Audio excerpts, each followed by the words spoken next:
If you think backpacking is just about buying gear, well, this is where most beginners get it wrong.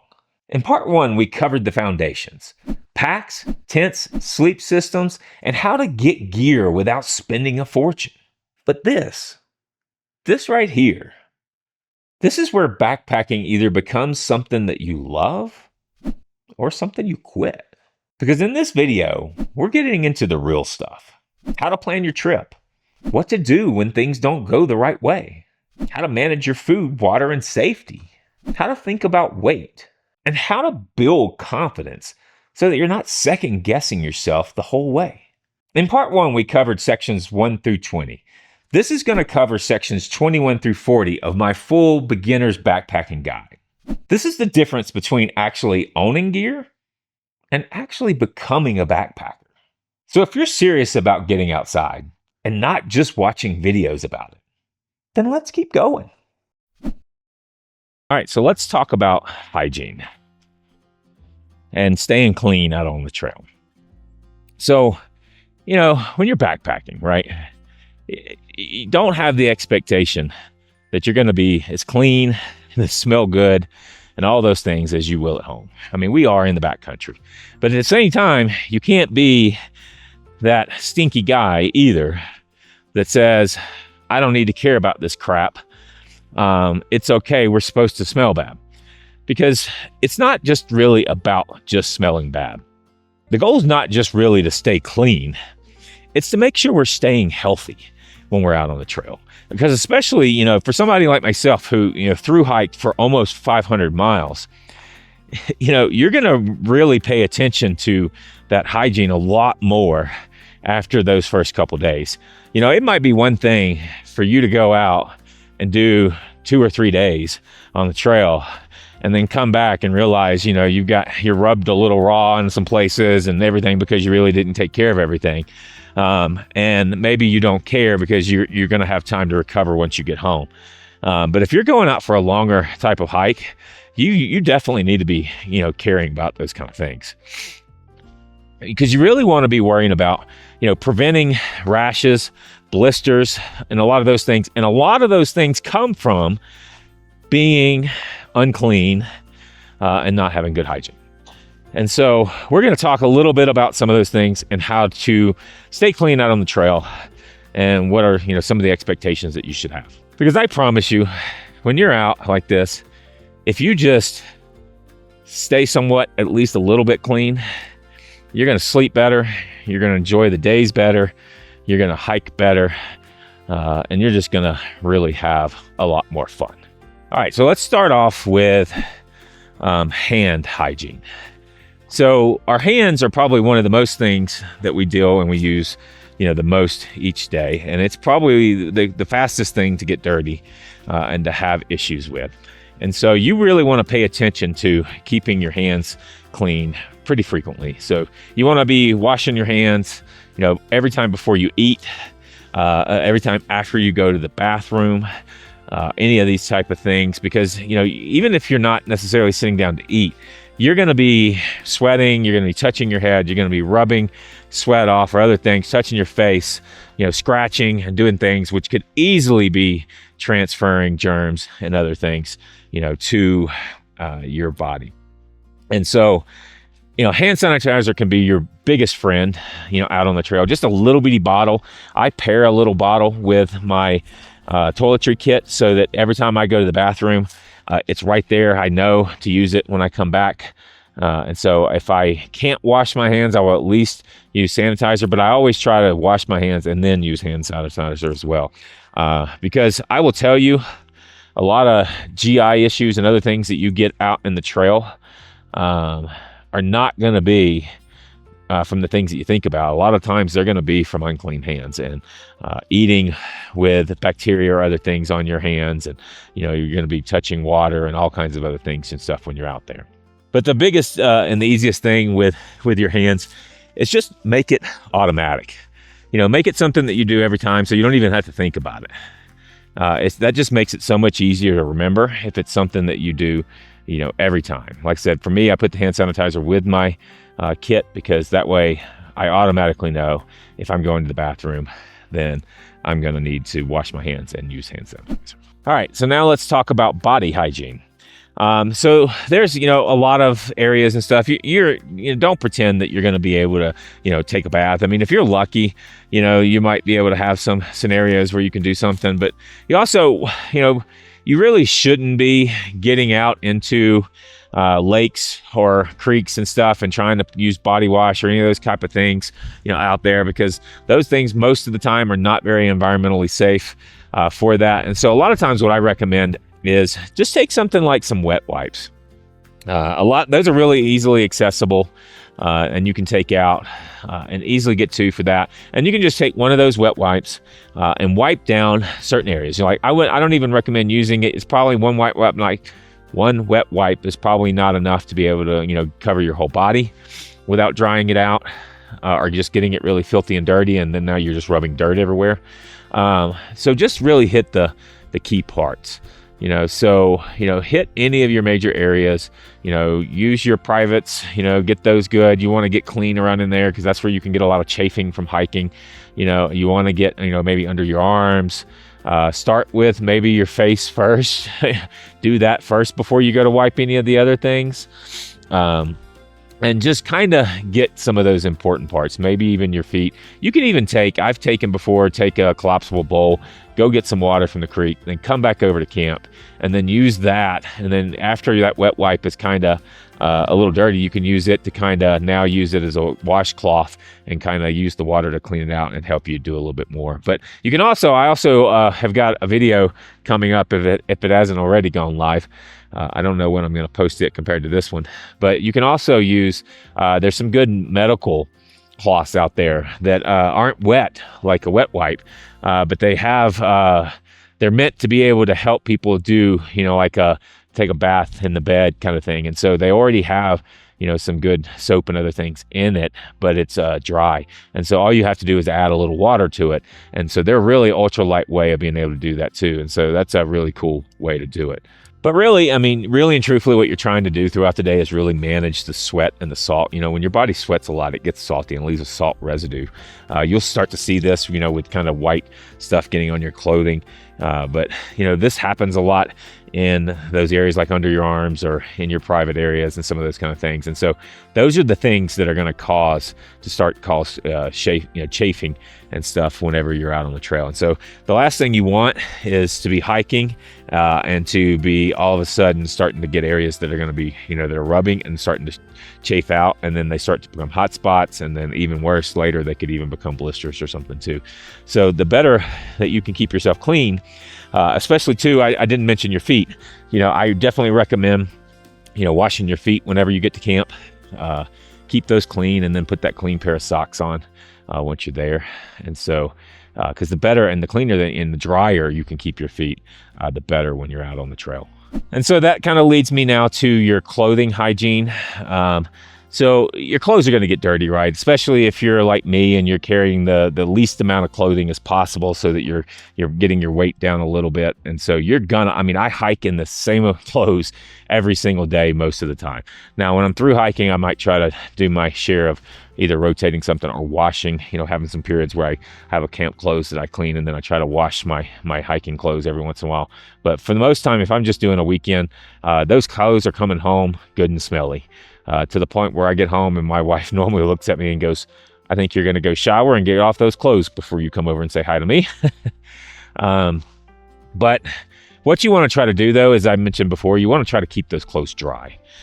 So the hygiene portion, I think, for clothing is just air out your clothing. If you're properly doing your layering system and you're taking off those layers when you can, then you're probably not going to get as wet from sweat. But there's going to be times where you can't help it, right? If it rains or other things where you might get wet. So do your best to keep your clothing dry, because wet clothes can cause all kinds of major issues when you're out in the backcountry. And so just do your best to keep those as dry as possible, especially your socks. So for me, one of the things that I do a lot of times when I'm out is I'll take 2 pair of socks normally.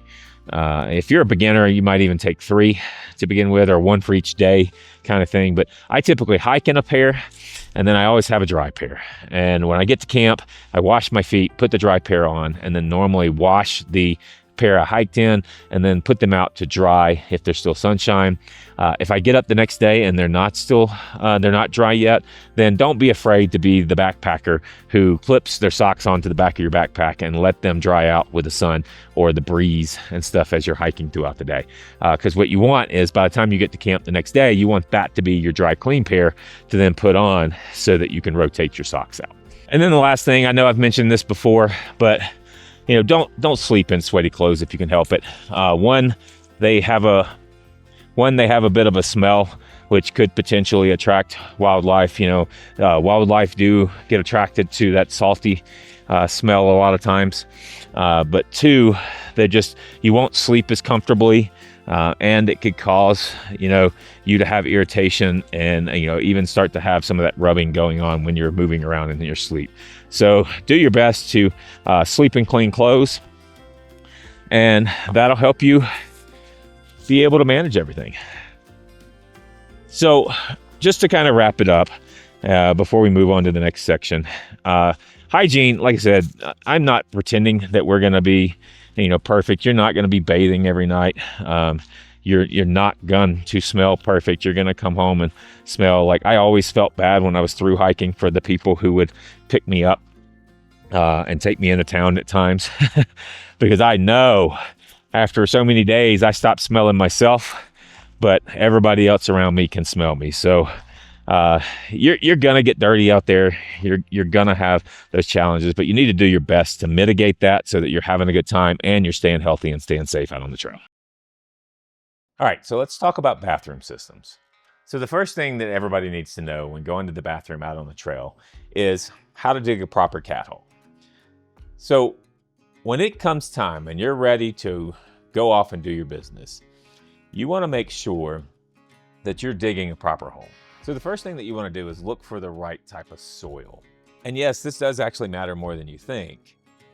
When you're going out and you're digging your cat hole, your waste is going to break down a lot better if you're putting it in the proper soil. So you want to have good living soil that you're looking for. And so good black dirt is probably the best because that's going to help that break down the best over time. Versus what you want to try to not use is sand or desert type materials. Any of these kind of high alpine rocky areas, it's going to have a lot harder of a time, one, for you to dig the hole, but two, for your waste to be able to break down over time. So try to find something that's going to be easy to dig in and pretty healthy for ground if you can.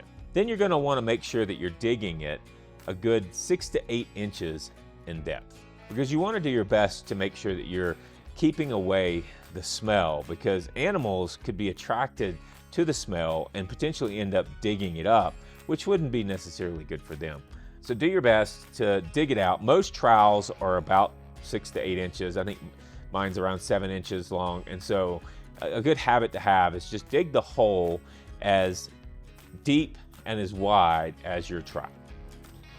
And the reason why you want it a little bit wider is because it makes it a little bit easier to poop in the hole. You want to try to do your best to try to get directly in the hole, because the least that you're handling any of your poop, the better. You don't want to run the risk of getting any germs or any of those kind of things on your hands. You're already touching places potentially as you wipe and other things that are bringing germs and stuff onto your hands and stuff for that. And so you don't really want to have to worry about trying to touch any of the poop if you can help it. If in the worst case scenario you do miss the hole, you can just take a stick or something and just kind of push it over into the hole, and then make sure you're throwing that stick far away so that you're not touching it again on any of that. And then what you want to do is then take the dirt that you dug out of the hole and then put that back onto the hole to make sure that you're covering everything up. You want to do your best to make it look like you were never even there. Now, as far as toilet paper, in some places you have to pack out your toilet paper, so know the rules of where you're at. But for me, like if you're gonna use toilet paper and you're gonna bury it with your stool, then at least make sure that you're getting some kind of biodegradable toilet paper that you're using so that it'll help it break down over time a little bit better. So when you're done, just make sure that you're using proper hygiene. immediately go wash your hands. I even keep some hand sanitizer in with my poop kit so that I know that as soon as I'm done, I can just go ahead too and use some hand sanitizer and get my hands clean until I can at least go and wash them properly. All right, so now let's talk just a little bit about packing out your waste, because there are going to be some places that you go where there may be rules that you have to pack out your waste, that you're not allowed to dig cat holes. And so you want to at least know the basics of how to do this. There's tons of videos out there that'll talk to you about how you can do this and go through the propers, but the basics are this. You want to get something similar to like a wag bag. You want to make sure that when you're getting ready to go to the bathroom that you're getting it all good and set up. If you've seen them when you go camping regularly, they might have a stool that you can put it on. When you're backpacking, you're probably not going to hike out that, and so you want to be able to just use something that you can help to kind of get that bag and get it open. The bags are going to have some kind of powder normally in it. I typically, a good tip is to pee first before you go to go poop, because you really only want to get the poop in the bag. One, I mean, who wants to carry the extra weight of your pee when you don't have to? But then two, it can mess up with the powder systems and stuff for the wag bag. So, but ultimately just make sure that you're getting it on the powder, because the powder is going to help deal with the smell. And then once you've done that, then you want to make sure that you're twisting the bag up really good, and then tie it off. And then before you tie it off, try to get as much air out of it as possible, because one, that'll eliminate a little bit of extra weight and bulk from that. And then if you're really kind of worried about it and you're nervous about having to carry this bag, you can double bag it if you need to be able to help with that. Or you can even take and put it in some form of plastic container if you want. Like I've seen people take and use peanut butter jars and then take and put it in there so that they can seal it up again. So not only is it sealed into the wag bag, but now it's sealed up into the plastic container of the peanut butter jar. And so then what you want to do is you want to basically then carry it on the outside of your pack. I would not recommend putting it on the inside of your pack at all. So have some system to where you can be able to carry out the waste on the outside of your pack. All right, so let's talk for a minute about some good pee practices. Guys, don't just pee right at the trail and sit right there, because I can't tell you how many times I've come walking up on the trail and get to see you guys in all your glory because you're right there, thinking that, oh, nobody's behind me. Step off the trail for a little ways. Get off the trail. Get away from any water sources when you're going to the bathroom. You want to make sure, whether you're going poo or you're going pee, that you're getting far enough away. I recommend getting about 200 feet or so off of the trail. That's normally about 70 big steps for any adult for that. But also give yourself some privacy, or give others some privacy. Get off far enough, find some trees or some bushes or something to kind of get behind, so that you're giving yourself some privacy and also, giving everybody else privacy from what you're doing. You also want to avoid peeing around camp, whether that's at night or even during the day. And just for a few reasons. I know a lot of people, I like to hear a lot of folks going, I'm marking my territory. I want people to know that this is my camp. For me, the challenges that you run into with peeing around camp is, one, there's a lot of salt in our urine, and animals are attracted to salt and even to the smell. And so the closer you pee to your tent, the closer you may get wandering animals that come into camp at night. Just kind of coming for that salt or coming for that smell to check it out. And so I highly recommend, even at night, if you get up in the middle of the night to pee, have a plan to be able to get out of camp a little bit. I always try to, when I go to bed, I always make sure that I've got a pair of shoes, a jacket, and a headlamp right there close to the door, so that if I need to, I can grab it all real quick and then go out and pee if I need to in the middle of the night. Another thing that you can do is you can pee in a bottle, for those of you that can do that. This keeps you from having to leave the tent, but make sure that you've got a good quality bottle, that you can utilize, and you can got a cap to screw back on, and make sure that you can keep from that, keep it separate from anything else, and make sure it doesn't ever get used for anything else. And then if you're really hardcore, you can actually, that most of that pee gives a good bit of warmth, and in emergency situations could actually add some extra warmth for scenarios. But you know, for me, it's better be an emergency before I even think about trying to put that pee bottle into my sleeping bag. All right, and lastly, for bathrooms, let's just talk about some special considerations. For you ladies, I am not a pro whatsoever about the menstrual cycle of things, but a few things that I just want to throw out here. You can easily go. I'm sure you can find some good videos to give you some good tips on that, but I'll just give you a few basic tips here. I definitely recommend have yourself a period kit, just like you would a bathroom kit. So for me, I like to have all of my bathroom things in one place, and I know where I put them in my pack so that they're easily accessible. And so I recommend that you would do something similar. So in that, you could have your products, you could have some wipes, you could have some hygiene, hand sanitizer type stuff. You could have some Ziploc bags to be able to put any of the used products and stuff in and stuff for that. But just to make sure too that you're treating some of that, one, as trash to be able to, that has to be packed out, and two, make sure that you're thinking of that too as a smellable. So you might want to make sure, if you're in areas where that could attract things or animals, that you're taking that and treating it the same way that you would your smellables in your food. And I highly recommend any of my lady viewers, if you guys have got some really cool tips that you want to share with the ladies of the audience, then please feel free to put them in the comments, because I think it's always great when you guys are always sharing the tips that work best for you out on the trail. And then I'm just going to say here again, I know I've said it a couple times in here, but make sure that we're treating hygiene. If you go to the bathroom, wash your hands, use hand sanitizer. You'd be surprised how many UTIs or other things happen in the backcountry, all because of things like not washing, not proper hygiene. And a lot of that can happen from your hands, because you get out, you use the bathroom, then you touch yourself, you wipe sweat off of you, you do all these kind of things, you eat. These kind of things can cause a lot of illnesses out on the trail. So just make sure that you're using good, proper hygiene, and just make this normal. To me, one of the things that I try to do the most is, going to the bathroom in the backcountry does not need to be awkward. Everybody needs to be okay with this, because we all need to do it. You don't need to try to not go or any of those type of things because of it, because those things could make you really sick out there. So please, make it normal, whether you're taking your kids out or you've got friends that have never backpacked. Just make sure that you're having good conversations about it, because it's definitely something that, everybody needs to make sure that they're taken care of. But I'll leave you just with one tip too, is I always try to go use the bathroom right before I hit the trail if I can. Not because I'm trying to not poop out on the trail, but because it does limit one of those potential stops that I might have to make while hiking out or any of those type of things for it.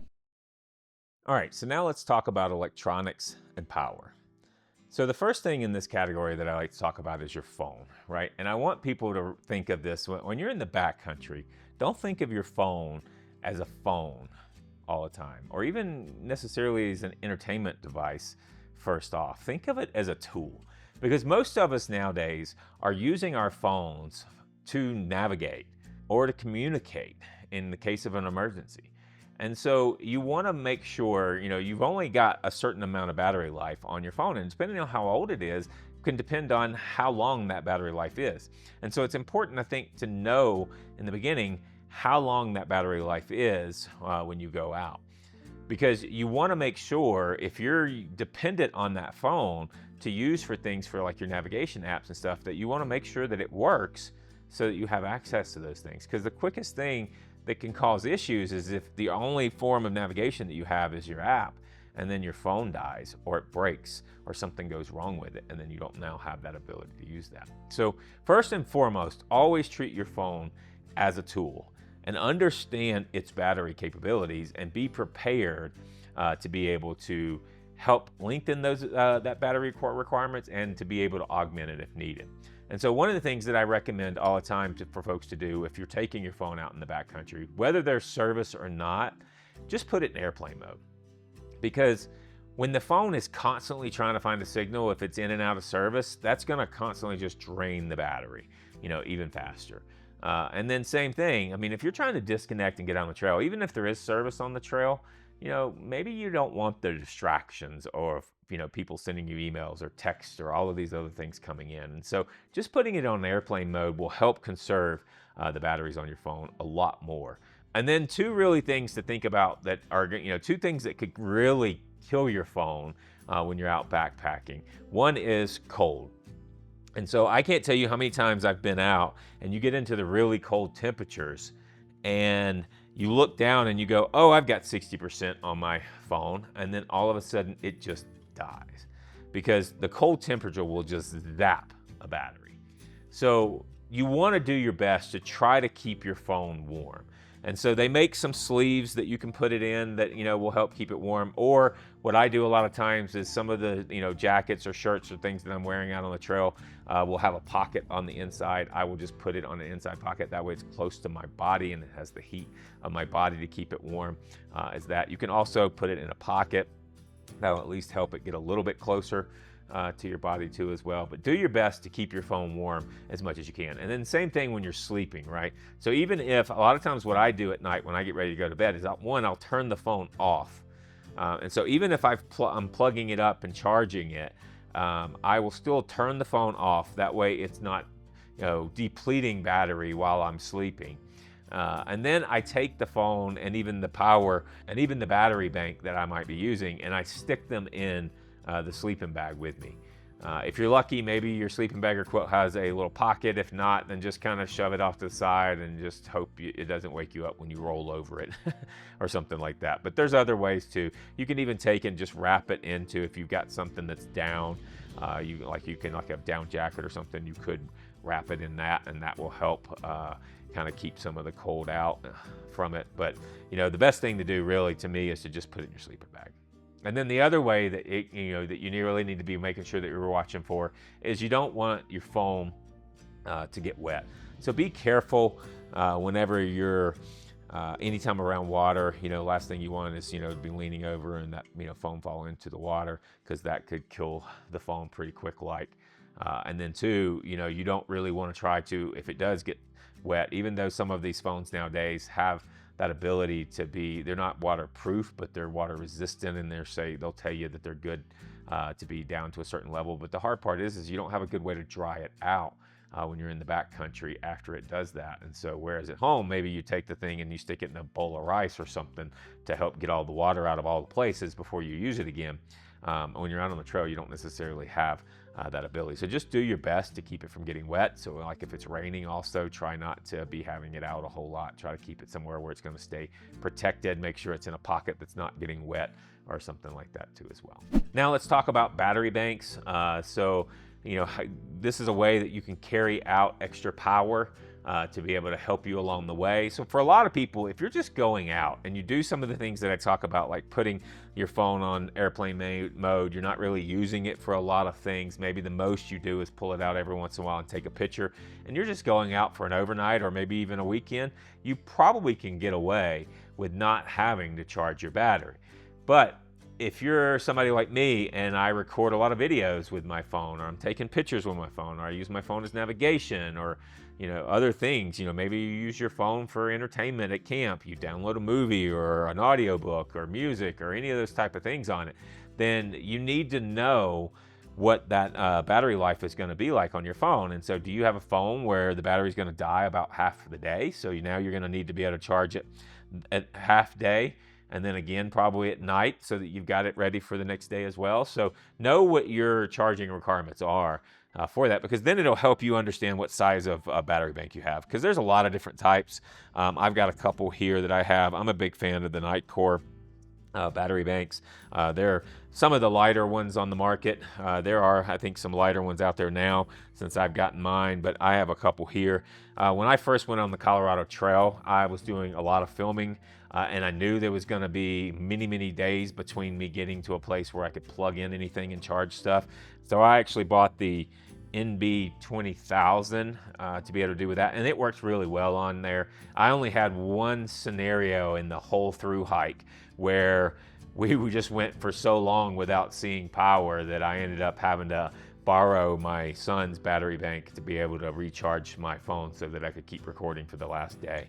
But other than that, this pretty much handled it on its own.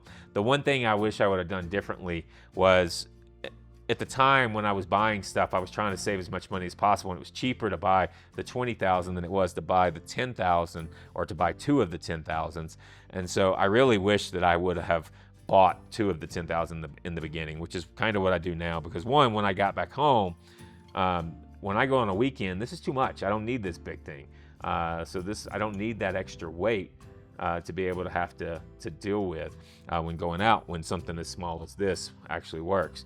And so for me, the other thing that I really like about having two of the 10,000s too is that I could be using one to charge something and then maybe charging the other one at the same time if I'm through hiking. So for me, just, know what your requirements are, know the things that you got to be able to do, and just make sure to set priorities. What's the priority first for this? Because this is only going to have a limited amount of power as well, right? And then two, the thing you got to be careful about is if these get cold, they could also have a shortened battery life as well. They do make some that handle the cold a lot better that you have on the market there. I just don't have one of those yet. And so I'm always just, as I mentioned earlier, trying to put this thing in my sleeping bag or whatever to keep it warm. And so just make sure that you're prioritizing what you're using this to charge with. And so I always set the priorities of, my phone is first priority because it's my navigation, it's my camera, it's, a lot of different things for me. Right. And then I prioritize other things, like if for some reason I decide to take my AirPods with me backpacking, I may not prioritize these to get charged. So I may say, okay, I charge these at home to full charge. And once this whole thing is dead, then I'm just without, my AirPods. If I know that I'm going to be stretching out the limits of what this would be on a trip. But then you also want to make sure too, maybe you're prioritizing too your emergency satellite communication system too, to make sure that it stays charged. So come up with what's going to be the things that you do for that and have a plan for priorities. And then lastly, kind of with these things too, is make sure that you understand what cables you're going to need. One of the biggest challenges I've had when I first started out would be I'd take my battery bank out and the one cable or whatever that came with it maybe. And then you get out there and you realize that two of your other devices that you need to be able to charge, like your satellite communications device, uses a different charging cable, and you didn't bring it with you, and so it does you no good. So make sure everything that you're going to take that you need to prioritize actually charging, that you have the right cords for that. And then I also recommend too, over time, you don't have to do this right at the beginning, just use whatever cables you got. You can carry I've got a little bitty thing here that I throw all my cables in and the battery banks together. But you can also, if you go onto Amazon, you can find some really short cables too. That way it minimizes the weight of what you're carrying out and even the bulkiness of being able to pack it all up and stuff too. So eventually over time, I always try to get the ones that I need for everything in the smaller sizes for my kit. All right, so now let's talk about headlamps for a moment. And so as an electronic, you just want to make sure that you're taking a quality headlamp out there with you. There may, depending on when you're backpacking, right? So if you're going in the middle of the summer and you've got daylight, from early in the morning to really, really late at night, you may not use it a lot, but headlamps one of those things where if you ever had to have it in an emergency, you want to have a good quality headlamp. Don't just be dependent on the light on your phone. And be like, oh, I don't need any of those lights. My phone's got a light on it. If I had to, I can use that. Because it comes back to that whole thing. Now you're prioritizing your phone as a flashlight when you need to prioritize your phone in an emergency, say, as a communication device or as a navigation device. So have some quality headlamp. They don't really weigh that much nowadays, and they're pretty cheap for the most part out there. You can get any kind of headlamps and just get something that, one, make sure it's charged before you head out. And then make sure that you understand the requirements and stuff for that when you have it. Because when you need it, you're going to want it. And I do like something, whether, I have one that I can clip on my hat, and then I have another headlamp that you can put around your head. You want something that's easy to navigate with without having to hold a flashlight necessarily. Some people like carrying a flashlight, but it's just it's going to be up to you. The other thing I would say in reference to kind of headlamps, think about, the courtesy of using them. Don't shine them in other people's faces. When you're at camp, if you can, use the red light that most of them have, because you still be able to see, and it's not so bright and distracting to anybody else that's around you too as well. And then just make sure you've got a plan for, to be able to charge it, or if it's rechargeable, or if you need to carry some extra batteries for it, and that you've got that ability to have that, because you want to make sure that when you need it, you have it. And then lastly, on the headlamp, just know how to use it before you get out. Don't buy the headlamp and then the first time you're trying to learn to use it is in the middle of the night when you're trying to rush out of the tent to go to the bathroom. And there's 3 different buttons on there and you don't know which one does what, and you keep pushing it and it does something different and doesn't do what you want. You get frustrated. So take a minute once you get it, pull it out of the box, figure out how to use it so that you understand it when you're out on the trail. And lastly, for electronics, the other thing to me I think is important to have out is some kind of satellite communication system. There's a lot of these. There's actually a newer version. So this is the Garmin Mini InReach. I've had this thing for a really, really long time. They've got newer versions of this nowadays. They're even better than this. They even have an InReach Messenger. There's a bunch of other companies that do satellite communications. Pick which one that you think you like. There's a bunch of videos that talk about the differences of all of them out there and what satellite systems they use out on the thing. But to me, it's just make sure you've got one. And then make sure it's always charged, because I can tell you I've had a mistake before too, where I throw all my stuff in my backpack, I toss this thing on it, or I even just leave it clipped to the backpack. And then I get out on trail, I go to turn it on, and I realize that it's only got a bar left, or if worst case scenario, it doesn't turn on because it is dead. So make sure it's charged before you leave the house with it. Know how to operate it. For example, this one here has an SOS button. That they that you have to be able to pull the tab off of, because they don't want you accidentally hitting SOS. But you need to know that like I needed to know that if I'm in an emergency, I need to know how to open this thing up pretty quick and hit that button.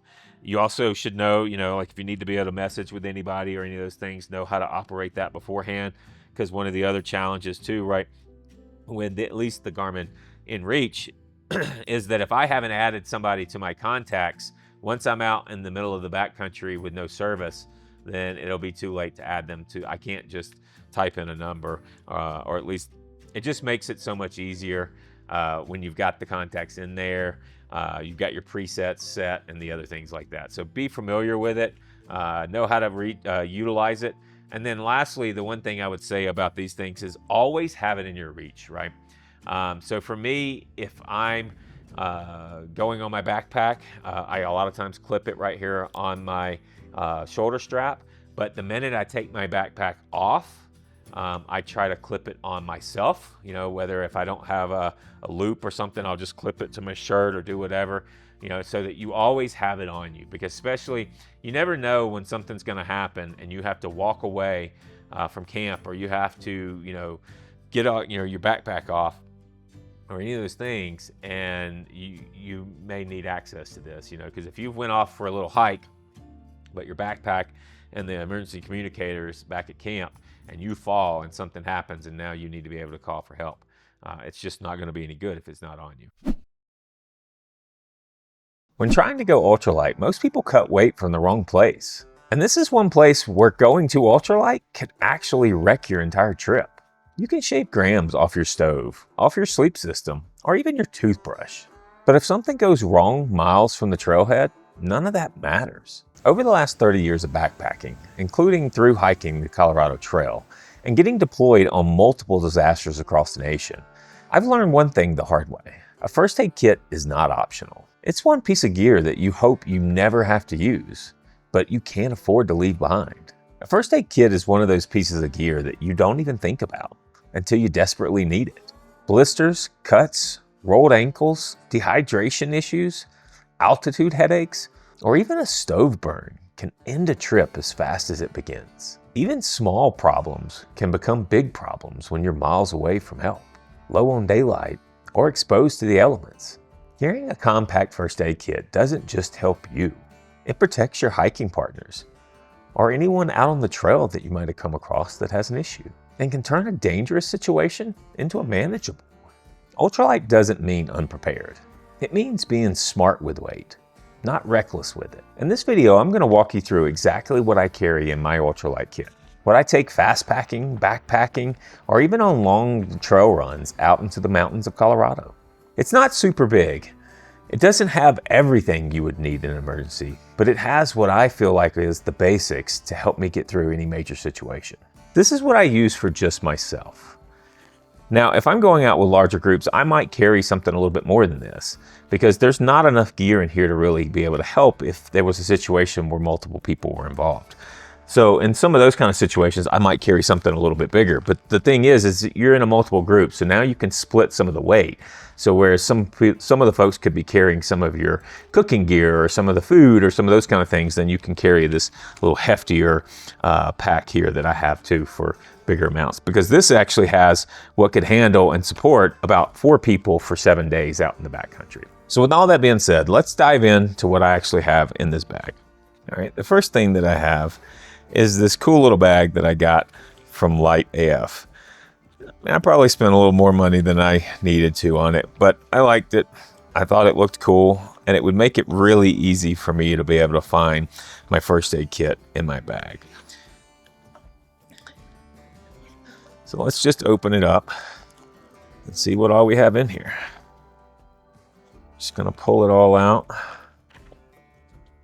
lay everything out, and we'll go through everything little by little.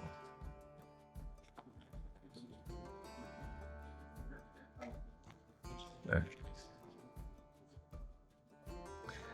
All right, so one of the first things here you can see that I have in here is a pair of scissors. They're really lightweight.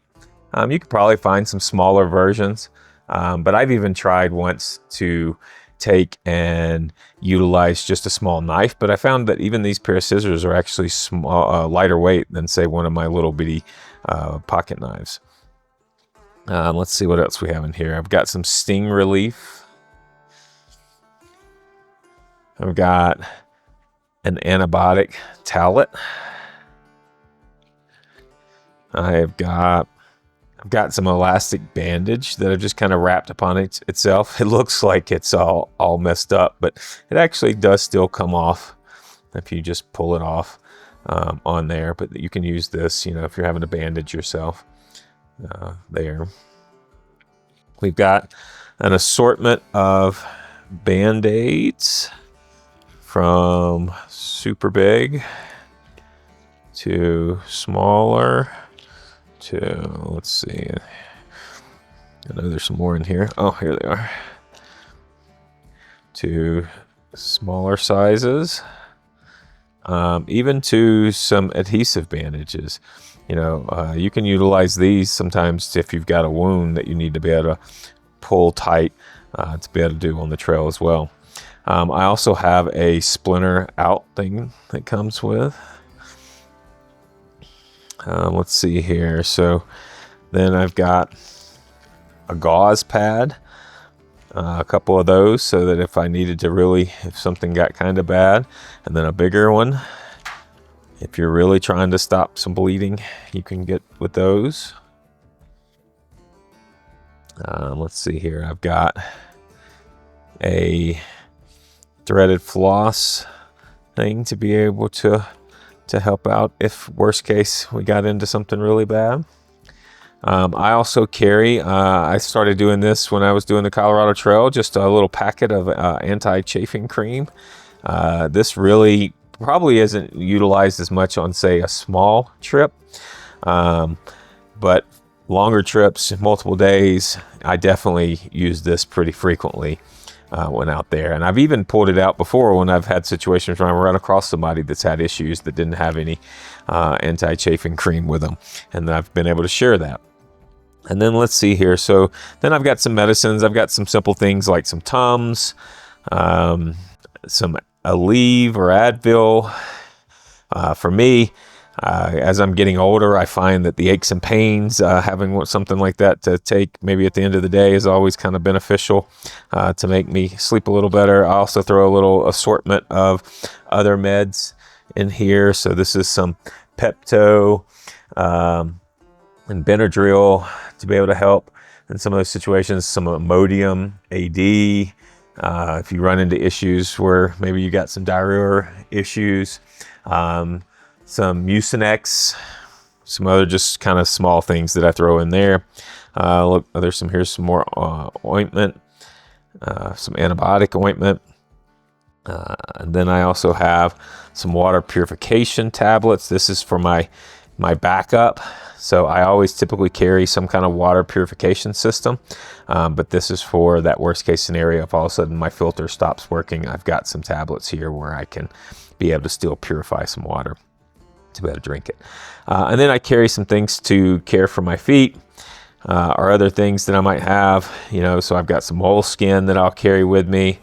I also have some be able to patch kit stuff for if anything goes wrong with any of my gear. I keep some of that in there.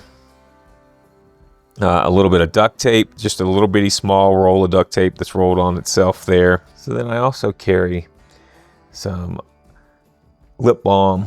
Now this is a big roll here. You could actually, I have a smaller roll that you could carry if you really wanted to get super lightweight on stuff. But I like this one because then I can add extra things to it and tape some stuff on there. So like here I've got some dental floss. And then one of my favorite things of all time, which is Leukotape. I actually use Leukotape way more than I say even do my third skin or second skin and things that you could have here. This was just a lifesaver for me to be able to help with blister prevention and other things when I was on the Colorado Trail. And then the one last thing that wasn't in the kit that I do actually carry in my pack, just in a different place, is a roll of ace bandage. This is that worst case scenario. If I roll an ankle or do something like that, I want to be able to know that I can at least hopefully still try to hobble back out of the trail. Now we'll pack everything back up, and I'll show you guys what it weighs.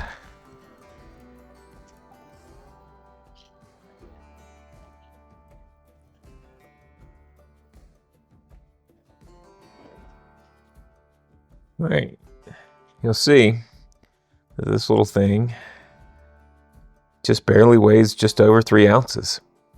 And that's what I have in my entire Ultralight first aid kit. It's small and lightweight and built for real world situations after decades of experience out on the trail. Remember, the goal isn't to carry everything, it's to carry the things that matter.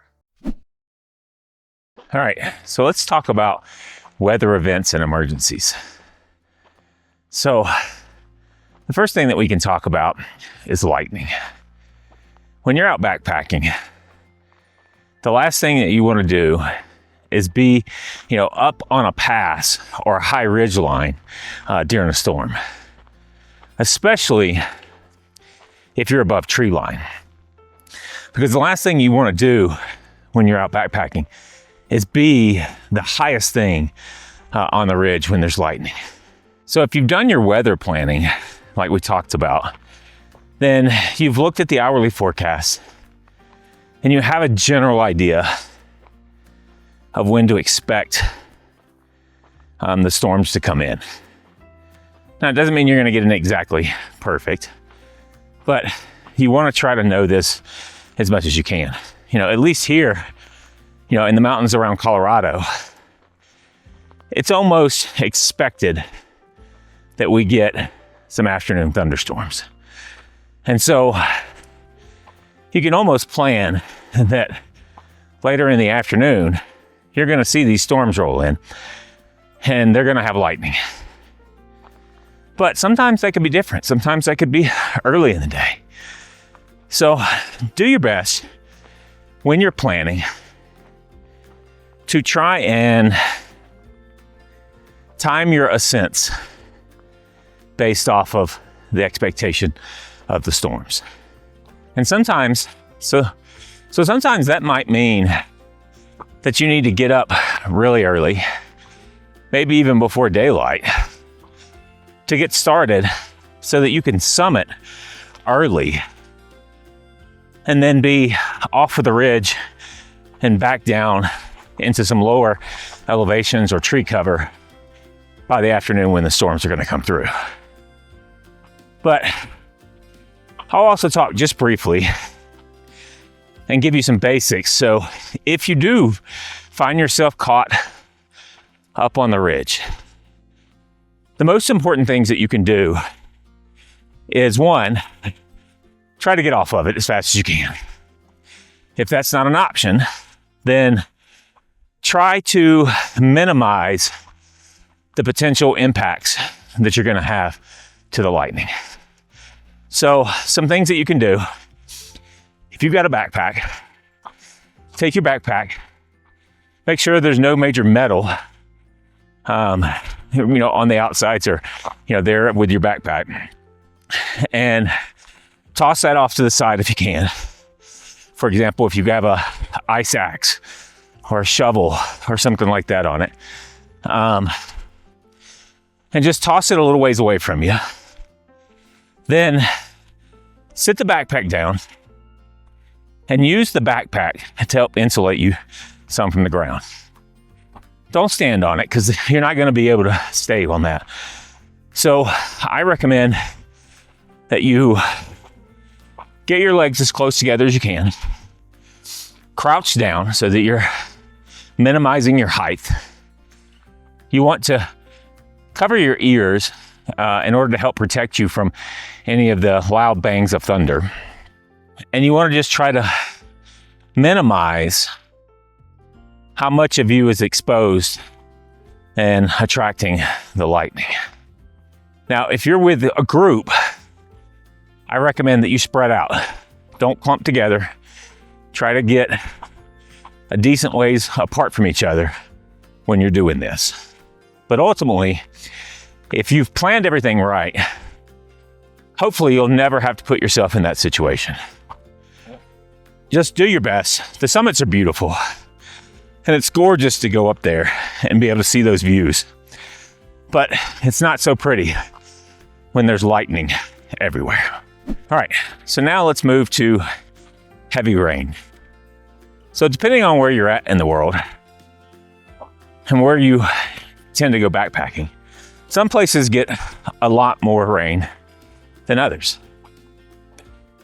And so if you're in an area that's known for getting thunderstorms that could last all day, where it just rains and rains and rains, then you need to be aware and cautious of some of these. So some of the things you need to think about is make sure that you've got proper rain protection for the area that you're in. And then make sure that you're doing everything you can to keep your gear dry. And so some of the best practices we talked about before in the videos is using a dry bag or some form of stuff sack that you can put inside of your backpack that's waterproof, and then you can put everything in it that you want to keep dry. And then you want to, if you get to camp, you want to try to get your tent pitched first. And if you've got one of those tents that can pitch the rainfly first or the outer first, do that. That way you can get all your stuff underneath the rainfly. Or if you have a tarp, if you carry a tarp, there's a lot of times, even though I talk a lot about ultralight, there's a lot of times when I go out, if I know it's going to be raining a lot, that I'll carry an extra tarp. Because there's just something to be said for, getting to camp, or even if there's a thunderstorm while you're hiking, just stopping for a little while, pitching the tarp, and then getting underneath that and just hanging out for a bit. You can also, if you're at camp, pitch the tarp and then put your tent up under it. And then you can always move it later after you get your tent up. And then that'll give you a place to sit and hang out so that you're not stuck in your tent the whole time if it rains all day. But also be cautious of the areas that you're putting your tent up. If you're expected to get a lot of rain, try not to get in the really low-lying areas, because you could end up with flash flooding, or just having water pooling in some of the lowest places. So be thoughtful about your site selection if you're expecting to get heavy rains. And then just make sure You're gonna get a little wet. We've talked about that with the rain protection, but make sure that your sleeping gear stays dry, because that's the first thing that's gonna keep you dry or keep you warm at the end of the day. Because it's really easy when you're dealing with water and getting wet to get into that hypothermia range. Because once you get wet and then you get a little cool, it's super easy to start really getting cold. You know, whether that's a breeze or even just the colder temperatures at night, it's gonna make it a lot harder for you to stay warm and safe. So do your best, stay as dry as you can, and prep for the rain. And that leads me to exactly that, you know, hypothermia. You really want to be cautious and careful if you're going to be out on the trail, because you're going to be a long ways away from help when things start to go wrong. So take some time. We talked about this some in the first aid sections and stuff like that, but to understand the risk of hypothermia and the symptoms so that you know when it's kind of approaching. Some of the early stages, you know, are you're doing things and you're fumbling a lot with your hands when you're trying to mess with things, you know, or you're starting to get dizzy or your mind starts to get foggy. You know, these are things that, you know, are really good signs to show that you maybe need to stop immediately and get warm, you know. And so in these scenarios, don't wait. You want to stop immediately once you start seeing any of these symptoms. I don't care if you've made it where you're supposed to go or not. You want to stop, make a temporary shelter. If you're in a place where you can have a fire, maybe start a temporary fire. Do your best to either get warm, do your best to either get dry, or try to start getting yourself warmed up.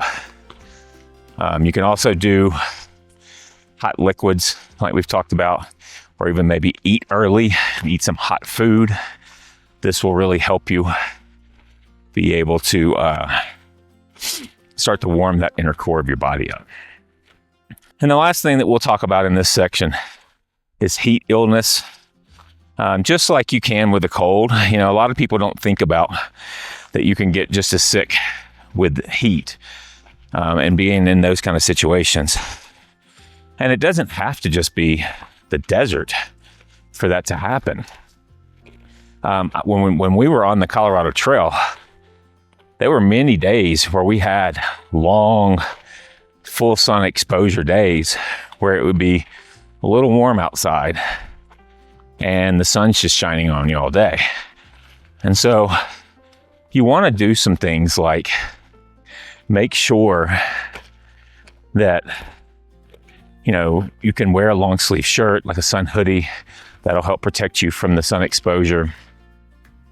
You wear a hat, wear shades, use an umbrella. You'd be surprised. I carried an umbrella with me on our through hike of the Colorado Trail. And I loved that thing, not because I used it that much for the rain, but just to get me out of the heat of the day. Because, you know, it's always going to be cooler in the shade. But if you find yourself starting to feel a little ill from the heat, make sure that you're hydrating regularly. You should be sipping your water pretty much as often as you can throughout the day. Take shade breaks. Like when you stop to take a break, don't do it in the full sun. I know sometimes that's nice, but it's just nice to give your body a break from the sun. So take your breaks in the shade. And then also, don't forget to drink electrolytes. There's so many different things nowadays. You can get all kinds of little packets that you can put in your water. I've even got a video, if you don't want to spend the money on those, that teaches you how to make your own electrolyte mix for really cheap. But the rule of thumb that I typically use when I'm out is for every liter of water I drink, I normally try to drink a liter with electrolytes in it as well. Because when you're out, especially in sunny conditions, you're sweating a lot and your body's losing a lot of salt. And by taking electrolytes, it's just a really good way for you to replenish that in your body.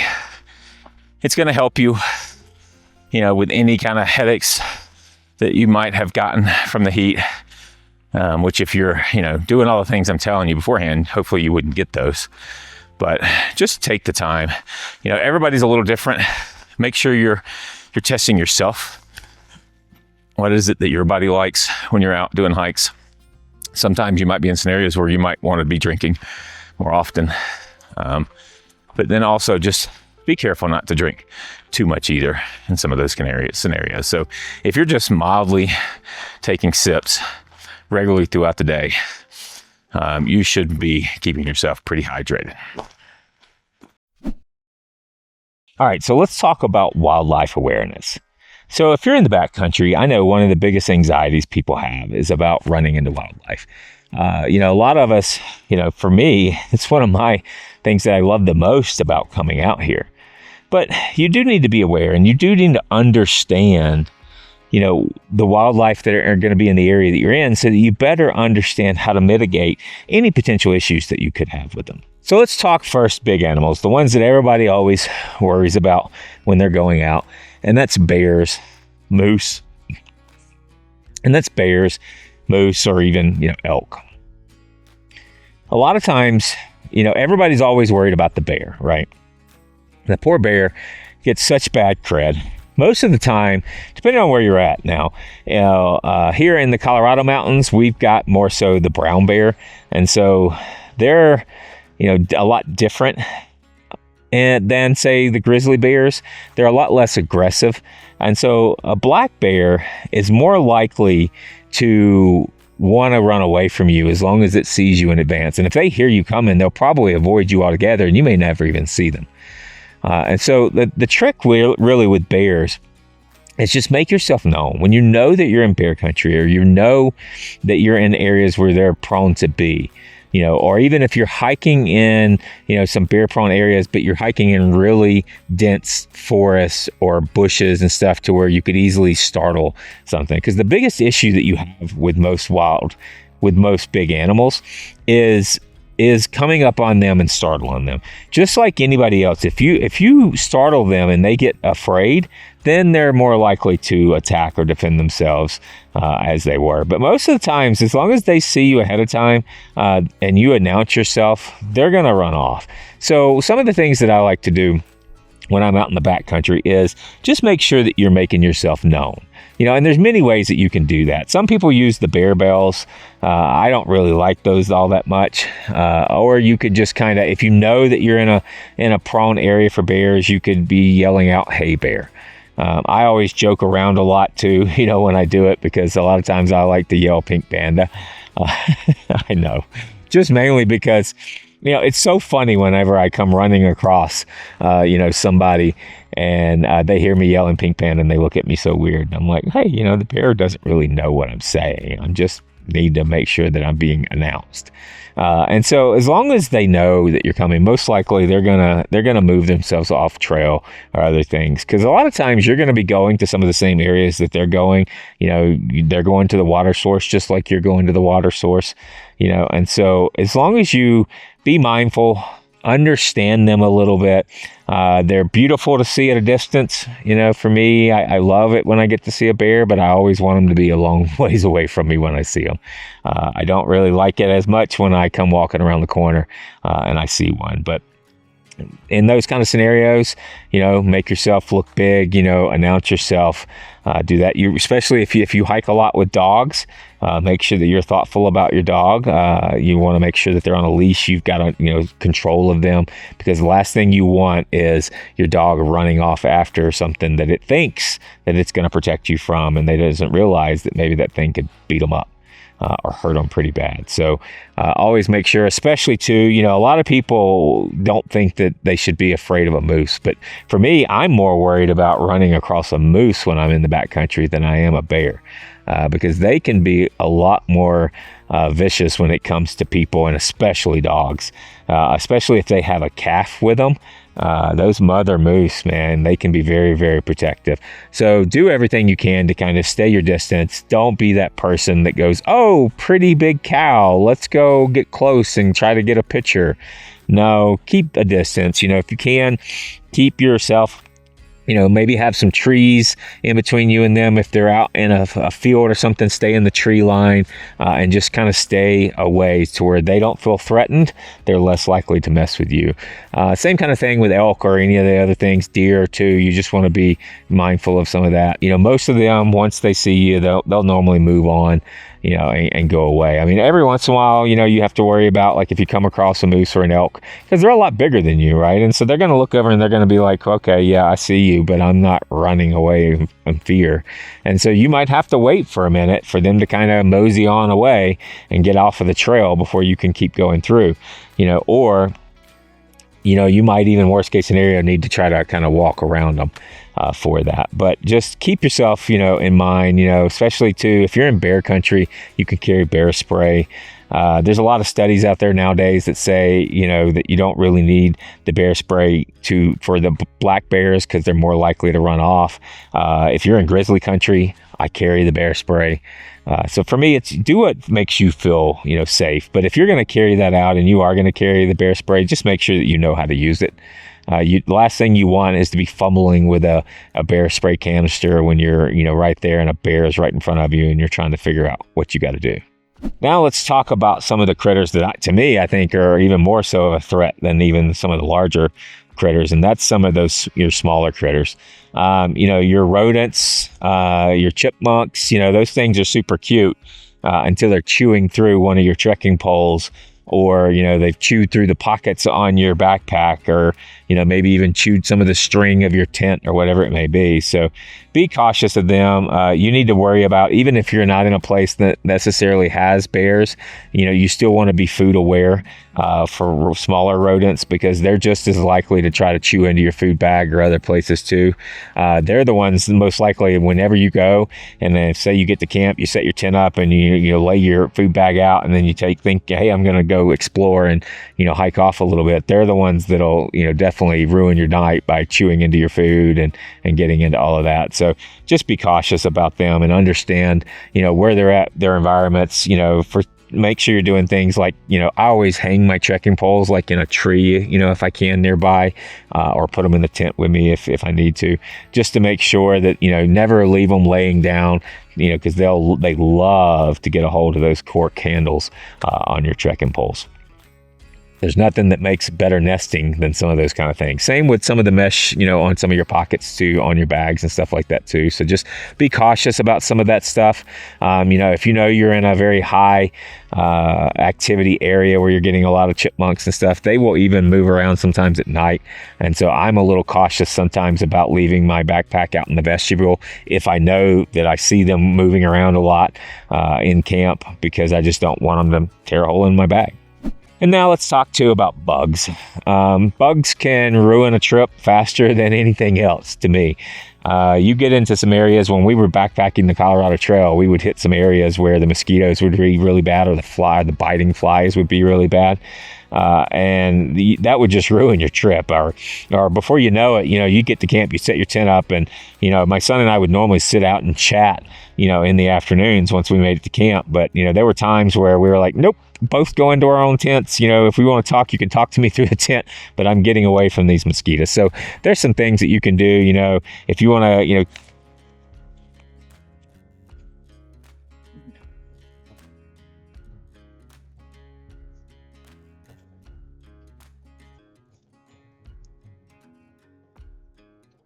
sorry, Mies.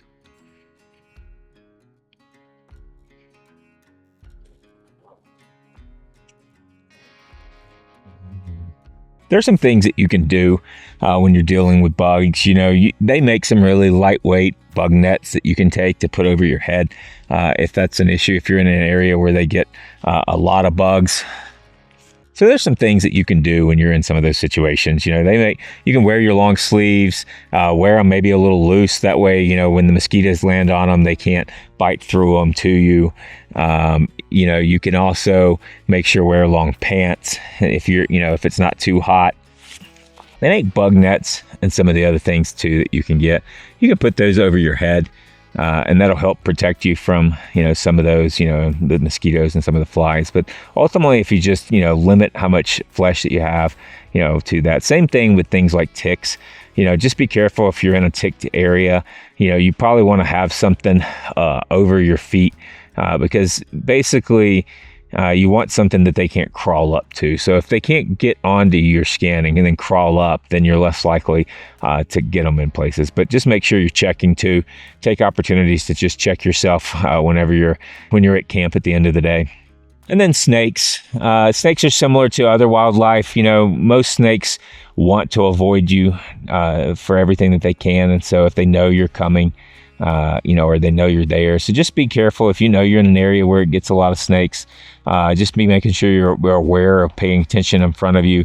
Sometimes too, they like to get out and sun out on the trail. And so it's not uncommon to come walking up on one, as you're going along. So just, do what you can to make some noise. If you do see one, just kind of, maybe hit it, kind of make some noise around it, with your trekking pole or something. And most of the times they'll slither off once they know that you're there.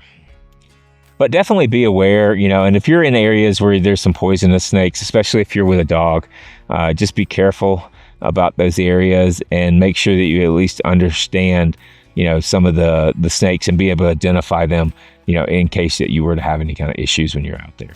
But just remember, when we're out in the backcountry, you're going to be a long ways away from help sometimes. And so you just want to make sure that you're more aware and cautious and just make sure that you're mitigating any of those kind of things that you could have with wildlife encounters. So let's talk a little bit more in detail about bears. Some of the basics with bears is, as I kind of mentioned before, you just want to keep your distance the best you can. Make sure that they know that you're there. If you see one off in the distance, are they starting to come your direction? Just, yell, "Hey, bear," let them, make sure that they know where you're at. A lot of times, a lot of the things that'll help mitigate bears is proper food storage. One of the biggest things that you can do is have smellables around camp. Bears are very curious. Bears are very curious. And they've got a really good sense of smell. And so if you've got some major smellables around your camp, then they're going to come and, investigate some of that. As long as you keep all of that away, we talked about the bear triangle. We talked about how to do proper food storage. As long as you do those kind of things, then you're less likely to have an encounter with a bear when you're out in the backcountry. And just follow a lot of the things that we've talked about before. Don't cook where you sleep. The last thing, it's really easy, when we're, whether you're sitting there eating something or you're cooking some fancy meal, it's really easy to get some of those smells on the ground around you. And you just don't want to do that. And you don't want to have that because it's a lot harder to remove that scent from the dirt, once you've spilt something there and it's right there next to your tent. And then too, with the rodents, just remember, same kind of thing. You want to be food aware. Make sure you're putting your food up the best you can. Make sure you're storing things, up out of the way. Don't forget things like candy wrappers. Like if you leave candy wrappers in your pockets, that could easily be a smellable that would bring them, towards you. Or if, like I talked about your pack, you always have a pocket or something that you're putting the candy wrappers in your pack. If you forgot to take those and put them in the bear bag, then, or get those stored away, then you could have them, attracted to that just as well if you stored your bag out in that vestibule or outside of your tent. Ultimately, for me, when you're out, we're out here to be in nature. So rightfully so, there's going to be bugs, there's going to be animals, there's going to be different things that you're going to have encounters with when you're out here. And so the better you do, we talked about in the planning, parts of the video, if you just take the time to be aware of the areas that you're going to be going into, and know what's, going to be out there, and so that you've got an idea of what to expect. All right, so now we're going to talk about campsite skills. So let's start off and talk a little bit about your campsite selection. So you want to make sure when you're going out that you're looking for that good, durable surface, flat as best you can, because there's nothing worse than getting crappy sleep because you're on a tilt, and you're rolling down or you're sliding down off of your pad. So make sure that you're looking for good flat spaces. And then, but pay attention to the wind. A lot of the backpacking tents these days are pretty long and narrow. And so a lot of these tents, you're going to want that wind direction that typically, so you're going to want to try to find what that dominant wind direction is. And if you can get out of the wind, maybe find something that's got, some wind blocks, get behind, a boulder or some trees from where that wind direction is. That's the best thing that you can do. If you're high up in the alpine, maybe come down a little bit, get into the tree line a little bit to get out of the wind. But worst case scenario, if you're having to camp in the wind, just do your best to try to put the smallest part of your tent in the direction of your primary wind direction. That way, the least resistance is being pushed on from the wind onto your tent. The last thing you want is that broad side of your tent catching that main part of the wind, because you're really going to test out the durability of some of these tents by doing that. And then once you get your tent, all laid out and you figure out where that's going to go, then now remember, you need to start looking too, and you even probably should be thinking about this even before you set your tent up, about where are you going to cook? Where's your kitchen area going to be? Because you want that to be away from your tent. We talked about many times in this video is about smellables and managing those smellables. You want to make sure that you're keeping any of that stuff away from your campsite area. So you want to make sure that you're cooking away from there. So in case you spill anything on the ground, you also want to make sure to be careful about not to get food or things on your clothes. If you do, don't sleep in those. But keep most of those smellable type things away from your campsite. And then one thing most people don't think about until it's actual time that they need it is they don't realize that you should at least think about what your bathroom route is going to be. Because during the day, it may not be an issue for you to decide, oh, I need to go off and use the bathroom. But in the middle of the night, if you wake up and you need to go to the restroom, the last thing you want to do is use the bathroom in camp. But then also, you don't want to be running out to where you ran earlier that day and not realize that you forgot that there was some trees across the way and you trip and fall on your way out because you don't see as well, even with your headlamp or something. So, think about that area. Think about where outside of camp you're going to go to be able to use the bathroom. Where's the best place? Where's the best soil? All those things that we taught you in how to do that for that. So just kind of make sure you're looking for that when you're thinking about where your campsite's going to be. And then once you're setting everything up too, and you're pulling things out of your backpack, just make sure that you're keeping your essentials with you. I've talked about this before in some of the emergency situations and other things too. There's certain things like have your headlamp on you. That way, if you're away from camp and it starts to get dark, you've got it with you. It's not back in camp in your tent. You also want to keep your emergency satellite communicator on you at all times, because that way, if you go exploring and say you are walking out of camp and you get out and something happens and you stumble and you fall, you've got that emergency services device on you, at any point that you need it.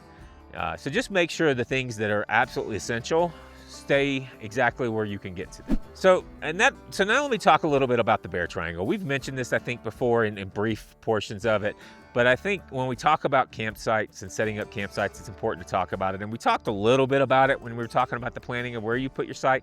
But the bear triangle basically means you want your sleep area in one place, your food storage in another, and your cook area in another. And those should all be in a decent amount of distance away from each other. So typically you want to have them anywhere from about 150 to 200 feet or so away from you. You could even go as far as 100 yards if you really wanted to. I've taken sometimes and put my food storage a little further away on some situations, but you want to make sure that you are kind of having those places different, because as we talked about in some of the wildlife areas, you know, you may not be able to keep them from knowing that the smells are there. You know, like you may not be able to not make a spill in your cooking area to where now there's a scent on the ground. You may not be able to perfectly seal out all the scents and stuff in your food storage so that you know, animals or the bears and other things can't smell the food. So you just want to make sure that if they do go investigating any of those, that they're far enough away that they're not investigating around your tent. All right, so now let's talk a little bit about campsite chores. Some of these, you know, these are the skills that you're going to learn too as you're backpacking a little more often. But one of the things that I would just basically tell you on this, I mean, most of these are basic things, right? You know, there's certain things you want to do. You want to get your shelter set up. You want to cook your meals. You want to filter your water, you know, and all those kind of things. And so the important part here, though, is remembering when you should be doing those things. And so if you've got weather threatening, you know, and you know that there's going to be an afternoon thunderstorm come in, then you should pay attention and do your shelter first. You know, it's really easy at times to come in, toss our backpack down, be a little tired. Maybe we kick back, we relax, and then we're hungry, and now we want to eat, and so we decide to cook. But then before you know it, that storm's rolling in, and you don't have shelter put up. So always prioritize getting your shelter put up first. And then I recommend that the second thing that you really should be prioritizing is getting and making sure you've got enough water. And so if you need to filter water, if that's, you know, close to camp, maybe, you know, you've camped a couple 100 yards or so away from camp, so you know where the stream is. So once you've got shelter set up, you can now go and filter out the amount of water you need, and make sure that you're filtering out not just enough for tonight, right? You want enough to not only have some to drink throughout the afternoon, but to have to make with your meals. You want to make sure you've got enough for in the morning as well, if you're going to do coffee, or you're going to need some for a dehydrated meal or something in the morning. And then I always like to make sure too that I have at least enough water that's going to get me out to where I want to be the next day as I'm hiking out for my next water source. So sometimes that might be, you know, I need to have 3 or 4 liters at camp so that I've still got 2 or 2+ liters to head out with in the morning, because I might have a long hike out before the next water source. Or on days where I know I'm already going to plan on kind of taking an early morning break as I'm going out, and there's a water source that's maybe a mile away, I might not plan to have more than, say, 2 or 3 liters there at camp just to get me through dinner, breakfast, and then a little bit to drink out until I get to the next source. But you want to make sure that you have that done before anything else, because you don't want to be worrying about water after it gets dark. And that leads me to the other thing that I think that you want to make sure that you're paying attention to before it gets dark is that food storage, right? There's nothing to me worse than trying to figure out how to put up a bear hang or whatever it is that I'm trying to do in dark. To me, especially in the alpine areas, most of the pines that we have up in the mountains of Colorado have very short arms.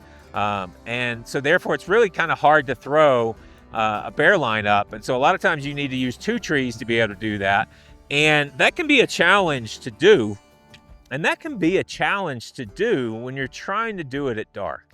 And so a lot of times what it's best to do is after you've got your shelter done and you've got your water filtered, go ahead, even though you may have a couple hours of daylight left, go ahead and go toss up those lines. You don't have to necessarily put your food up. Now I do recommend, though, if you're going to leave camp, that you might want to go ahead and put your smellables away. Say, for example, if you get to camp early and once you get camp set up, you decide, hey, there's this really cool hike, I want to go look at the view and stuff for that. Don't leave your food laying around. Go ahead and get it put up. But even if you're not necessarily doing that, go ahead, toss up that bear line if that's what you're going to do. Figure out exactly what you're going to store. If you've taken a canister, maybe you don't have to throw a bear line, but now you need to know where you're going to put that canister. So figure all of that out before it gets dark, because it's so much easier to do in daylight than it is in darkness. Another thing that you can do in the afternoons, and this can be done in your tent at the end of the day too, like if you know you're one of those that you kind of want to get up and you want to get onto trail early or something like that in the mornings. Another thing that you can kind of do if you've got some time to kill as a part of your afternoon camp chores is go ahead and pack your bag and get it ready for in the morning, right? You're not going to have everything in it, of course, but you can go ahead and kind of get in the things that you know you're not going to use anymore tonight. You know, like you've already had dinner, so you're not going to use your stove anymore unless you're planning on doing coffee in the morning. So anything that you might not need anymore, that you have that ability that you could go ahead and put back in, that's just one of the things. It's just one less thing that you'd have to do in the morning. whenever you get up and you're trying to navigate all your morning chores. All right, and that leads me into our morning routine. When you get up in the mornings, a lot of times I highly recommend that you pack up your gear if it's cooler at night. Pack up your gear while you're still warm. And so if that means, staying in your quilt or your sleeping bag there and halfway in it, and then just kind of in camp there or in your tent and slowly starting to pack that backpack, put that puffy on, do whatever it is to, stay as warm as you can and go ahead and pack as much as you can in that tent. Because the minute you get out of that tent, it's going to be a lot cooler out there.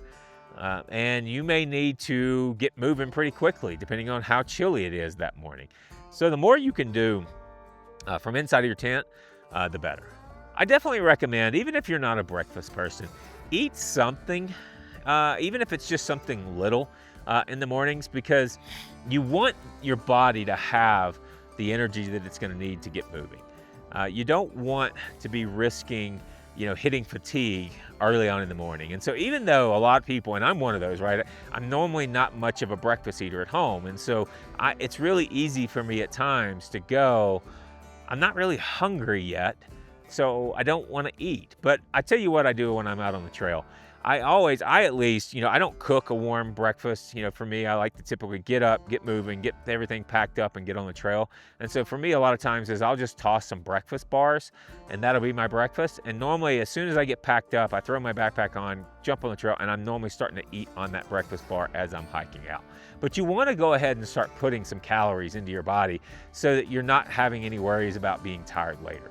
And then another thing that I really learned when I was out on the Colorado Trail, I'm getting a little bit older, and so I had to learn really quick, to make sure to be doing a lot of stretching. So not just, when you get to camp at the end of the day, you're going to have that point where, you're sore, you're sore, and so you stretch a little bit at the end of the day. So a lot of times that makes sense, but a lot of times people don't think about stretching in the mornings as well.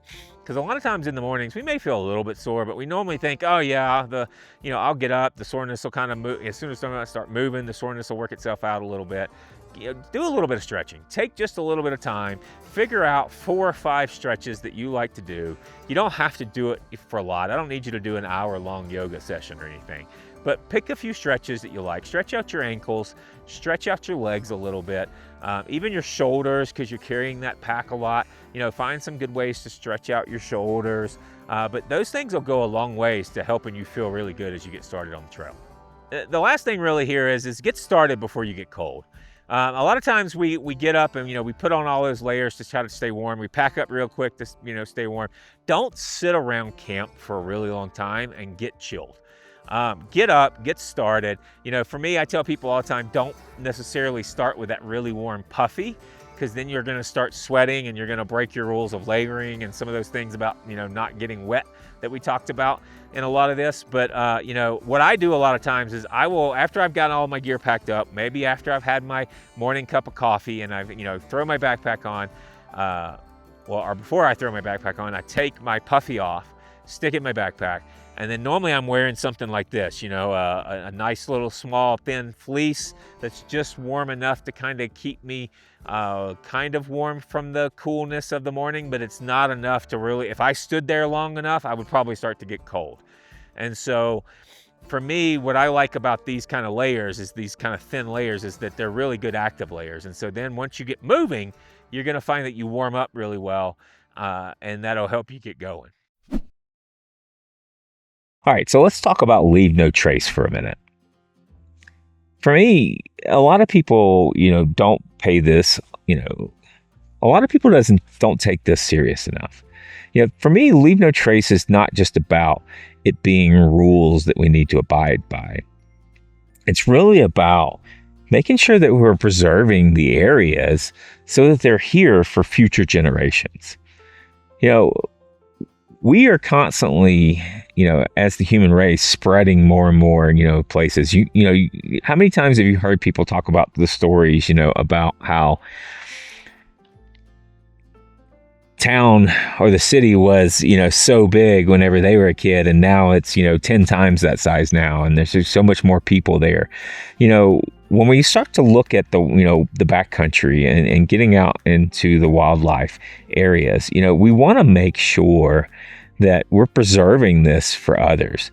And so I always try to not only make sure that I'm abiding by, the good policies of leave no trace, but that I'm also trying to, leave a place better than I found it. And so I don't like walking out and saying, somebody else did that. That wasn't me. And so but I don't have to deal with it. Like somebody else threw that piece of paper down. I don't need to worry about that. Why did they do that? I'm going to try to do my best to take, when I see those kind of things and to pick them up. And yeah, when we're backpacking, we're all trying to stay super light. The last thing you want to do is be picking up somebody else's trash. But, if we're taking care of the environment out there, it will make sure that it's there for our grandkids and their grandkids after them. You really want to aim when you're out for what they like to call invisible camping. If somebody can come out and never know that you were there, then you've been successful. When you go out and you see, and it's not just trash too, like you can go out and sometimes see where people have, taken and pulled up a whole lot of rocks from around the area and built a fire pit. And they thought, oh, I'm trying to be fire aware, but they don't realize you've impacted that area. And then they end up just leaving the fire pit. So if you are in an area where you're allowed to make fires in some of those areas, then okay, that's fine. But at least make sure that you're distributing everything back out where it was so that you can't tell that you were there when you're done. And really too, for me, when you're teaching your kids or you're teaching, friends that are going out with you backpacking, try to teach the leave no trace principles without a whole lot of guilt. Don't make it a negative thing to people. The more positive that we can do in teaching folks this, the more likely they are to take up those principles and do it as they go along. So let's talk just a little bit about campsite impacts. So when you're going out in a lot of places, so like a lot of the places that I go out to, I'm in a national forest or national areas and, in some of the mountain areas and stuff. And so there may not be set campsites when you're at. And so you want to make sure that you're just, spreading yourself out enough to where you're not causing a large impact. So if you're in a large group, try not to all get right there together so that you're kind of really flattening down everything, or try not to, be removing a whole lot of, the ground or, the bushes or other things. Don't go cutting things down just to make yourself a place. If you can't find a good spot there, then move on down a little bit further until you can find something. And if you can, try your best to camp on durable surfaces. Don't go out where you're going to completely push down a whole bunch of, grassland or other things if you can help it.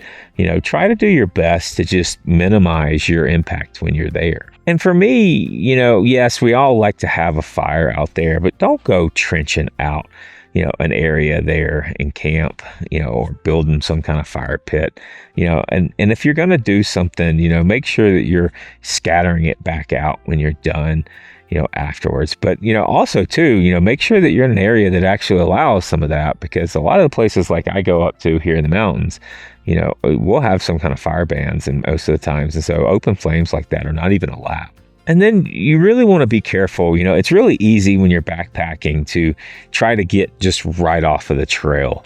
You get tired at the end of the day, and maybe, you haven't had a whole lot of luck finding a place, and you see this little flat spot that's right there kind of off of the trail. But what you don't realize is by, putting in some of that impact right off of that trail like that, you're just going to, and if everybody keeps doing it, next thing you know, you've widened the trail off and you're starting to make a pretty big impact there. So do your best to get off of the trail.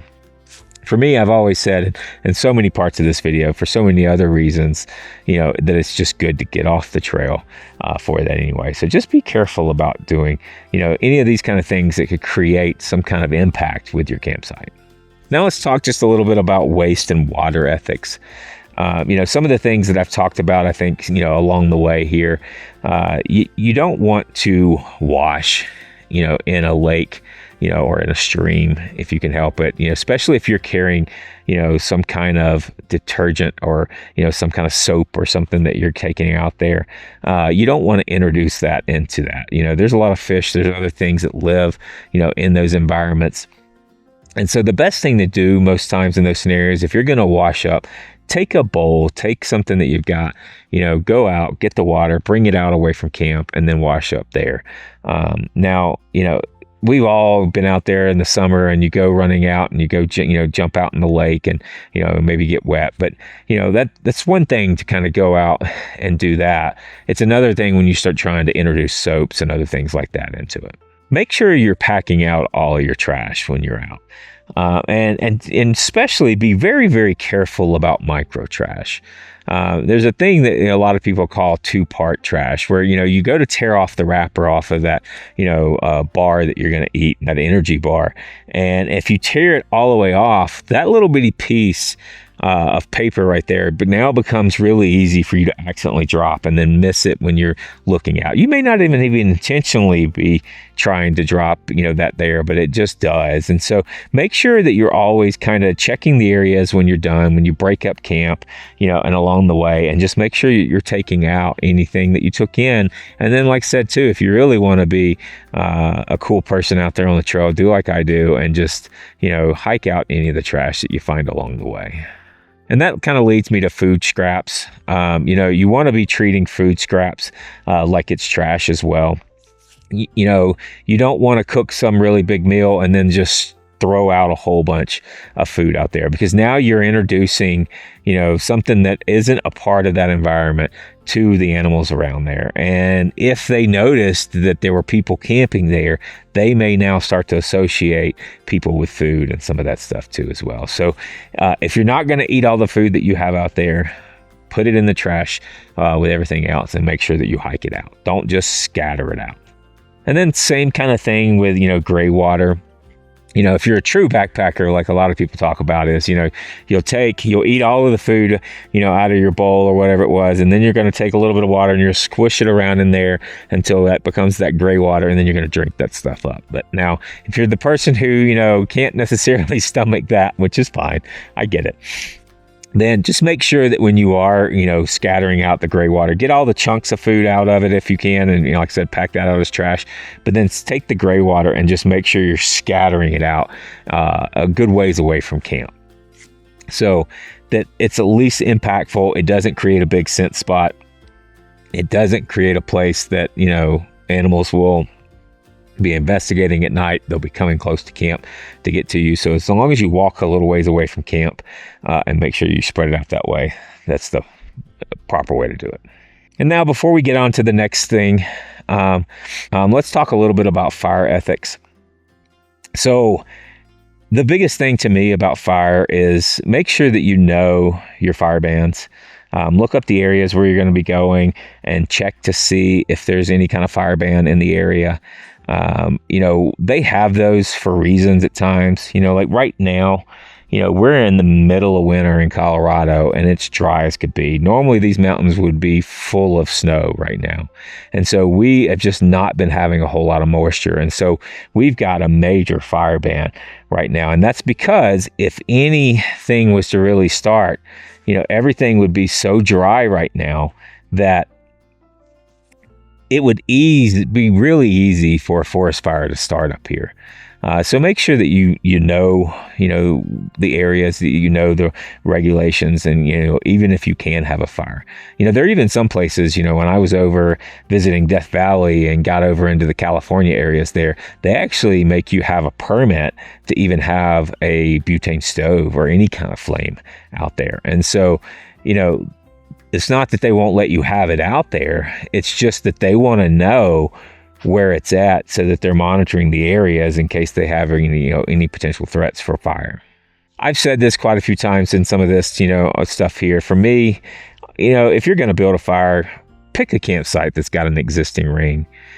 fire ring. There are so many places, a lot of places that the Forest Service does where they'll actually, allow, backcountry fires in some places, and they'll actually have fire rings that they've brought out. So whether they've built one out there or they've actually done it, try to only use those so that you're not creating an additional impact yourself. And then if you're in an area where you can have a fire and you actually do decide to have a fire, make sure that you're burning it fully. Don't stack it up, make it huge, make some kind of bonfire and then, you tossed a cup of water on it and you think it's out at the end of the day. Try to keep the fire small so that you're burning up every bit of it there, and then make sure that your ashes are completely cold to the touch, so soak them at the end of the day. And so hopefully you've got some access to a decent amount of water so that you can, even if you got to hike off and get water and bring it back, you can soak that fire down, because you want that to be, really cold to the touch so that there's not any moment of fire left in that if you're not there. And then really too, I'll just kind of leave you with this, in so many places that you would go out here, the best fire is no fire.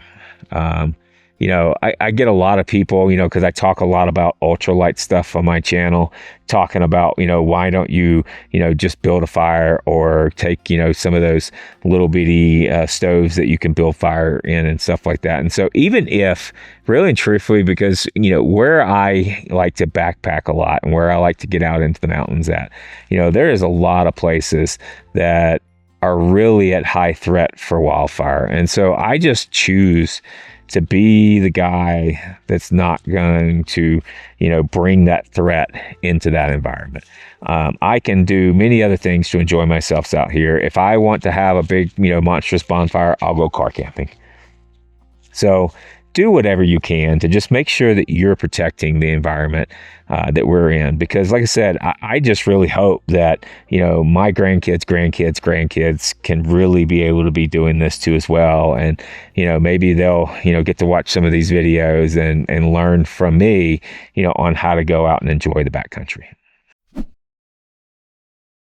All right, so now let's talk about trail etiquette and community. And the first thing I really want to talk about here is passing etiquette. One of the fastest things that seem to aggravate people out on the trail can be the interaction with other people. Typically when you're out on the trail, the person coming up a hill always has the right of way.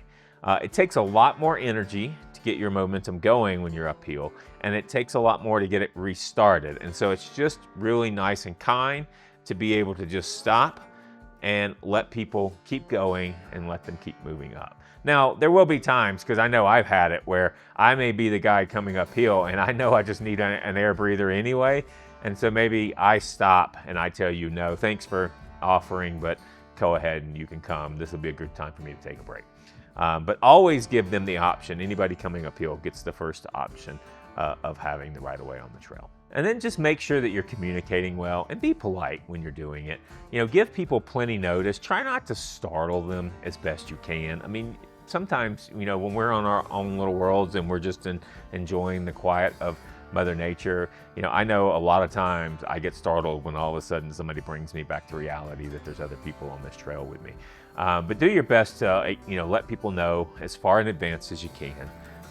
Tell them things like, coming up on your left, do you mind if I pass?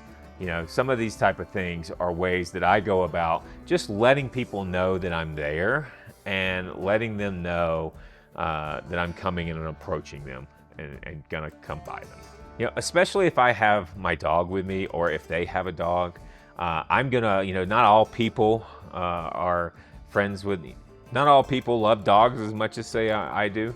Or maybe you do. And so if I'm hiking or even if I'm out trail running and I'm coming up on somebody to pass, not only do I let them know I'm coming, but I may say, behind you with the dog, we're gonna pass on the left if that's okay. So just make sure that you're being polite in those cases. And then if you're being passed or you're allowing somebody else to pass you, be careful about where you're stepping off the trail for. Make sure that you're finding a good solid surface. I normally always recommend that you step off the trail uphill because you're more likely to potentially lose your step or something and maybe even fall on the downhill. And so just be careful that you're paying attention to where you're putting your feeding if you're coming off the trail. And then also pay attention to the leave no trace principles of the trail, right? Try to stay on hard, durable surfaces. If you have to come off the trail, be careful about widening the trail and those kind of things. Be careful about, even if you're passing somebody, about walking off the trail to do it, because those really do potentially mess with the trail health, and could end up widening the trail over time, which is not good for the leave no trace principles of the trail. And then so if you have dogs, just make sure you're keeping them under control too. For those of you that maybe hike with your dog off leash, they need to be in perfect control if you're doing that. For me, if I'm on a trail where I know there's a lot of people, my dogs are under pretty decent control, but I wouldn't say they're under perfect control. And so if I know that I'm on a trail where I'm seeing people frequently, I will make sure that he's on a leash. So that I can have control of him when I'm interacting with people. Because, what if somebody comes up on a horse and I don't know how he's going to act with some of that? And so you want to make sure that you have good control over your dog if you're out on the trail. And then some trails that you get out on too, they may know the rules, because they may have the leash laws where you have to have your dog on the leash all the time. A good motto that I like to share on this that helps kind of you remember these kind of things is be predictable, be polite, and protect the trail. And then make sure that you can hear people when they're approaching. So if you're out on the trail and you've got headphones on, try not to put both of the headphones in, because now you're not going to know when people are approaching, and all of a sudden somebody's going to be right up on you, or worst case scenario, you're taking up the whole trail and they're going to tap you on the back or something. So I always just, if I'm going to wear headphones and listen to something like a book on tape or music or whatever, I just put one in and I leave one out so that I can still hear my surroundings on trail for that. And that leads us into the noises and the vibes and stuff that we have on a trail. When you're out in the wilderness, sound carries really far. And so don't be that person that's got the Bluetooth speaker on your backpack that's blaring music out, because you'd be surprised at how far that noise goes. I mean, yeah, it's cool to do when we're at home. It's cool to do when you're in a backyard barbecue. But when you're out on the trail, let's, if at all possible, let nature be the soundscape, for our hike. Even if you're that type of person who wants to, listen to an audiobook or listen to some music, wear headphones. Don't force that on everybody else that's around you for that. Be polite, have your music, to yourself, so that you're not necessarily, broadcasting that across the entire trail. You really want to respect those people that maybe are looking for that quiet solitude. So be thoughtful about that, especially if you're hiking out in large groups. Be mindful about how loud you guys can be when you're talking, or if you're yelling at each other, or whatever the type of things. I mean, there's been a lot of times, right, where I've been out camping, and whether I'm on the trail or I'm at my campsite, and maybe there's some other campsites near the area that I'm in, and you get these groups that are just super loud, and they're always kind of really being loud about it, and it really just takes away from some of my fun. So if you're with a group, I always try to at least just be mindful when I'm with a group, and and tell the folks in my group that hey, let's just try to stay quiet the best we can and talk at reasonable levels, not blare music and those kind of things. So now let's talk about campsite sharing. So when you're out on the trail, be mindful of other folks too as well. If you come across somebody and even though it might look like right there around them, like they got a ton of space, and flat areas right there next to them that you could easily set up, be thoughtful about that, right? Most of us, if we're out by ourselves, we're going out to get a little bit of that solitude. And so if at all possible and you're able to, keep going a little bit further and find yourself, your space. If you do decide that, you don't have a lot of other options, or you would like to be around some people, at least have a conversation with them and make sure that this is something that they're interested in, and just make sure you're letting them know that it's okay to say no, that if they would rather have their solitude, don't force somebody into, like being polite and having to let you share camp when they really don't want that. And then if you are sharing a camp with somebody, just be mindful that you are and respect things like quiet hours. Make sure that you're trying to keep the levels down, knowing that you've got people around you, and that you're making the noise go down at a certain time so that people can sleep properly, and some of those things, that you're being mindful of things like you're shining your lights, that you're using the red lights and other things like that, and where you're shining your light. But then too, just remember too, that when we're out there, we're trying to keep our impact small. So if you're going out with a large group, try your best, to make sure that you guys are staying on hard surfaces. But if you're not, then spread out a little bit so that you're not just, setting up 3, 4, 5 tents all in one grassy area, and then all of a sudden you're just going to really flatten out that whole area. Do your best to spread out so you can minimize the impacts that you guys are leaving on the areas. And before we get into backpacking with others, just in this topic here, we're talking a little bit about helping others. As you've seen a pretty reoccurring theme here, it's be polite, right? If you see somebody suffering, just stop and ask them if they're okay, because you don't know what their situation may be. They may be needing some help but may be afraid to ask for it. And if you just think, oh, I'm just going to try my best to not bother people and put my head down and keep going, and you think that it's a bother to ask somebody if they're okay, you could be taking the risk of being the reason why they end up in an emergency later on when you could have maybe have helped them. So be polite, and help out where you can. But also, when you are offering your help, don't become the emergency either. If you do come into some scenarios where, say, somebody maybe slid down a hill, don't go running down that hill yourself. Stop for a minute, think through the situation, and decide, know your own limitations, right? If you're not going to be able to get down that, slide that they did and then be able to get back out to help you or them out, then you're not any help to them going down there in most cases. So think through some of those scenarios and know your limitations on what you can do to help. In some kind of scenarios, when you're out there, maybe the best thing that you can do is pull out that emergency, communications device that you have for your worst case scenarios, and maybe you hit those buttons to be able to get help out there, to be able to help somebody if that's the case, and maybe you stay with them in order to provide them some support and just kind of be there in case there's anything that's needed along the way.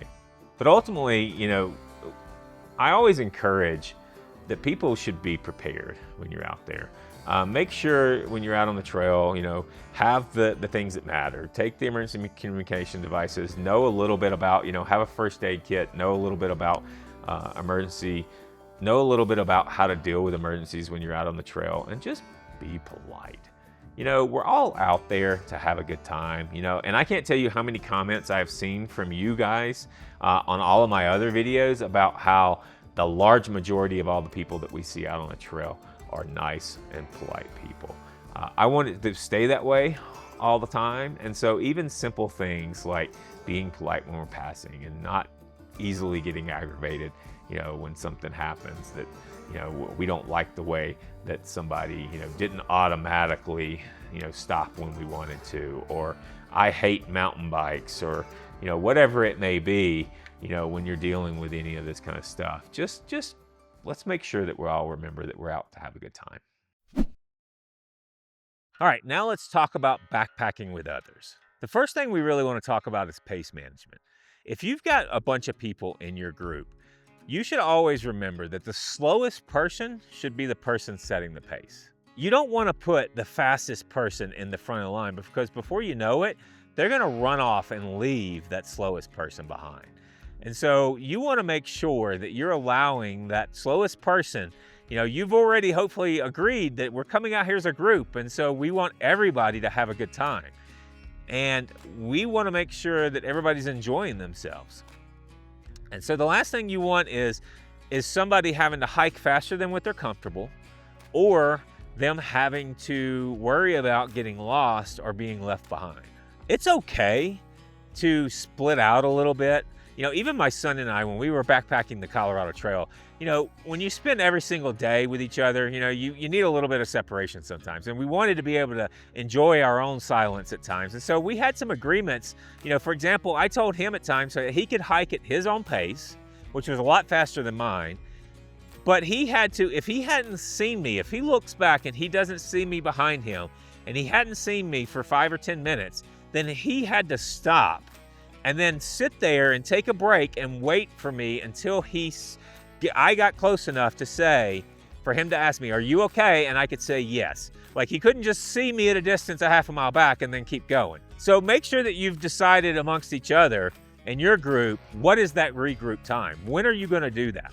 And when you're out there,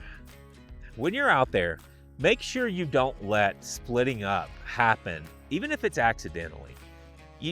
It's so easy at times when you're out with a group to be going and you not be paying attention because maybe you know exactly where you're going, and you come up and there's a split in the trail. And maybe you veer off to the right because you know that's kind of where you go, but you're not paying attention that the people behind you might not know where they, need to go. And so now, what if they go left? So now you've both just got split up, and you might not be able to know how to find each other, because you're going to come back after a while. Maybe you start missing them and you start coming back because they're not catching up to you, or you stopped and you took that break and 10, 15 minutes have gone by and they're still not catching up to you. So you've decided it's time to go back and see if I can find them, make sure nothing's happened. And then you go back and you realize, oh man, there's a Y here. Now which way do I go? Do I go back where we came from? Or did they end up going the other way? It's really easy to kind of get lost in those scenarios. So a lot of times I recommend that when you come to a point where there's a decision to be made in a trail, whether that's, go right, go left, go, front, whatever that may be, make sure you stop, wait for the group to catch up so that everybody knows that you're going in the right direction. And then you really just want to make sure that you've got good time expectations with everybody. Hopefully everybody understands when you get out how long you're going to have to be hiking, and everybody's agreed that they all can do that. Don't go out and be like, hey, yeah, we're just going to go out and bushwhack out until we decide to stop. And maybe that's 8 hours for you, but somebody else came out with the expectations that they were only going to have to hike for 2 or 3 hours. And maybe they're not capable of really hiking for 8 hours. So just make sure that you've talked to the group beforehand on what the expectations are going to be and how long you're going to need to go out and hike. Now let's talk a little bit about shared gear. To me, one of the best things about going out with a group is that you don't have to carry everything. You're not the only one that's having to take everything that goes out there. And so you can share all kinds of stuff. You can share the shelter. If they're good enough friends and you've got a good 2 or 3 person tent that you're not, that you're willing to be able to share with them and share with somebody, now you can split that up, and maybe one of you carries the poles, the other carries the tent, or your cooking system. You can split it out. You don't need, every one of you doesn't need your own separate cooking system, especially if all you're doing is boiling some water for some rehydrated meals at the end of the day, or some coffee in the morning. Just have at least one stove that has the capacity to be able to help the whole group. Right, so like for me, I might carry a really small, lightweight backpacking stove and just a small cup when it's just me. But if I'm gonna go out with multiple people and we're gonna share that stove, I'm now gonna maybe carry a little bit bigger of a stove or a little bit bigger of a pot so that I could be boiling the water for all of our meals at the same time. Because the last thing you wanna do at camp, especially when you're tired, and everybody's hungry, is to go, okay, well, my cup's big enough to boil the water for one meal.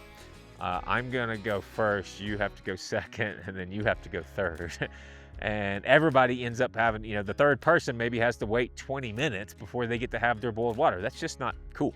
So make sure you're thinking about those things whenever you're figuring out that plan. But don't overshare, some of your critical items. Some of the things that you gotta be careful about, expecting that somebody else is gonna carry it is, like, say, your first aid kit. Or even sometimes your satellite communication device. If you know that you're going to be splitting up any with the group, then you want to make sure everybody's got their own ability to communicate. Same with the first aid. If you're going to split up any, or even like, kind of like the stove, like when I go out, I have this really kind of dialed in first aid kit that I know is everything that I might need, but it might not have enough stuff to be able to support everybody. So you either need to make sure that you're carrying something that's big enough to support the group, or just go ahead and make that an agreement that everybody brings their own little bitty first aid kit. The other nice thing about groups is that you can share those camp chores. You don't have to do all of that on your own anymore. So one person can be going and filtering that water. Somebody else can be prepping dinner, and then even if you're sharing a shelter, maybe somebody else can be putting the tent up. Even too, depending on how big your group is, somebody else can be going and putting that bear line up. These are some of the really cool things too about going out with a group, is that shared experience.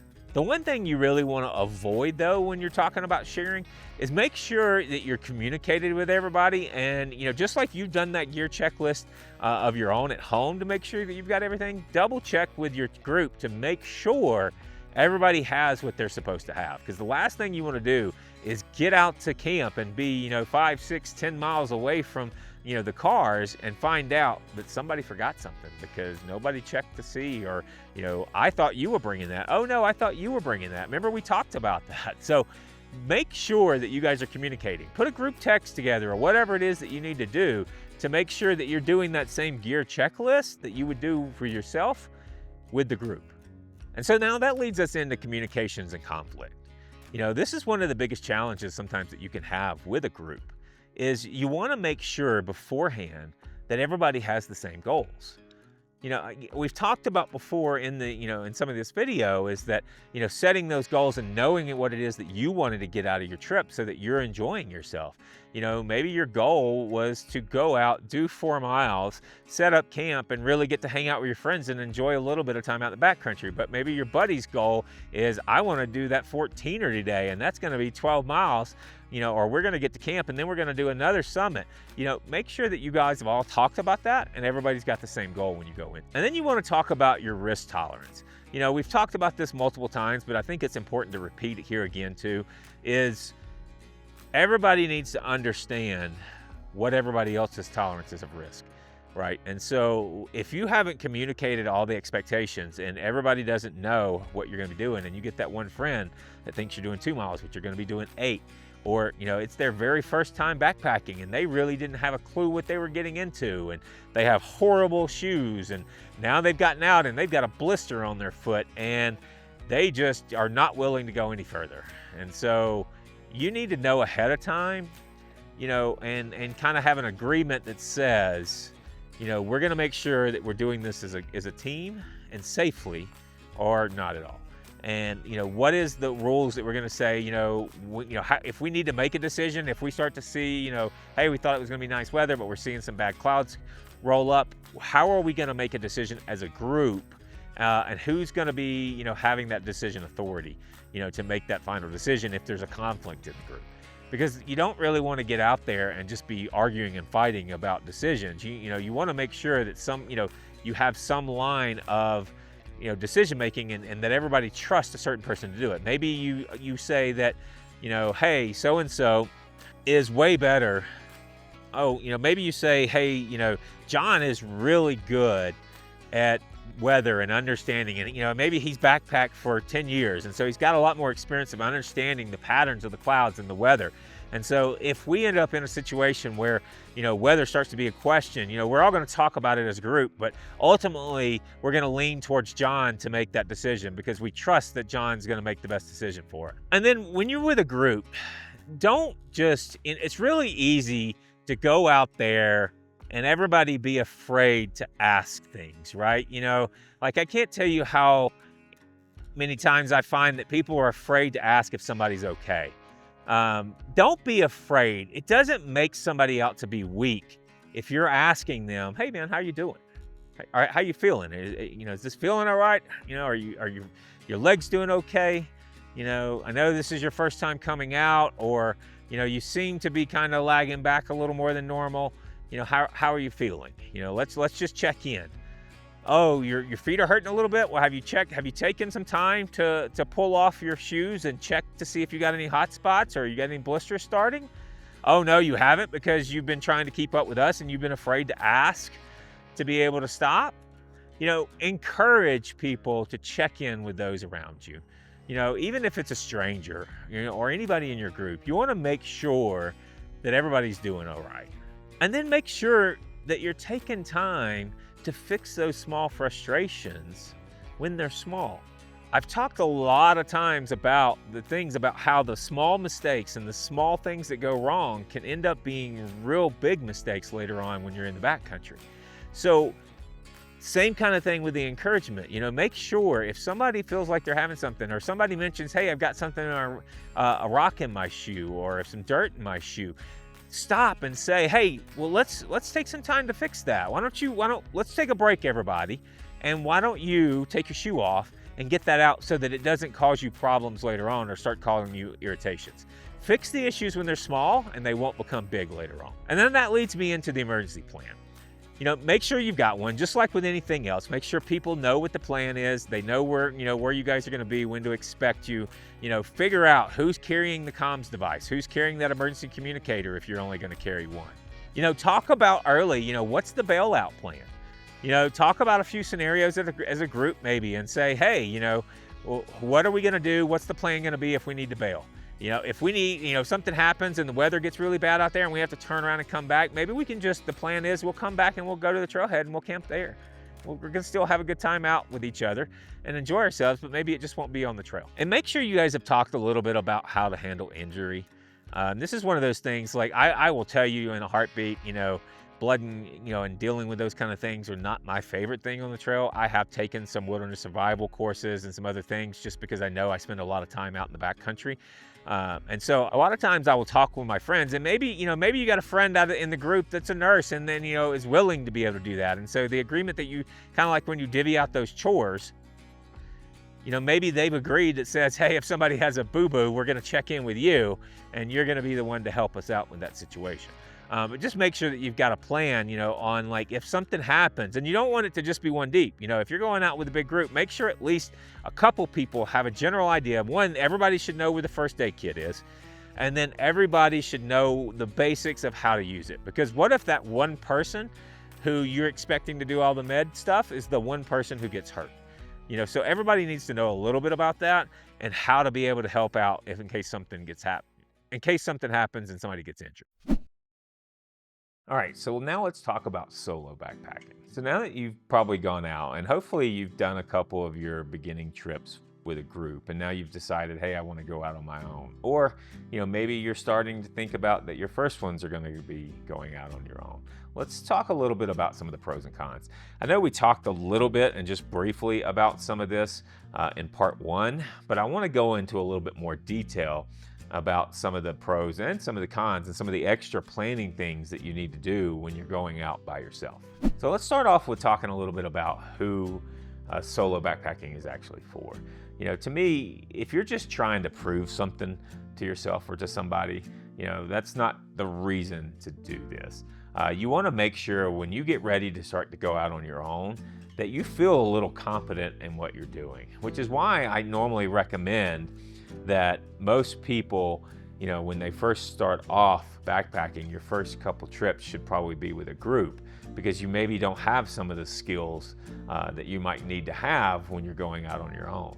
And so I definitely recommend, that you have a little bit of that confidence, when you're going out, that you've learned some of the skills, how to use some of your gear when you're going out.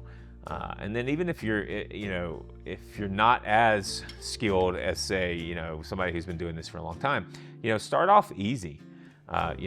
Same kind of thing that when we talked about, how to plan your first trip, is to keep things simple, keep it, to where it's easy for you to achieve, it's easy to be successful.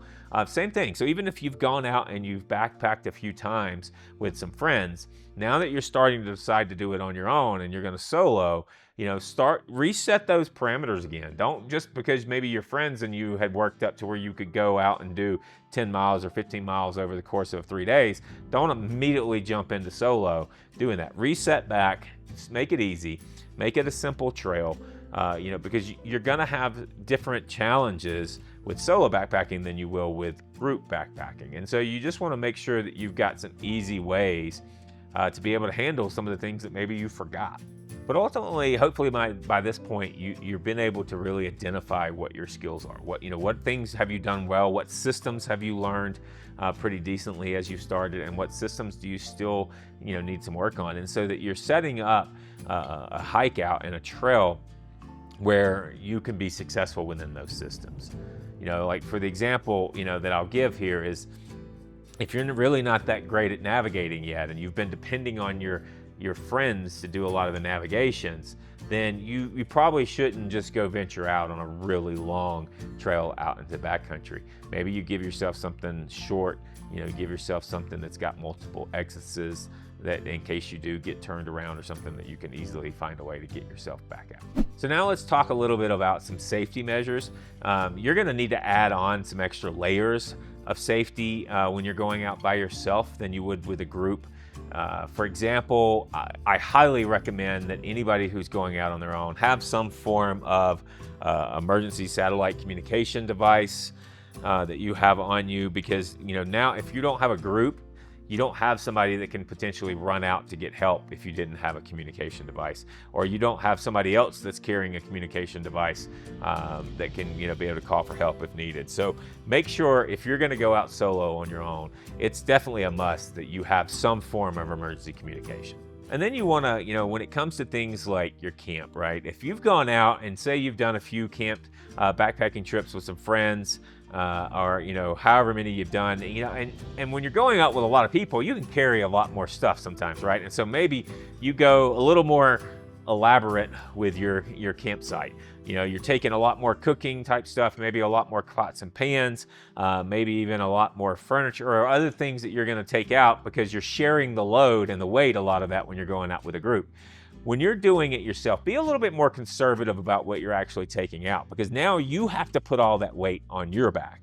And so you may be used to having 3 pots to cook with when you're with the group, but try to do your best to try to bring that down to a little bit, because the last thing you want to do is end up going out with a 50+ pound pack and be miserable because you've tried to carry out so much stuff. So really take a little bit of time before you go out to think through, what are the things that you took with the group that maybe you don't need if you're going out on your own. And then just make sure, when you're out on your own for a while, like I said, drop those mileage back, because a lot of times when you're with somebody and you've got the energy and enjoyment of being out with other folks, sometimes we can hike further, right? When you're going out to do it on your own, so not only in the sake of giving yourself to make it something easy, but you may not be able to hike nearly as far, or you may start to notice that fatigue starts to hit you a little faster when you're doing it by yourself versus with a group. So just be thoughtful of that whenever you're going out.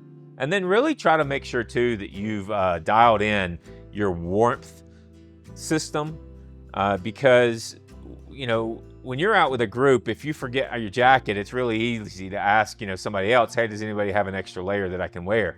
When you're going out on your own, you're going to be the only person responsible for all of those layers. So just make sure that, especially if you're backpacking not in true summer and there's cold nights or any of that kind of stuff, make sure that you've taken some time to really think through that you've got a system that's going to be able to keep you warm when you're out by yourself, because nobody else is going to be able to help you with that. All right, so now let's talk a little bit about mindset. So we talked about this a little bit before too in this course, but I really want to talk a little bit more on that. So when you're going out on your own, you want to make sure that you're ready for that. And there's some really good tools that you can use to help you be a little bit more at ease when you're out and you're by yourself. Some of those things are like, you hear me say a lot through a lot of this video, is the routine of things, right? The better you understand your systems, right, the better where, the routine of where you pack everything in, the better you understand what you're going to do when you get to camp, and knowing your camp chores. A lot of those that routine is going to help you with any of that anxiety or stress that you might have of being out by yourself. And then it's easy to do too when you're out to let yourself kind of focus on those chores. Stay busy. If you've got things that you need to be doing and you're feeling a little anxious about being out there on your own, find ways to just keep yourself busy. Get there and get those chores done and take time to do that. Maybe take a book to read, something that can help you deal with some of those worries or some of those fears maybe that you have from being out there. Do your best when you're first going out as a solo backpacker to try to recognize the difference between what's a normal fear and anxiety of having to be out for the first time versus what is risk? Are you, because I talk a lot about, and I did a whole video about how to stay safe out on trail. And one of the things that we talk a lot about in there is trusting, your gut. But when you're new and everything's a little nervous and you're anxious about it all, it's really hard to hear that gut when everything has kind of got you a little skittish. So do your best to understand what is just a normal fear for you to have, because you want to make sure that you're separating that so you still have that skill set of being able to trust your gut to keep you out of any negative situations. And ultimately, when you're solo backpacking, you're gonna get more and more confident the more you do this. So the more times you go out, the more confident you're gonna get, the more you're gonna get used to those noises out there in the backcountry, the more that you're gonna get used to that solitude and maybe even crave it. Nowadays, I will tell you, I've been backpacking for 30 plus years. I crave that solitude at times. And so for me, but it took a long time to get used to some of those things. Even for me, because I grew up originally, I spent a lot of my youth down south in southern United States where we didn't have big predators like bears. And then in my later 20s and 30s, I started doing a lot more mountain type stuff and getting out in the mountains. And in the beginning, when I first started off, I was terrified about the idea of a bear. But over time, I educated myself. I got a little bit more confident about how to recognize bear territories and other things out on the trail, and I became more confident about going out into the bear country. So start small, do easy things to help you build that confidence so that you'll enjoy yourself while you're out there. And so the last things I want to say about solo backpacking is that make sure you've got some good contingency plans for things. What's your plan going to be if you get injured? If you twist your ankle, what are you going to do? How are you going to get back out? What's going to be the moment where you need to hit SOS? We should always, when you're going out, if you just have a bad, cut or something on you and it's not life or death, you need to be cautious about hitting that SOS button. But if it is something that's really bad and you are worried about your life, then absolutely, hit that button and get help coming out. But we need to know, what that difference is and kind of have a plan. So walk through, when you're at home, some of those thoughts about what are you going to do if, you fall and scrape your knee. Are you familiar with knowing how to get your first aid kit and you're going to bandage that up and you need to calm down for a little bit and then you're going to decide to keep going? Versus if you are doing something and you twist your ankle a little bit, you can maybe walk on it a little bit, but should you take that moment to realize that, hey, I'm by myself, I feel okay right now with the ankle. And so maybe should I use this time to be able to evacuate myself and hike back out while it's still feeling okay versus taking the risk that it's going to get worse over time, and then you're no longer going to be able to evacuate yourself out. So you want to be thoughtful of those kind of things when you're out, especially when you're out by yourself. Make sure that you have a plan for weather bailouts. When you're by yourself too, like I said, the last things you really want to do is take a lot of major risk when you're out there. And so doing something like, I'll just push through, and so what if I get soaked and then you're cold and, next thing you know, you've put yourself into a pretty bad situation. So, if all of a sudden, you planned and, when you looked up, everything was supposed to be great and sunshiny, but now you've run into a situation where that shifted and now you're going to have some really bad weather for a while or even lightning storms or other things. Make sure you've got some plans in place on how you're going to be able to deal with that. Because you're going to be the only one out there. Nobody else is going to be able to help you out with those kind of situations. Then I always recommend having make sure that you have navigation backup. You've heard me say that multiple times, and I talked about it in specifics when we talked about navigation. But when you're by yourself specifically, the last thing you need to be is running into a situation where you've put all the eggs into one basket and using that app on your phone, and then something happens to your phone and you don't have the ability to be able to get yourself safely out. So if you're not with a group and you're not carrying multiple things that way, make sure that you've got some kind of form of redundancy to be able to get yourself out if you're out by yourself. And then lastly, so I'll summarize kind of solo backpacking, as you've heard me say here a couple times too. Just don't take any added major risk when you're out by yourself. Be careful about some of that stuff, right? Especially me, right? I mean, I've gone out a lot of times. I've got 2 boys. We like to go out. We like to be silly guys at times. We like to climb things, climb trees. We like to climb, the mountain areas. We like to scramble up rocks or climb up to this really high rock or whatever. Oh, we found this cave. Let's go explore some. Some of those kind of things could be super fun with being out in the backcountry, especially if you're with groups.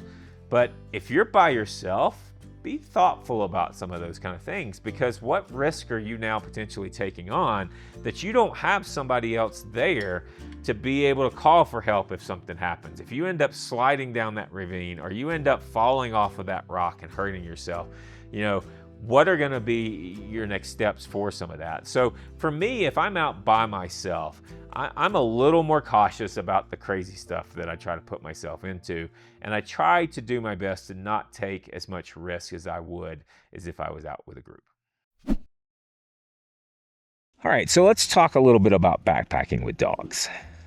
If you are like me and you love taking your little 4-legged buddy out with you, and just getting them out on the trail and getting them out camping and all the things that we do together, then just make sure that you understand how to do that, and that they are aware of how to get out.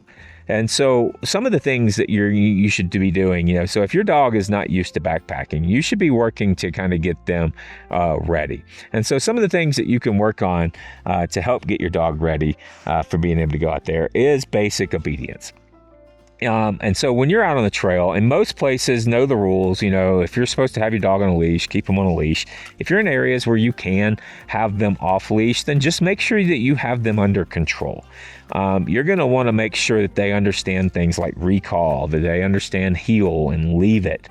And I don't mean just that, in a perfect environment that they do it. You want to make sure that they'll do it in a really wild environment, because the last thing you want is to be out on trail and your dog's running and then all of a sudden they take off running after, say, some mountain lion because they see something, or even, let's just say it's not even that extreme, and they just see a rabbit and they just take off, but they get so prey driven, if that's your dog, to where next thing you know, they could run miles away, and then you are in a hard time trying to find them in those kind of situations.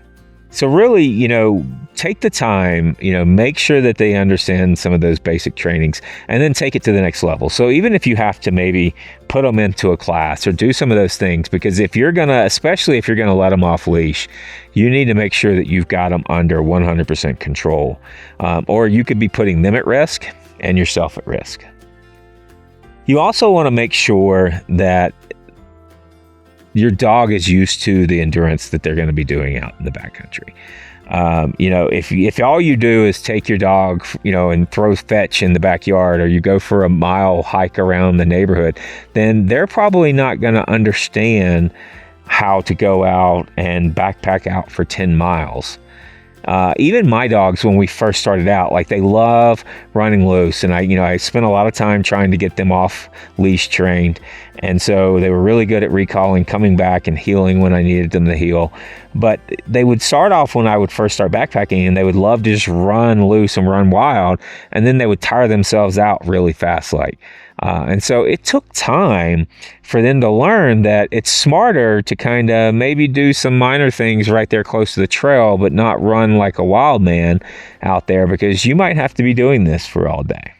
And then you really want to pay attention to their feet, right? And so you want to make sure that you're doing things to take care of their paws. There's so many different things that you could do. Be cautious of them. Make sure that they're used to the environments.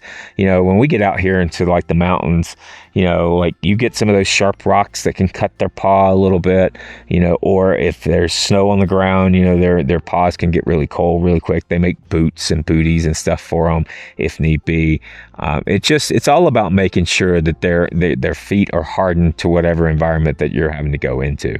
And then just be checking them pretty frequently. So not just at the end of the day. I like to take times when we take a break and we're just sitting there. If I'm eating a snack or something, I'll just grab their, paws and check them and look at them and make sure that we're looking at them.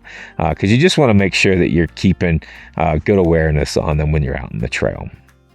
And then you really want to make sure too that your dogs understand when you're going out the temperature limits.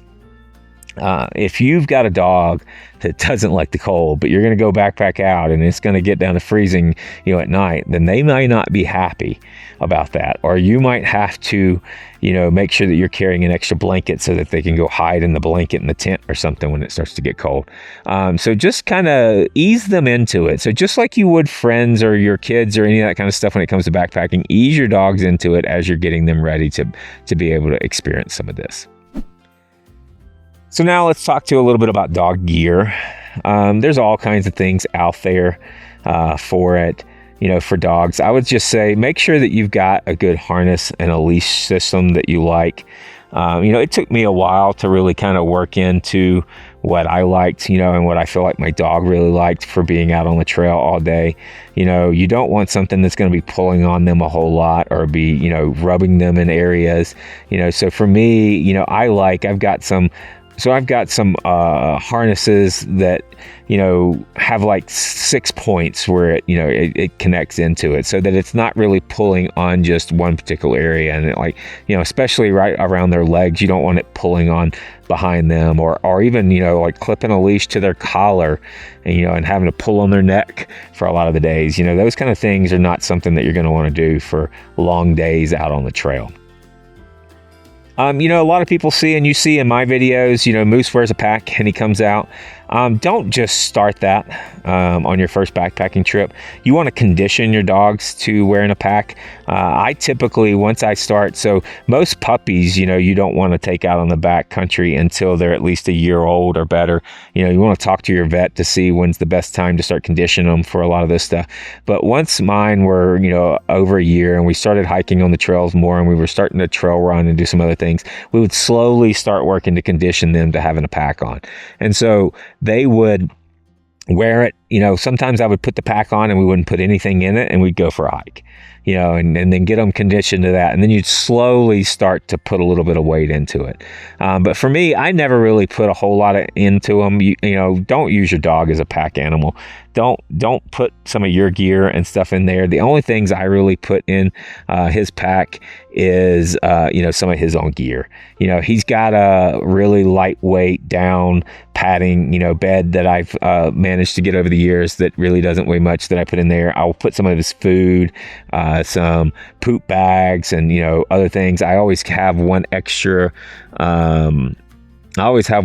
thing to be able to carry some water for him if we're having a dry camp. So there's a liter bag that I keep in there empty most of the time, so that worst case scenario, if I know we're going to be dry camping and I need to make sure that we're getting enough water for not only myself and himself, I can fill up that liter. And then if his bag's not too heavy, I can maybe have him carry his water for that. But ultimately, just make sure that you're checking to see what's the proper weight size. For every dog, it's a little different on what they can carry. The standards typically is anything under 20% of their body weight, probably closer to 15%. For me, like I said, I don't know that Moose ever really gets close to that percentage for his. It just keeps it easy enough to have his stuff in there. Just like you do for yourself, you want to make sure that you've got some form of insulation that's insulating the dog from the ground, just like you do you. You carry out either a foam mat or an air pad for yourself to insulate you from the ground. You want to do something similar to them. The dogs, sometimes can, depending on what kind of dog you have, they can handle the cold a little better than we can at times, but it doesn't mean that being laying on a cold ground, especially in a really small tent where there's not much fabric below them, that it can't hurt them just as bad. So, if I'm going out and I know that I'm going to be out in some winter conditions, then I make sure that, Moose has got his own little foam roller that I can roll up and, even put on the back of his backpack if I want, because it doesn't weigh much. Or, I'll carry something extra, like this particular trip I'm on right now. We're in the middle of winter and it still could get pretty cold. And so I hacked out not only his little bed, but I also brought an extra sleeping bag just so that he had some extra warmth. And then you really want to remember when you're at camp too, that you've got to be aware of their food storage as well. So it's really easy for me to be in the habit sometimes of taking and putting his food in his bag. And then, if I fill up my bear bag with all of my food and then I get to camp and I go, oh crap, I don't have any extra space in the bear bag for his food. Well, I have to be able to make sure that I'm planning to get his food up, because it's as smellable just as well as mine is, and to get it up out of the way, in the bear country. So now let's talk a little bit about wildlife and etiquette. I've said this a lot of times throughout this video. If you're backpacking out with your dog, be thoughtful about how they react to wildlife. I know that, I have a bird dog. They're very prey-driven dogs, and, they love to chase a squirrel, a rabbit, or even some, birds. For that. And so if I'm in an area where there's a lot of those and I can't keep them under my own control, then he's going to have to go on the leash. If I'm in an area where I know there's a lot of moose in the area, I may not let him off the leash and let him run around like I would in some other areas, because, the last thing I need is him chasing after some moose or chasing after some mountain lion or something maybe, that we have out there, because, a moose could kill a dog in a heartbeat. So be very aware, and thoughtful about that when you're in backcountry. Like I said, most of the time, really, a lot of people, especially if I'm doing long hikes, people go, well, why don't you let your dog run around? I'm like, well, my dog's going to get plenty of energy and get plenty of exercise while we're out here. So there'll be times where he can run around some, but he's enjoying himself being right here with me on the leash just as well sometimes too as well. So you really want to prevent your dog from chasing wildlife. So if you don't have control over them where you can tell them to leave it and they immediately stop for it, you don't want that happening, because when you're out in these kind of environments, you never know what's going to happen. You might not think anything bad about, them chasing after that rabbit until all of a sudden that rabbit runs over and goes down and hides in some rocks on a cliff, and your dog, runs up and skids over and doesn't slow down fast enough and, goes off the edge of the cliff there, or goes down some area and falls through, gets going too fast and runs through some thickets or some trees and ends up scraping and cutting itself up. Now when you're miles away from anything, these are big issues. So to me, the best plan is to just don't let them chase the animals. And then too, when you've got your dogs out, for me, I'm always very cautious about having dog interactions when you're out in the backcountry. The last thing you need is some kind of dog fight to break out. So if I see people on the trail, or especially if they have a dog, I immediately recall my dog if he's off leash, and he immediately comes back and goes on leash.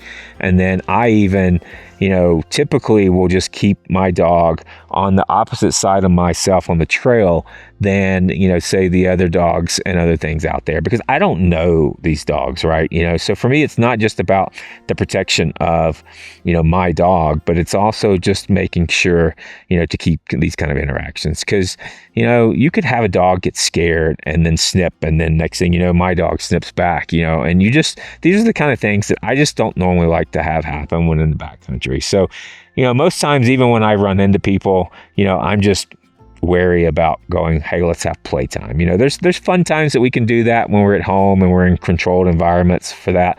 When I'm 10 miles in the backcountry and I don't know you and I don't know your dog, I'm least likely to say, hey, can our dogs be best friends?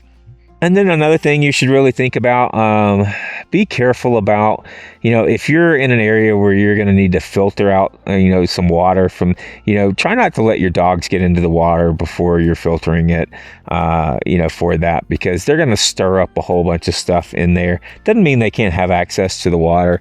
A lot of times what I do in these kind of scenarios, if I know I'm going to be filtering from an area, I may filter upstream and then let my dogs, get in the water and, be able to splash around and drink and do other things downstream from that.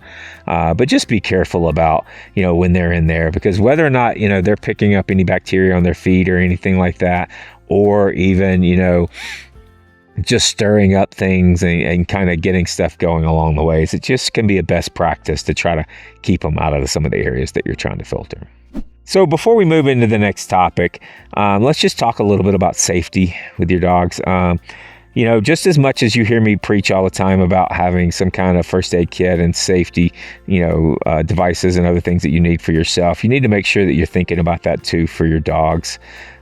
Be careful of things, like foxtail ticks. You want to be checking them for ticks just like you would check yourself in some areas. And so, at the end of the day, when you're settled in and you're kind of, stopping for the day, maybe sit there and pet them and rub through a lot of the areas and look for, some ticks and stuff like that. You also need to be very cautious about heat and dehydration with them. If you're going to have long places between water, you may need to carry some extra water for them, or have a way that you can put water in a bowl or something so that they can drink along the way.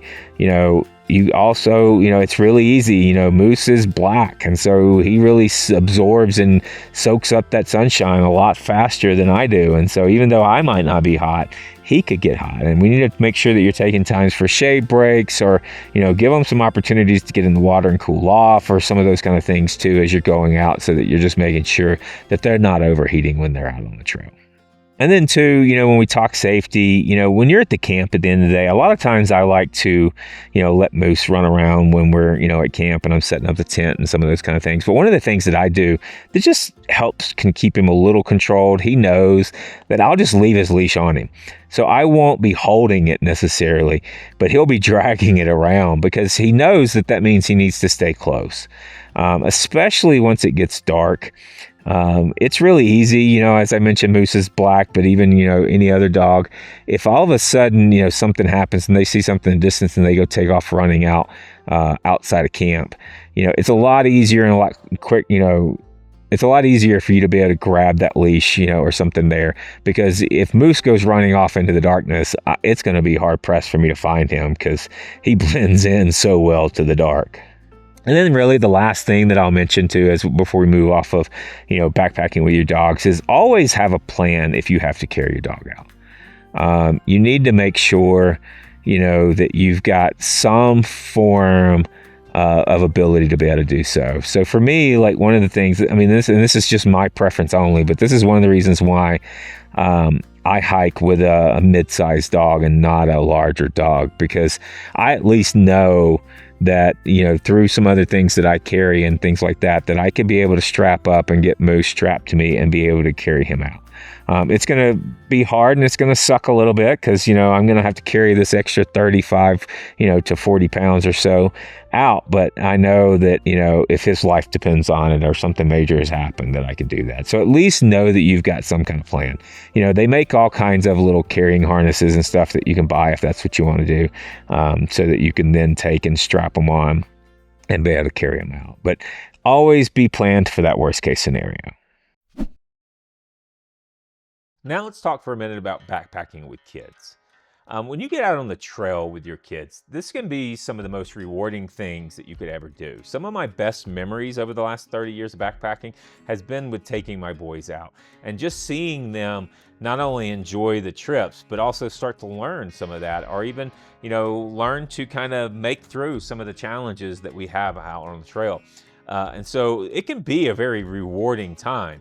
But you want to make sure when you're first starting out that you're giving them some success when they're starting. So just like I've talked to you a whole lot about being patient and kind with yourself about beginning and being a beginner backpacker, you want to even be more so with kids. So think about things like, making sure that the mileage is low.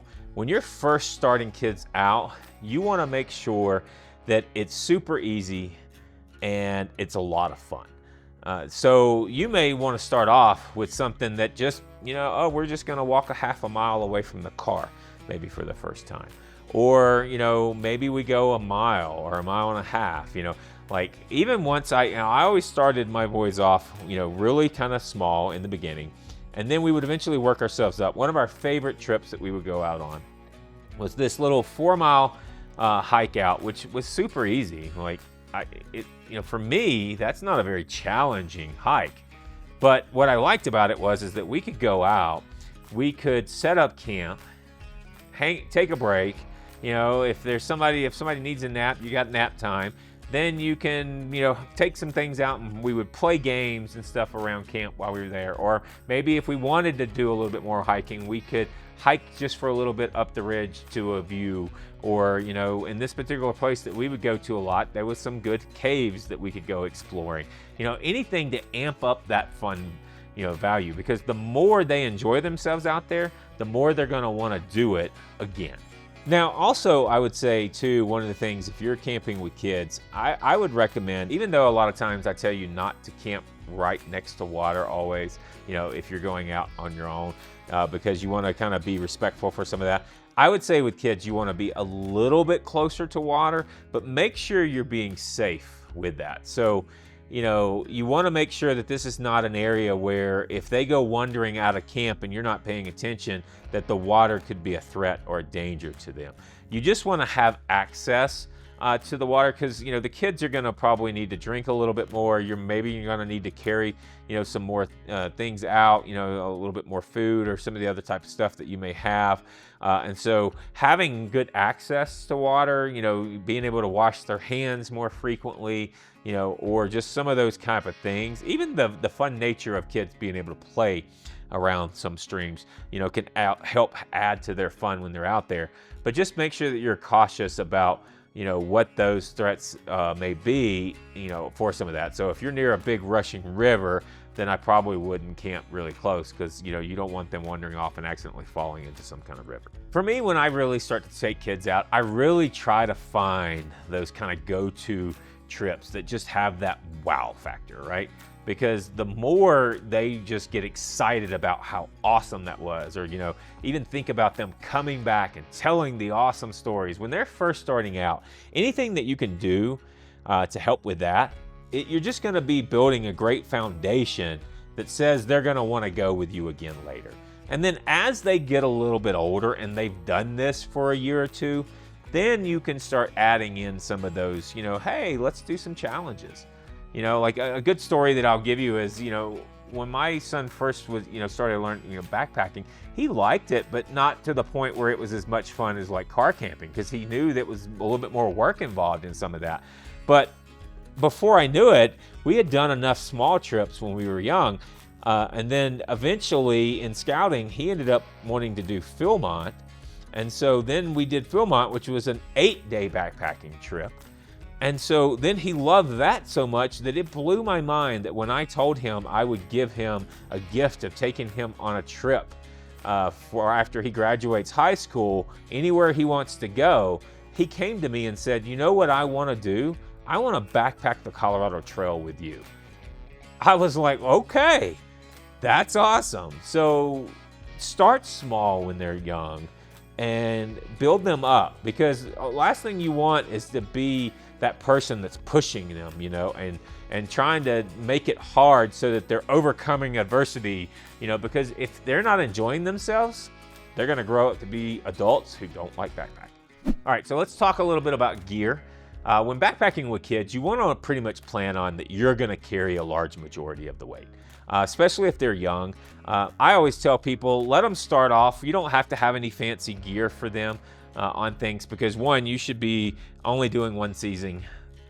Because you should only be doing one season backpacking with them. Go in the perfect weather, perfect part of summer, so that just their basic sleeping bag that they will have will probably be good enough for them. But you should be carrying a majority of things. I like to tell people, just take and put their day pack on that maybe they use for school when you first start them out when they're young, and just have them put a little bit of their clothing or something in there, but don't put a lot of their weight. Don't make them carry all of their gear. You should absolutely carry 75% of their gear and only give them 25% of it, maybe some stuffed animals, or even some snacks or other things that they are responsible for carrying. Make it simple. You want to start them off easy, because it's going to take time to get used to being able to hike out with weight on you. You always want to make sure that you're keeping kids warm and dry. Because if you think, we get a little cranky when we get a little cold, I mean, the kids are way worse, so you always want to make sure that you've got enough clothing to be able to keep them warm. But pay attention too, because remember, we've learned in the layering systems here, you don't want to just toss on 3 different jackets or something, or their thickest puffy jacket on them, and then have them be running around playing and get super sweaty, and they don't think anything of that. And then all of a sudden now they're freezing later because they've sweated through one whole layer, of their clothing. So pay really attention to their clothing layers. Pay attention to what you're bringing out for them. Always bring a little bit of a buffer.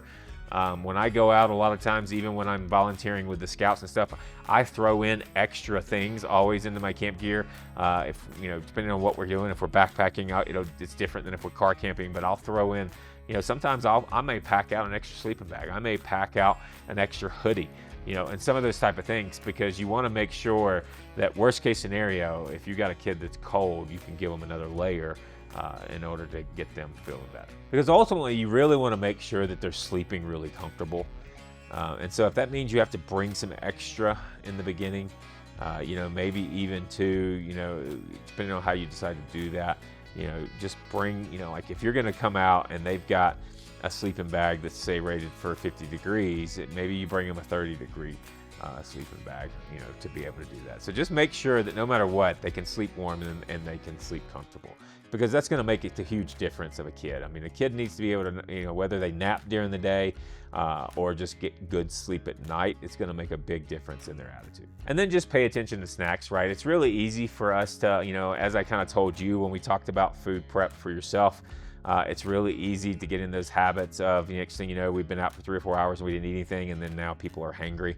Last thing you want is that kid hangry, because that could it could ruin the trip for you. They could be ready to go home. I hate this, blah, blah, blah. So make sure you're feeding them snacks along the way. So just like you would yourself, every hour or so, give some little small snack to them. Take a break, sit down for a minute, let them have a moment to drink some water, to be taking some snacks in, because it's just going to help their energy level and keep them, doing well. That leads us to motivation and morale. When you're really going out with kids, I know when you go out, you may be like, oh no, you're not allowed to take that gaming system. Even though I know some people that they love taking their gaming system out backpacking with them, because it's their, form of enjoyment and entertainment. And so they love being out in nature and then being able to do some of that. But with the kids, don't strip all of that stuff away from them. I know you're trying to get them out in nature. You're wanting to get them away from the electronics. But like I said, you're starting them off easy in the beginning. And so if that means letting them take out their little game system so that when they do get tired and bored with nature, that, they can do something when they're first starting out. Yes, as you get them more and more used to it, I promise you, they will learn to have more and more fun and adventure out and, and have a good time out there and care less and less about that electronic. But when they're first starting out, they don't know how to not necessarily do that. If that's a form of entertainment that you use with them a lot at home, then it's going to be something there, and it's going to be more agitating to them to be without it. So in the beginning, whether that's board games, whether that's, take a football or a frisbee to throw, or allowing them to bring out some form of electronics, in the beginning, when you're really starting to introduce them to backpacking, it's all about them having a good time. You really don't want them to feel like backpacking is punishment. If you really are adamant on them about, like, no, we're backpacking, you can't have those things that you really like, then they really start to associate that with some form of punishment. And that could be a good thing that will make them not enjoy themselves when they're out there. So be a little lenient. And that leads me to the last real thing here about, for me, I think when you're taking kids out, is really be extra cautious and thoughtful about safety and supervision, because you're out now in a place where it's really easy for things to go wrong. Most kids don't have the decisioning skills that, say, we do. And when I talked about earlier about, taking less risk whenever you're out on your own, it's not uncommon for a kid to want to run and go climb that tree, or run and go climb up those rocks, or run to the edge of that, cliff, and stuff there. And so, it's okay to let them experience some of those things, but make sure they're experiencing them under your control and under your supervision. because the last thing you want is for them to make a mistake where they took on too much risk and then they end up in some form of emergency. And then you really want to kind of get them used to like some form of night routine. You know, like we've talked a lot about in here too, about things like night anxiety. You know, you're going to have the same things, whether that's yourself, whether it's your dog, whether it's your kids. You know, everybody's trying to experience something different. And so make sure that you're coming up with some kind of routine that's going to help them work through some of those anxieties and those fears of those noises, or, you know, being in a tent, you know, out in the middle of the woods and being afraid of, you know, that there's animals out there or the other things too for them. So the better you can do to create some form of routine and give it planning, just like I said before, you know, with a dog or other things, you know, you want to be able to go, if that means that you get in bed an hour earlier than you really plan on going to sleep, so that you can kind of get them into some form of routine of just calming down. Maybe give them a little show to watch, you know, download a movie to your phone or something to help them just calm into the environment to where maybe they just then fall asleep. And then lastly, you know, to me, one of the things that I think that's really cool when we're taking our kids out is, you know, just think about it. You're starting to teach them the skills that you've been learning yourself too as well. And so don't leave out things like leave no trace. You know, I think it's really good to teach kids that early. You know, teach them simple things like, you know, don't have two-part trash. And if you don't know what that means, you know, it's like when you're opening up that snack bar, don't rip the little small piece of it off, because now that becomes a second part to that trash system, and it's really easy for that little bitty piece to be dropped or left or fall on the ground. And so teach them some good, you know, leave no trace principles as you're going there. Start small, like they don't have to be perfect on things, but it's really good to start them when they're young, learning some of those techniques so that as they grow up, they become good and responsible adults out in the backcountry. All right, so let's talk for a little bit about backpacking and the environment that you're in. Because each environment that you go out to might cause you to have a different loadout for your packs. So let's start off talking about the desert. So not too long ago, I took off and decided that I wanted to try some desert trips for winter. And so I went out and I did a quick overnight in Joshua Tree and did some fast packing. And then also went out and had a little bit of time and went out and visited a friend of mine that lives out near Death Valley. And so while I was out there, I noticed, you know, some differences in then what I'm compared to around here in the environments of the mountains and in the alpine environments.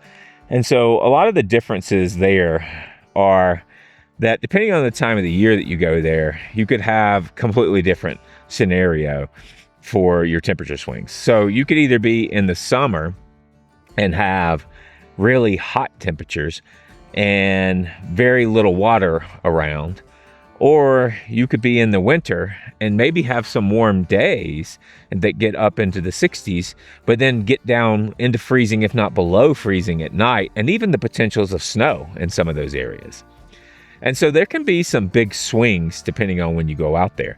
But a lot of the times what you're going to find, though, is in the desert areas, you're going to least likely have the option for water. And so you're going to need to plan a little extra. You may have to carry all of the water that you're going to take out with you for multiple days. Another thing that you really need to think about with the desert environments is some heat planning. You know, you got to really be cautious and careful about being in the heat all day long. So you want to think about maybe going early in the day, or, you know, starting in the morning before even the sun comes up, and get your hike out of the way when it's cool in the mornings, you know, and that way you're stopped and you can maybe hopefully have some shade in the afternoons.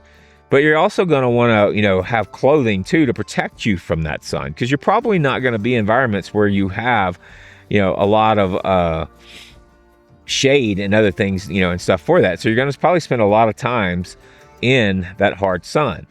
And so you're going to want things like a sun hoodie, hat, maybe even an umbrella, you know, different things to protect you from not only the harm that the sun can give you, you know, in getting sunburns, but also in just the temperature that it can give by being directly on you.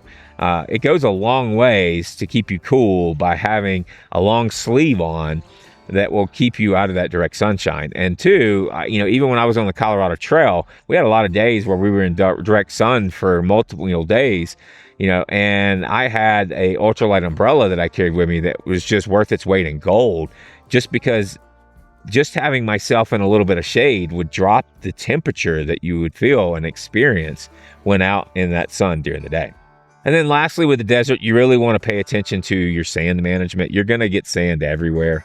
And so you want to make sure that you're taking periods of time, stopping and getting the sand out of your shoes. Because if you leave it in there for too long, that can cause friction. It can cause blisters and other things too there. You can also get it, in your clothing and other things, in your sleeping stuff. And so you just want to be thoughtful about that. You might want to have something, if it's going to be windy, to even cover your mouth so that you're not breathing in sand. And then, other things like that, protecting your water, trying to not get sand into your water, and stuff like that too as well. Now let's talk for a minute about the alpine environments. So I'm very familiar with the alpine environments, living in the Rocky Mountains here in Colorado. That's where primarily a lot of my backpacking happens. But there's a lot of things that you can, have here that you may not think about if you're not used to camping in those environments. One of the first things that we always have really is a storm risk. It's really, really common during the backpacking seasons, when most of you would be out, to have afternoon thunderstorms. This weather systems come through, they kind of settle in over those mountains, and then it just dumps for a while. It can come with a lot of lightning, a lot of risk, and a lot of danger in those. And so you really want to be thoughtful about how your exposure to that. So if you're going to be crossing up to the high alpines and you're going to be hitting some of those passes or getting on some of those ridges, then you want to make sure that you do that early, and so that you're not up there when those lightning storms are happening and those torrential rains are coming through. You also want to be really careful about camping up on the ridge if you can help it, because that can be pretty brutal on backpacking gear with the winds and the storms and other things that you can get up there, especially the exposure to lightning. You could be putting yourself at a pretty high risk. You're also going to have lower temperatures a lot of times as you're getting higher up in elevation. And it's really hard sometimes to get proper weather on those, because, there's not a lot of towns a lot of times near, some of these areas. And so the accuracy of the weather forecast in some of those areas can be spotty at times. And so you can almost plan that you're going to have at least 10 degrees, if not 20 degrees cooler for almost every 5,000 or 10,000 foot that you go up compared to below.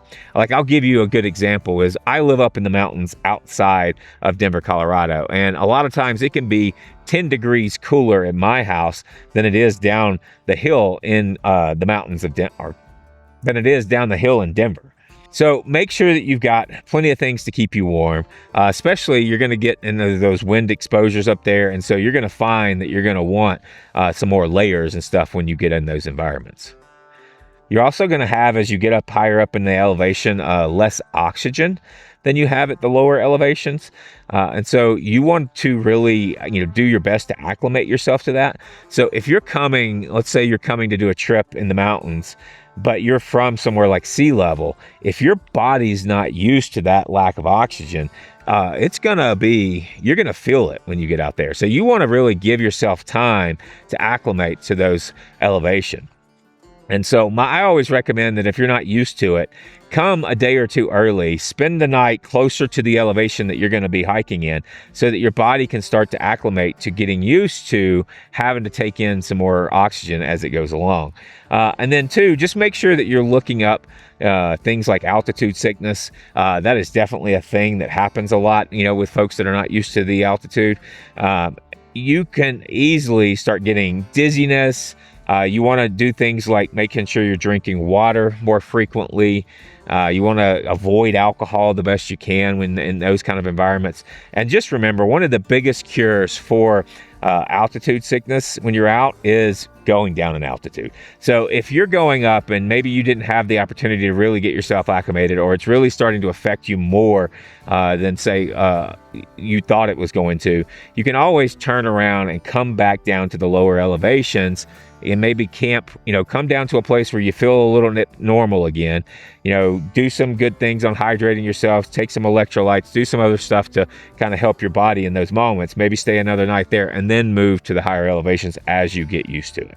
You're also going to find out when you start getting up in the alpine environments that you're going to have less areas that you can put your tent at.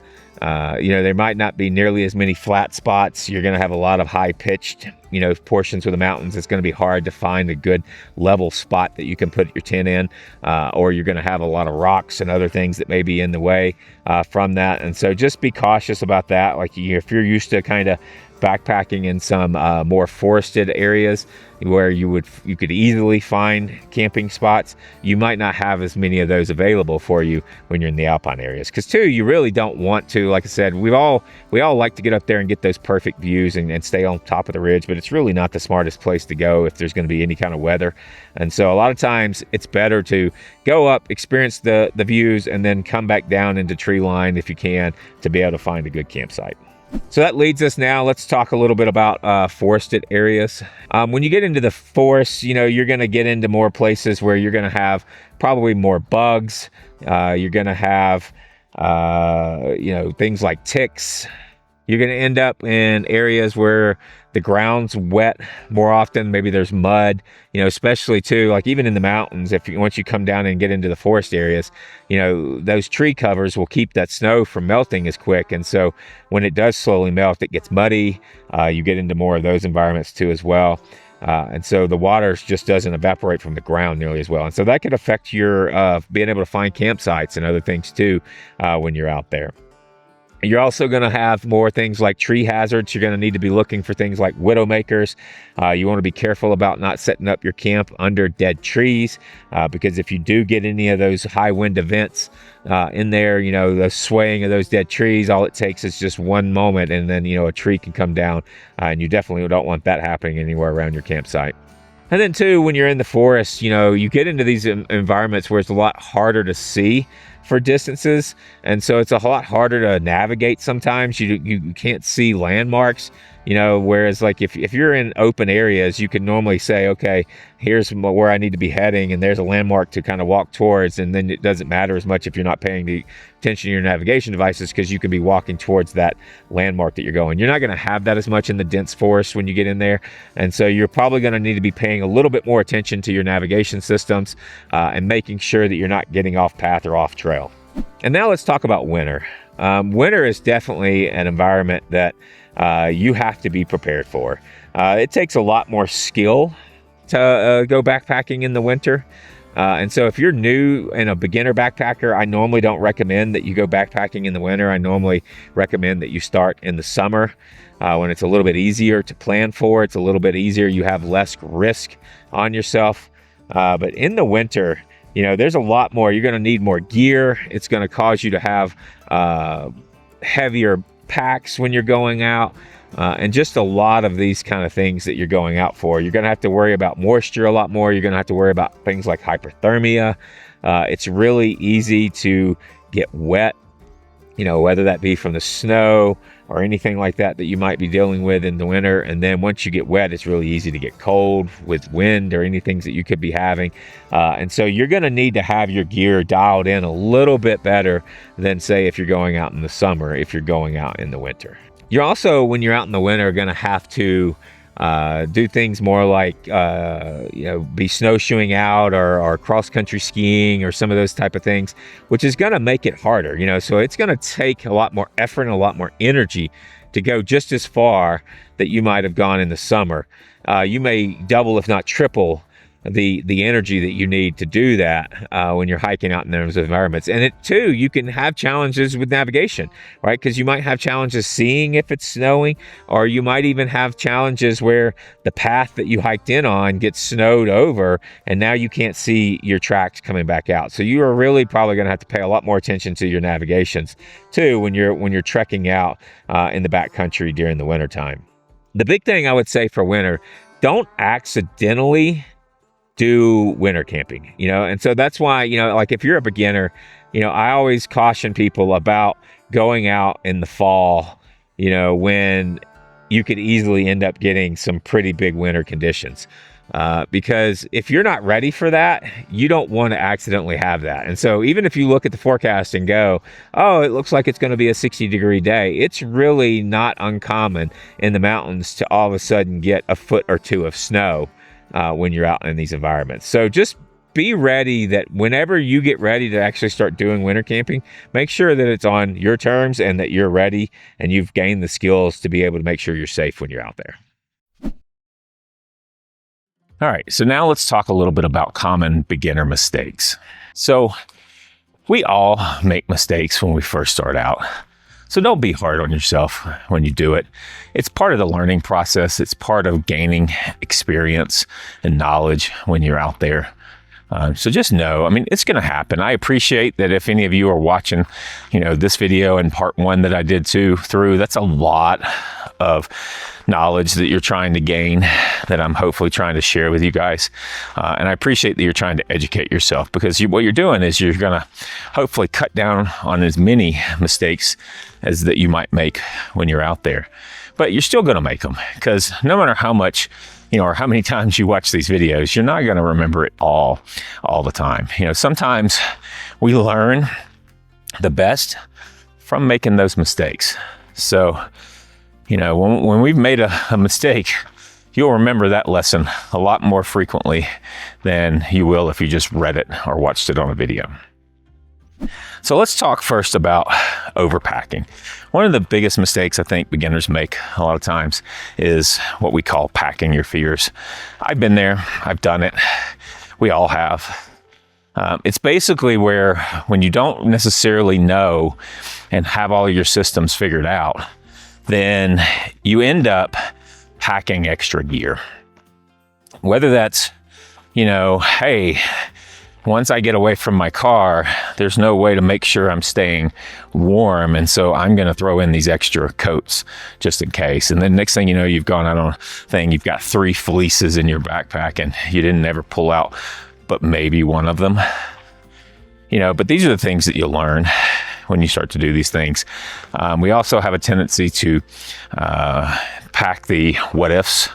There's a lot of times that you can pack extra things and be like, well, what if I do this? Like for example, I like to read. And there I'd go through stages there for a while where I would take out like a really big book or my Kindle, and then I might only read like 1 chapter the whole time, because either one, like if I was through hiking, you're walking for a good majority of the day. And so by the time you get to camp, you might not have the energy to want to read a book, so you just kind of have to figure out, it's okay to have the occasional thing that you can have for the what ifs. But they add up really quick.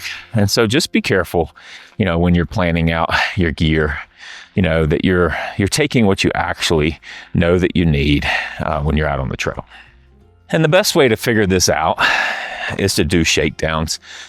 You've heard me say this many times, throughout this video, so I won't go into major details here, but, you want to practice, right? So whether it's you're practicing in your yard with setting up your gear, or you're going and doing a small, easy trip where maybe you're getting ready to do this, bigger 3-day, 5-day, or week-long trip.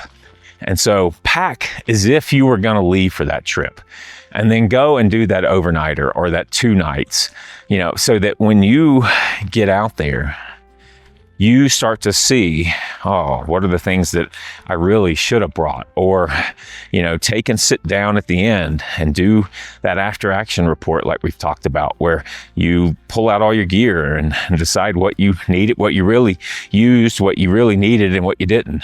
These are the things that are going to help you dial that in over time. Especially, because if you're on my channel, that I talk a little bit about ultralight stuff. For me, the biggest philosophy in ultralight is really only making sure that you're only carrying what you need and not all of this other extra stuff. It's not about making yourself suffer or not carrying a lot of things. It's more about, just having the base essentials. All right, so one of the other mistakes that beginners make us a lot is starting off with poor footwear. You guys have heard me say in this video, when we talk about exactly what you should prioritize spending your money on in the beginning. And to me, footwear's always going to be at the top of the list. I mean, when you think about it, right? You're out hiking and backpacking, and your feet are, what you're going to be on for a long period of time, especially if you're trying to do some big miles. You end up really putting a lot of pressure on your feet from, having weight on your backpack, from having weight on your back, and just things that your body's not used to. And so you really want to make sure you've got good quality footwear. Go to a store, where people, do this regularly, or they specialize in outdoor gear like backpacking, and talk to them. Learn, what works for you, because all of our feet are different. What I wear and what works for me is not necessarily going to be the same thing that works for you. So that's why I'm very cautious at times about going, here's the perfect shoe to wear. Because for some people, wearing a hiking boot works better. For others, maybe wearing trail runners works better. You really just need to figure out what works for you, and just make sure that you're paying attention to your feet when you're out on trail. You don't want to be ignoring things like hot spots. And hopefully by now you understand what a hot spot is, because I've talked about it a few times throughout this. And so you want to keep from getting those blisters the best you can when you're out on trail. And some of that is also to make sure that you've got the proper socks when you're out. Get good quality socks. I promise you, you'll thank me later. I know, trust me, when I first started looking at some of those socks like Darn Tough and the Injinji socks and some of those, man, it was like, $15, $20 for a pair of socks. This is ridiculous. But I've been so glad. I've probably got, a dozen pairs of high quality socks, that I've had over the years. And some of these things come with lifetime warranties. So, you get a hole in them, you can go take it back and get another pair. So it's worth it. So just make sure that you're taking care of your feet the best you can when you're out on trail. Also make sure you're taking blister care out there, because, the first time you sit and think, oh, I never get blisters, I don't need that stuff, that'll be the time where half your foot becomes a blister. Trust me, I learned some of those lessons when I was through hiking the Colorado Trail as well. Because I thought, because every time I backpacked on all my weekend trips that I never got blisters, that I was not a person who got blisters. But then 7 days into hiking every single day and doing 20 miles a day and your feet swelling and all these things, next thing you know, I was getting blisters. So take care of your feet. Another mistake that beginners make a lot of times is their campsite choices.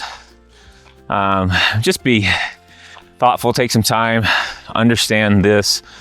Sleep is one of the most important things out in the backcountry. So that starts with choosing a good campsite. Be careful about picking something that's too close to water.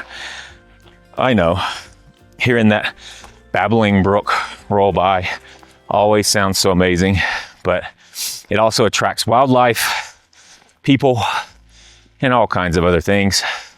And you could also be in areas that could get flooded at night if a thunderstorm comes through. So just be, careful, about where you pick. For me, I like to know where water is, but then walk a good distance away and then set up camp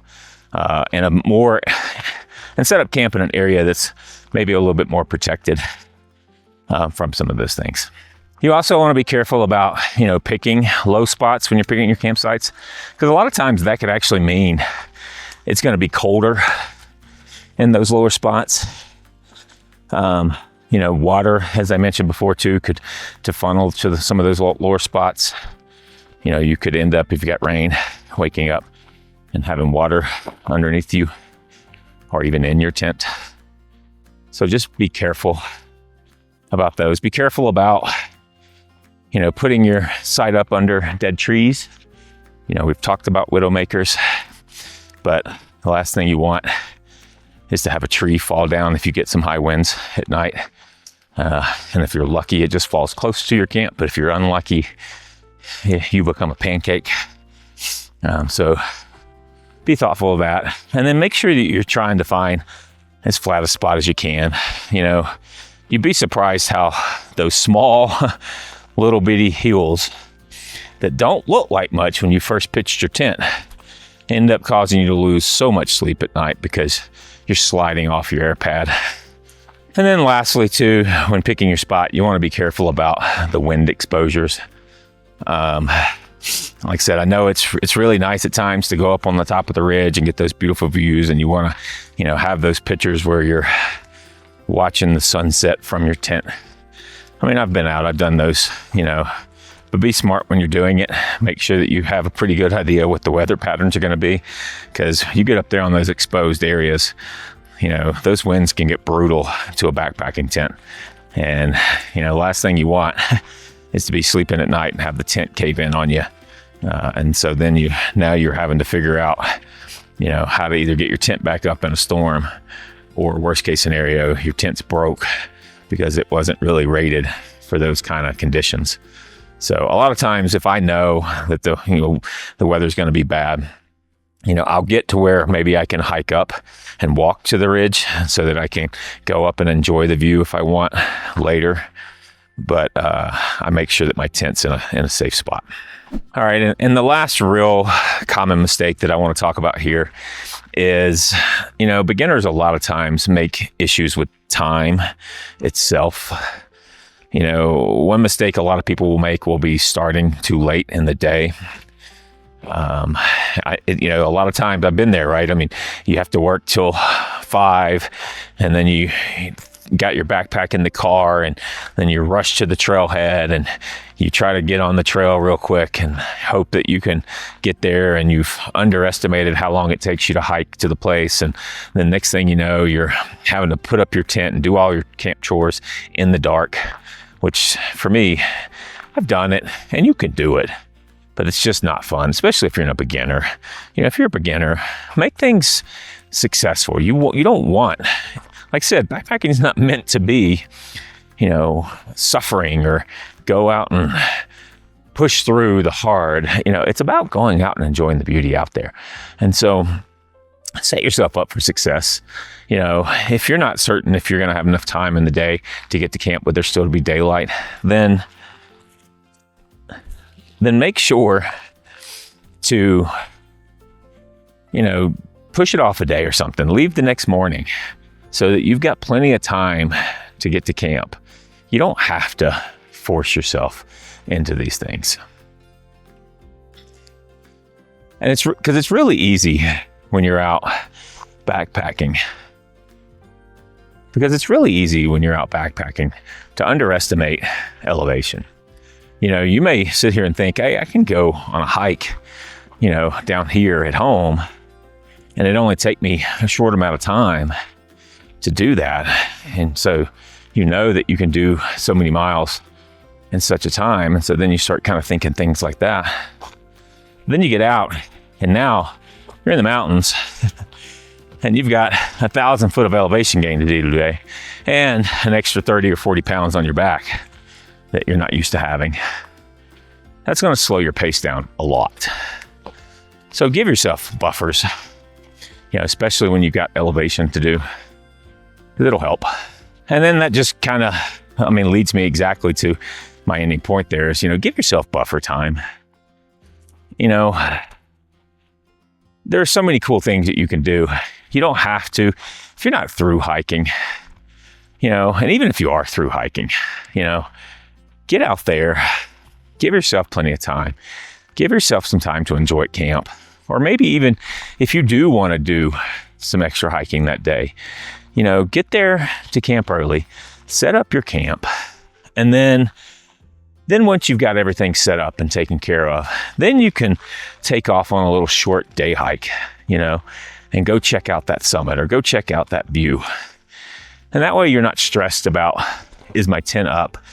Did I get my bear hang done? Or any of those kind of things later when it's getting closer to dark. But be patient with yourself. Do planning to make sure, you're giving yourself the buffers, and just get out. Now let's talk about starting backpacking on a budget. Let's start first with where should you spend your money on in the beginning. If you're having to try to get everything, I know it can be super overwhelming at first. You never really know, out of all of the list of all the things that everybody tells you, what are the things that you should be spending the most money on first? Because if you try to buy the best of everything, you're going to spend a fortune in the beginning. And so now you're trying to figure out this whole world of like, what do I buy cheap? What do I not buy cheap? And so forth. And it gets to be really frustrating. And so here are the list of the items that I think that you should start off with and prioritize getting quality in these categories whenever you're first starting out. So let's start with your shoes. So I highly recommend, when you think about backpacking, you're going to spend a lot of time on your feet. You're going to be out on the trail. You're going to be hiking in areas that maybe you're not used to doing. And so I highly recommend that you get some quality shoes to start off with. So whether that's boots or that's some kind of trail run or whatever you're choosing to do. But if you're brand new and beginner to backpacking, I recommend that you start with boots, because they're just going to be more forgiving for a lot of different things when it comes to being out in the mountains and other places. And the reason why I say don't buy cheap here is because the last thing you need is something that's uncomfortable, there's something that's going to rub, or it's going to blow out on you when you're out on the trail. And you're going to be putting quite a bit of miles on these as you start to do more and more backpacking. So I highly recommend go to a store that specializes in outdoor footwear. Have them measure you, have them give you recommendations for, what would be something that's good for your type of foot. We all have different size feet. We all have different shapes of feet, so it's really difficult for us to say there's one thing that fits everybody, right? There may be some boot brands that work better, with your foot than they do with mine. And so go to a store, try them on, walk around in them, get advice from the experts, and be prepared to put a little bit of money into something of quality. But it'll last you, right? You get a good pair of boots. I mean, one of the pair of boots that I bought, and I do a lot of stuff on the trail. I even took my last pair of boots on the Colorado Trail when we thru hiked for almost 500 miles. And so those boots lasted me a good 4 or 5 years, to include the Colorado Trail, before they really started to kind of blow out to the point now where I can't really use them anymore. But get something of quality. They'll last for a while. You won't regret it. The next thing I think that you should get of quality is your sleep pad, because the next most important thing to me when I'm out on the backcountry is my sleep. There's nothing worse that can ruin a trip than getting bad sleep, not sleeping at night, or any of those things, being uncomfortable, you name it. And so the nice thing about sleep pads is they're not nearly as expensive as, say, tents or some of the other big items, but they can get a little pricey for it to just be a sleep pad. It's really easy for us to go, oh, I don't really need anything fancy. I'll just take this foam roller that I bought at Walmart, for 20 bucks, and just start that way.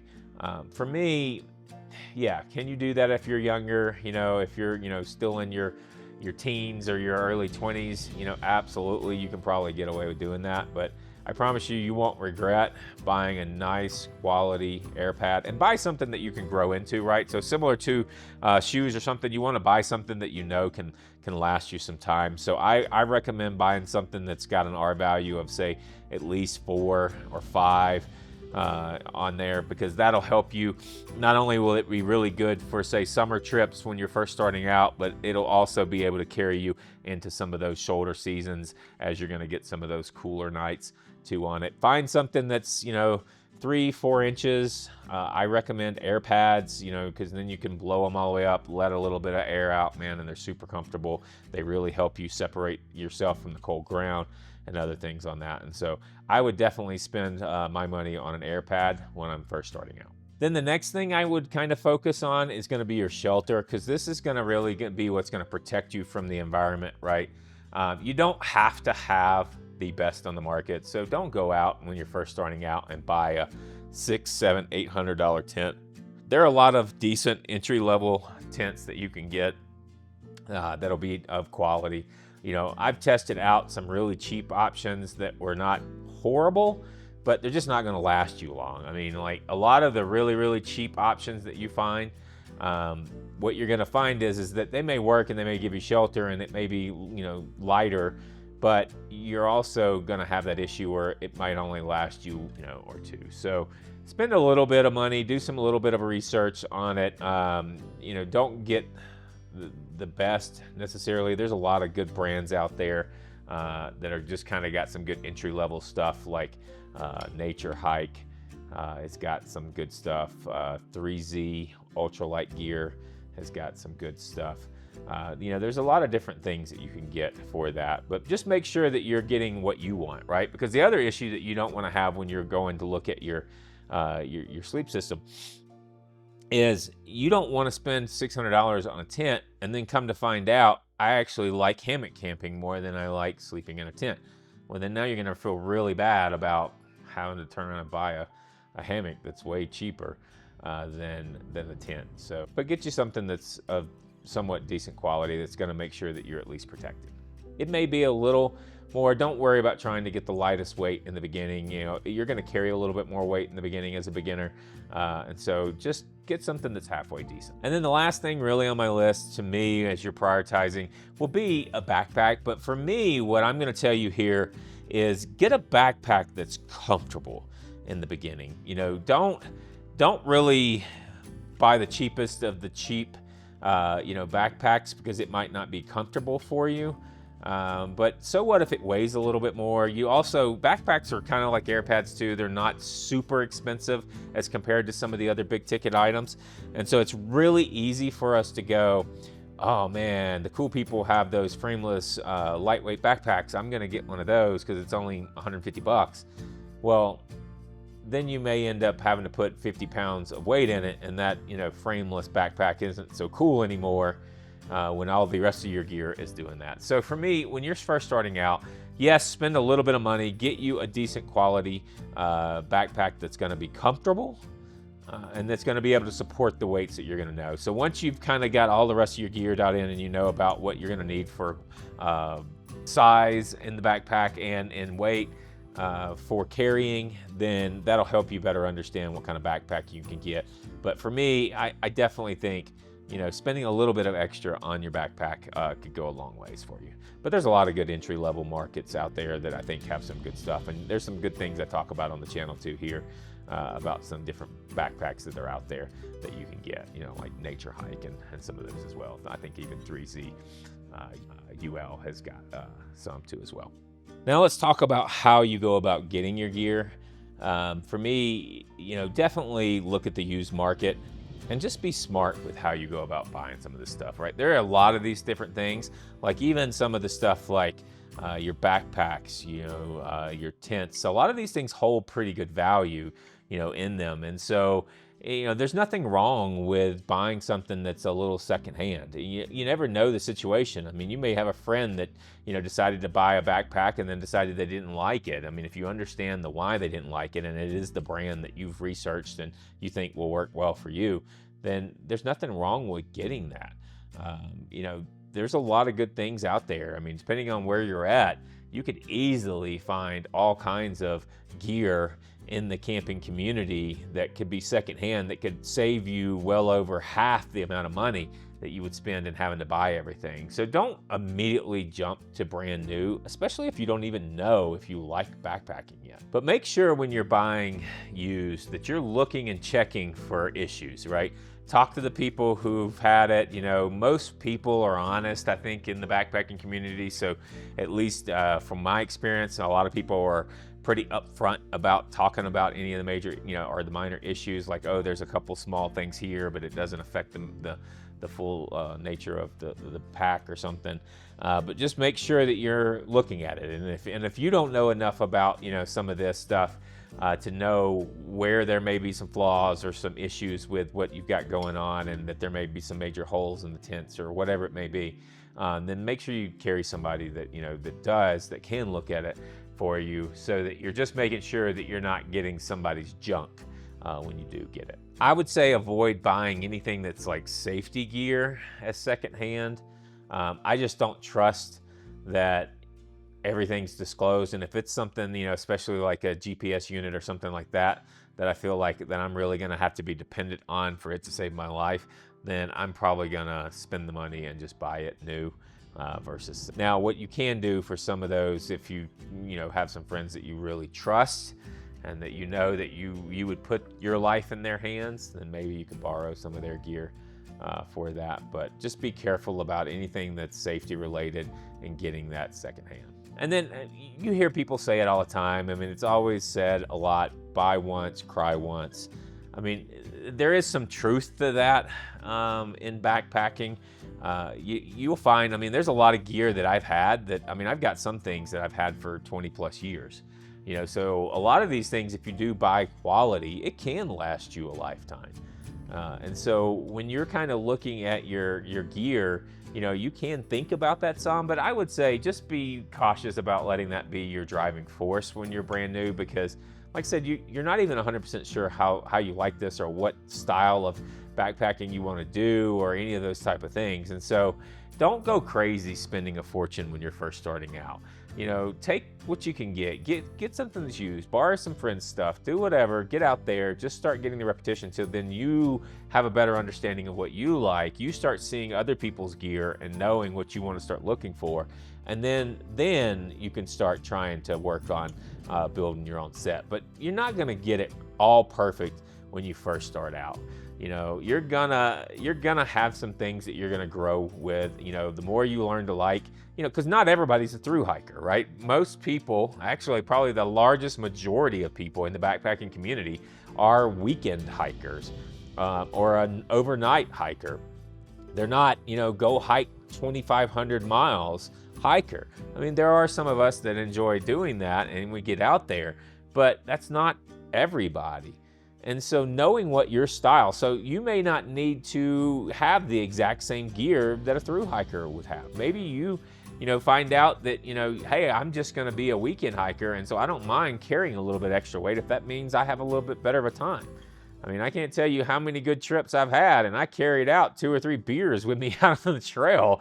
That was a lot of weight to put on that pack, but man, that wasn't ultralight, but it sure was something to have and to enjoy. So once you have a better understanding of what kind of hiker you're going to be, then you can know a little bit better about what gear to start looking at for what you're going to get in the future. And then that kind of leads me into the upgrade plan, right? So start slow. Get what's good enough for now to get you out on the trail, that gets you to hopefully enjoying yourselves and having a decent time, and really kind of getting to learn a little bit about the environments. And then slowly upgrade. One of the things that I've done over the years that's helped me get to where I am today. So I didn't always have an ultralight setup. I used to not even be able to say ultralight because I was so far away from it. Even when I thru hiked the Colorado Trail 3 years ago, I was way lighter than I was, say, 3 years before that, but I was nowhere near probably as light as I am even today. Because I am just slowly working always to upgrade my gear. And one of the things that I do is I allow myself to budget and to plan for one big buy a year. So whatever that may be, maybe, this year you want to budget a few $100s to be able to get that dream tent that you've been wanting, or, maybe you are looking at that super ultra light crazy $700 tent, and so you're going to start figuring out a way to budget for that, putting some money back.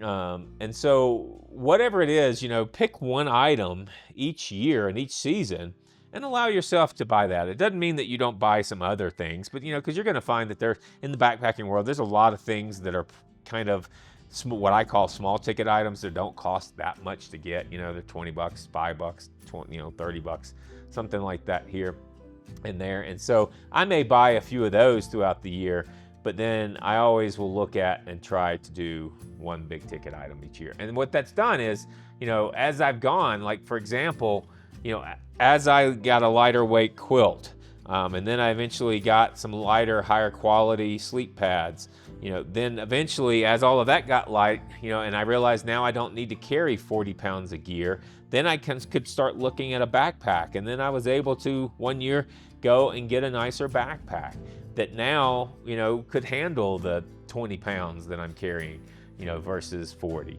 So just take the time, you know, don't be in a hurry. This is something that you could spend a whole lot of money fast in this hobby, you know, and getting out, but it's not necessarily needed to enjoy yourself. And then I recommend kind of, you know, when you're going out in the beginning, and start this early, you know, go out on a trip and come back and take everything out and then make some notes.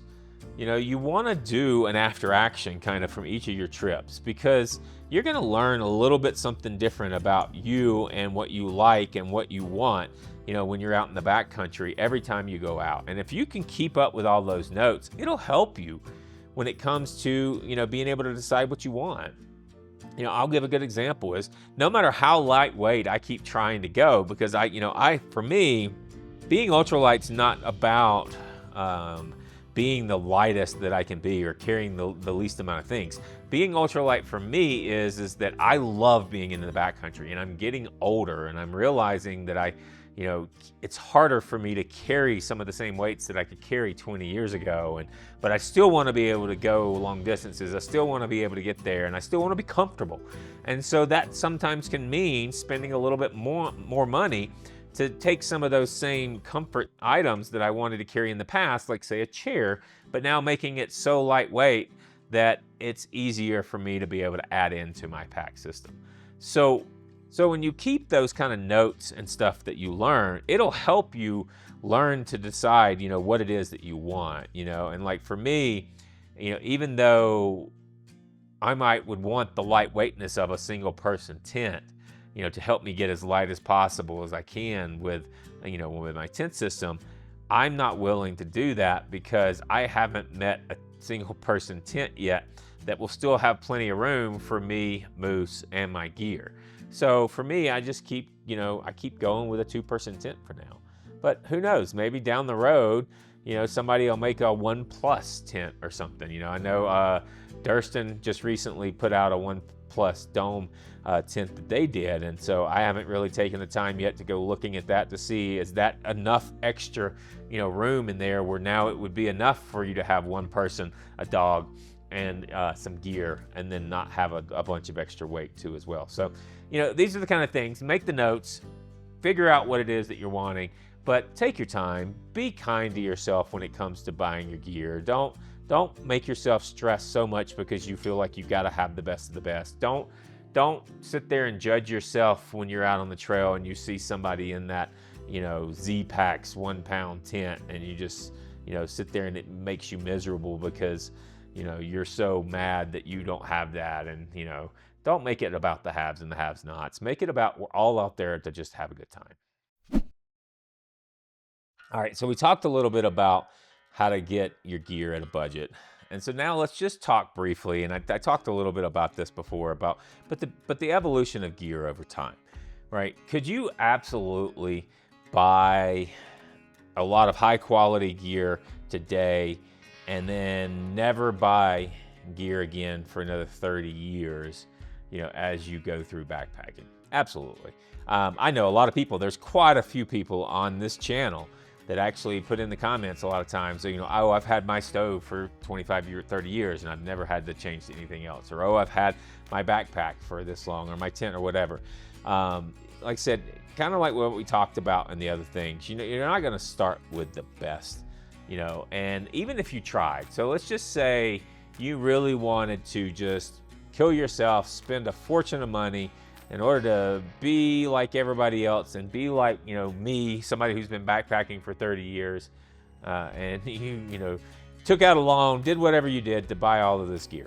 I promise you, 5 years from now, 10 years from now, there's gonna be new gear. It's gonna be better than what we've got now.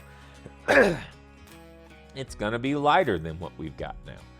You know, when I look back to what I was packing with and what I was camping with 30 years ago, stuff is night and day difference. It's so much easier for normal people to get into that ultralight or even kind of lightweight mode. You know, we talked earlier about the 3 real, types of backpacking, right? The standard, lightweight, and ultralight. Used to, it was really difficult for people to be in the lightweight or even the ultralight world without just spending a fortune or without just letting go of everything and going bare minimum with what you're carrying out. Nowadays, gear is getting so light and capable, so like they've got so many things coming out, and it's not that some of that gear is not bad. Like, I just always have a challenge with, I always feel bad about trying to tell somebody that they should spend a fortune, on some of this, because, the thing about it is some of this really lightweight stuff is still pretty quality gear. It just, you're paying, for that lightweight and that quality. Whatever it is, maybe the resource that they're using to make it's a lot harder to come across, and therefore it costs a lot more to get. So therefore they're going to charge more for making it. But really and truthfully, when you're getting out there, you're going to learn as you get on the trail. Comfort's going to teach you what you want. All of us need a different level of comfort, right? I know quite a few people who are just as happy to sit on the ground and lean against a stump or a rock, and that's okay with them, and it was okay with me for a while in my life. But then now I find that I just feel so much more relaxed and comfortable at the end of the day if I can just kind of sit in a chair.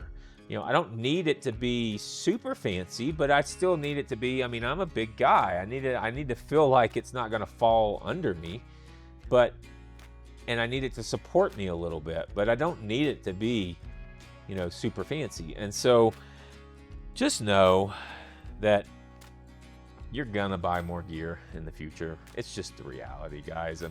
Most of us are really bad about that anyway. If you're watching this video, then it's probably because, you're the type that goes on to YouTube and researches a whole bunch of stuff and looks at all the different things. If I was to try to make a promise I've got enough gear to outfit not just myself with really quality gear, but probably multiple people, because I've bought so much stuff. And this is not even gear that like people are giving me. I've got some groups that I reach out to that, I ask them to give me something so I can test out some stuff to be able to give you guys some advice on some stuff. But most of the gear I've got, I bought myself, and I still have a lot of it because I'm still always looking to see what's next, what's the new thing, what's the next cool thing. We do that, right? So just realize that it's okay in the beginning to not get it perfect. You're gonna be, if you catch the bug, like some of us, and you fall in love with backpacking, you're gonna buy all kinds of stuff over the next decade anyway. And so let it be okay with you to just kind of start small. And that kind of leads me to like a weight reduction strategy, right? So you don't always have to spend money to save weight. When you're new, one of the best ways that you can start to lose, weight and to start, saving some of the weight on your trips is by just starting to remove some of the redundancy. Like I said, it's a common thing that we all pack our fears in the beginning. We always will carry extra things that maybe we don't need. Especially in clothing. Clothing is one of the first ones, especially when we start actually venturing into some of that shoulder season where it starts to get a little colder at night or some of those kind of things. We are all guilty of carrying more clothes than we need. I can't tell you how many times I have carried multiple layers, and then I've got a thermal layer, and then a puffy, and then another fleece, and a second fleece, and because all of the fear that I don't want to be cold. But then I get back and I'm like, wow, it did get cold, and I still never touched half of the clothes that I packed. So if you can first start looking at how to kind of, every time, like I said, when you get back, pull out everything, see what you used, see what you didn't, start to think about what are those redundant items, because as you start to slowly be able to pull some of that out, you'll save weight anyway. Upgrade only when you understand the trade-offs, right? Like, let me give you an example. I'm in a place right now where, like I said, I've spent a lot of money over the last 4 or 5 years of trying to lighten my weight on my pack systems to where I've gotten to what I'm to be happy with out on the trail. But I'm at this point right now, right, say in my tent system, where I've got a pretty decent quality tent that I really love, and I put a lot of miles in this thing, and it's just a little over 2 pounds. And so the more I start to try to look about how can I save more weight as I go along, I look at my tent system, because there are a lot of tents out there that are, a pound or less. But then when you really start to look at it, for me, like in this particular situation, I sit here and I go, just to save 1 pound, I've got to spend $800 on a tent. Like, is that 1 pound worth $800 to me?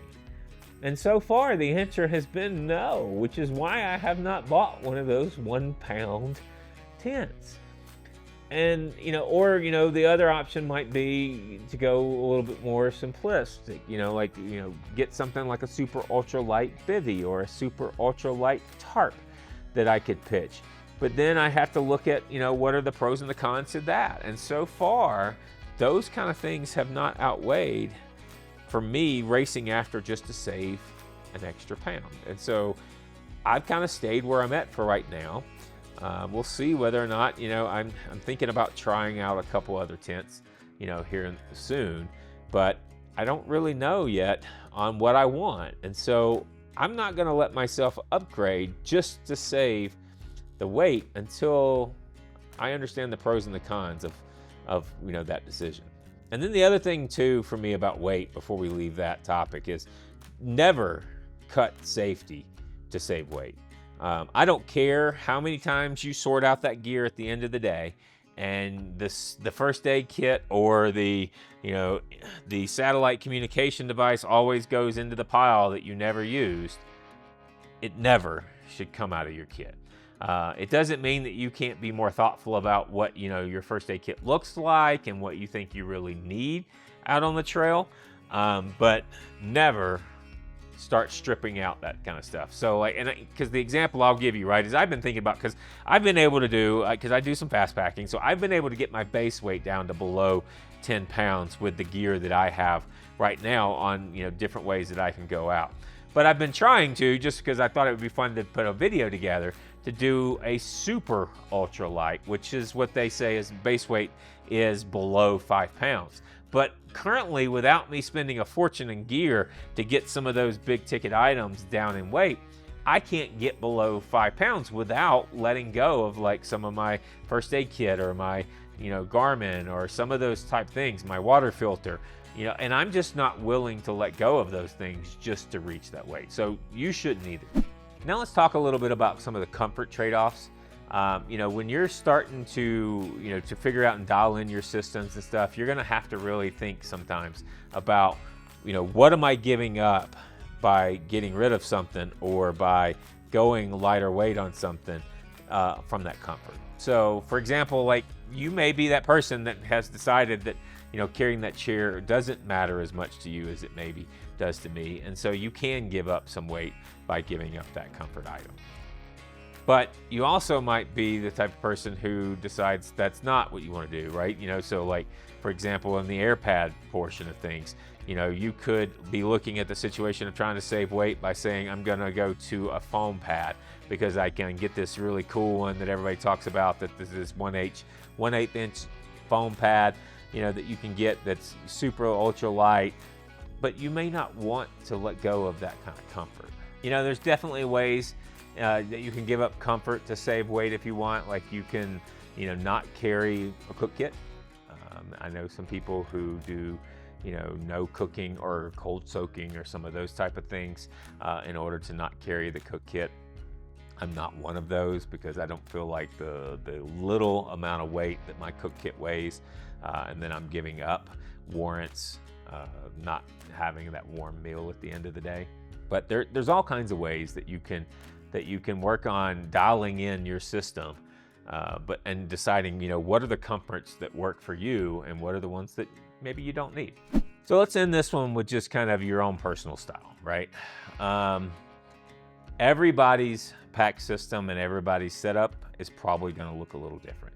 I mean, you're going to learn no matter how many times I go out and I pack, and backpack with some of my friends or other people, our systems are always a little different because each of us has a different personal, way that we like things, whether that's comfort, whether that's, other things that we want to carry for extras, whatever it may be, our systems always look a little different. But some of the things I would tell you when you're first starting out, try to pack the same way every time. When you're trying to figure out your style, right? I mean, it doesn't matter. You may put your first aid kit or your poop kit in a different location than I put mine in. So that may be your style, but the better you can figure out what your style is and where your system is, and you get in the routine of doing it, the better you're gonna have enjoyment when you're out on the trail. So just figure out what it is that system is gonna be, and try to do it the same way every time, because it's going to make you more comfortable when you get out there. And have a pack list, and if you don't have one yourself, there's tons of them out there. I even have one if you want it. I'll make sure that there's links below. You can go onto my website. I've got quite a few beginner free, checklists on, how it's just reminders, right? So even myself, after 30 years of packing, when I get ready to go on a trip, which I'm hopefully going to do here in the next couple days, I've already started. I pull out one of my old checklist. I keep it right here where I can just pull out one, and it just helps me think through and make sure I'm remembering all of the different systems that I need to be able to go on this trip. Every trip's a little different, and so each pack loadout might not be the same as the other, but have some kind of checklist that you're working, and then keep it up to date. So even if you start off with one like mine, or you find another one off the internet that you want, adjust it to what is you, like add to it, write notes on it, or change it up, or create your own spreadsheet or checklist so that you've got something just like me that's really close and easy and convenient for you to get to, so that whenever you're getting ready to go, that you can get all of that stuff put together pretty quick, like without any stress of trying to figure it out. You can also, one of the things that I do sometimes too is, throw everything in a bin. You can take and put the majority of everything that okay, here's the 75% of stuff that I take on every single trip, and I just toss it into the same bin, so that when I'm ready to go, I know exactly where everything is. The last thing you want when you're getting ready to go on a fun trip is to spend hours running around your house trying to figure out, oh, this thing's in the attic, oh, this thing's in the basement, oh, this thing's out in the shed outside. Like, that just gets nerve-wracking, and then two, it makes it so much easier for you to forget something when you're packing. The easier you make all of this, and the easier you make it for you to pack your stuff, to make sure you're remembering everything, the more you're gonna go. Like for me, most times I can run out here if I have an interest, and I can throw together a bag for me to hit the trail within an hour. I mean, maybe I have to stop and buy some food or something on the way out if I don't have everything. But even that, a lot of times I will go and buy backpacking meals when they're on discount or something, and just kind of load up, and I've got a bunch of those over there too as well. So like, keep a stash, and keep it set to where you're ready to just pack up and go, because the easier this is, the more we'll get out and enjoy it. So let's talk a little bit about some backpacking myths and just some general bad advice. And one of the first ones that I think I hear the most is people telling beginners that you need really expensive gear to go backpacking. It's not true.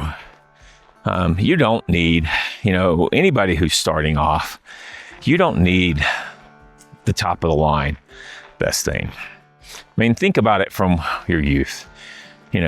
Unless you were just super lucky and had amazing parents or grandparents, you didn't start off with some fancy high-end car. If you're like me, your parents bought you a beater that you were going to be lucky if that thing made it a year, because they knew you were going to make mistakes. in your early ages of driving. And that's the same thing with backpacking.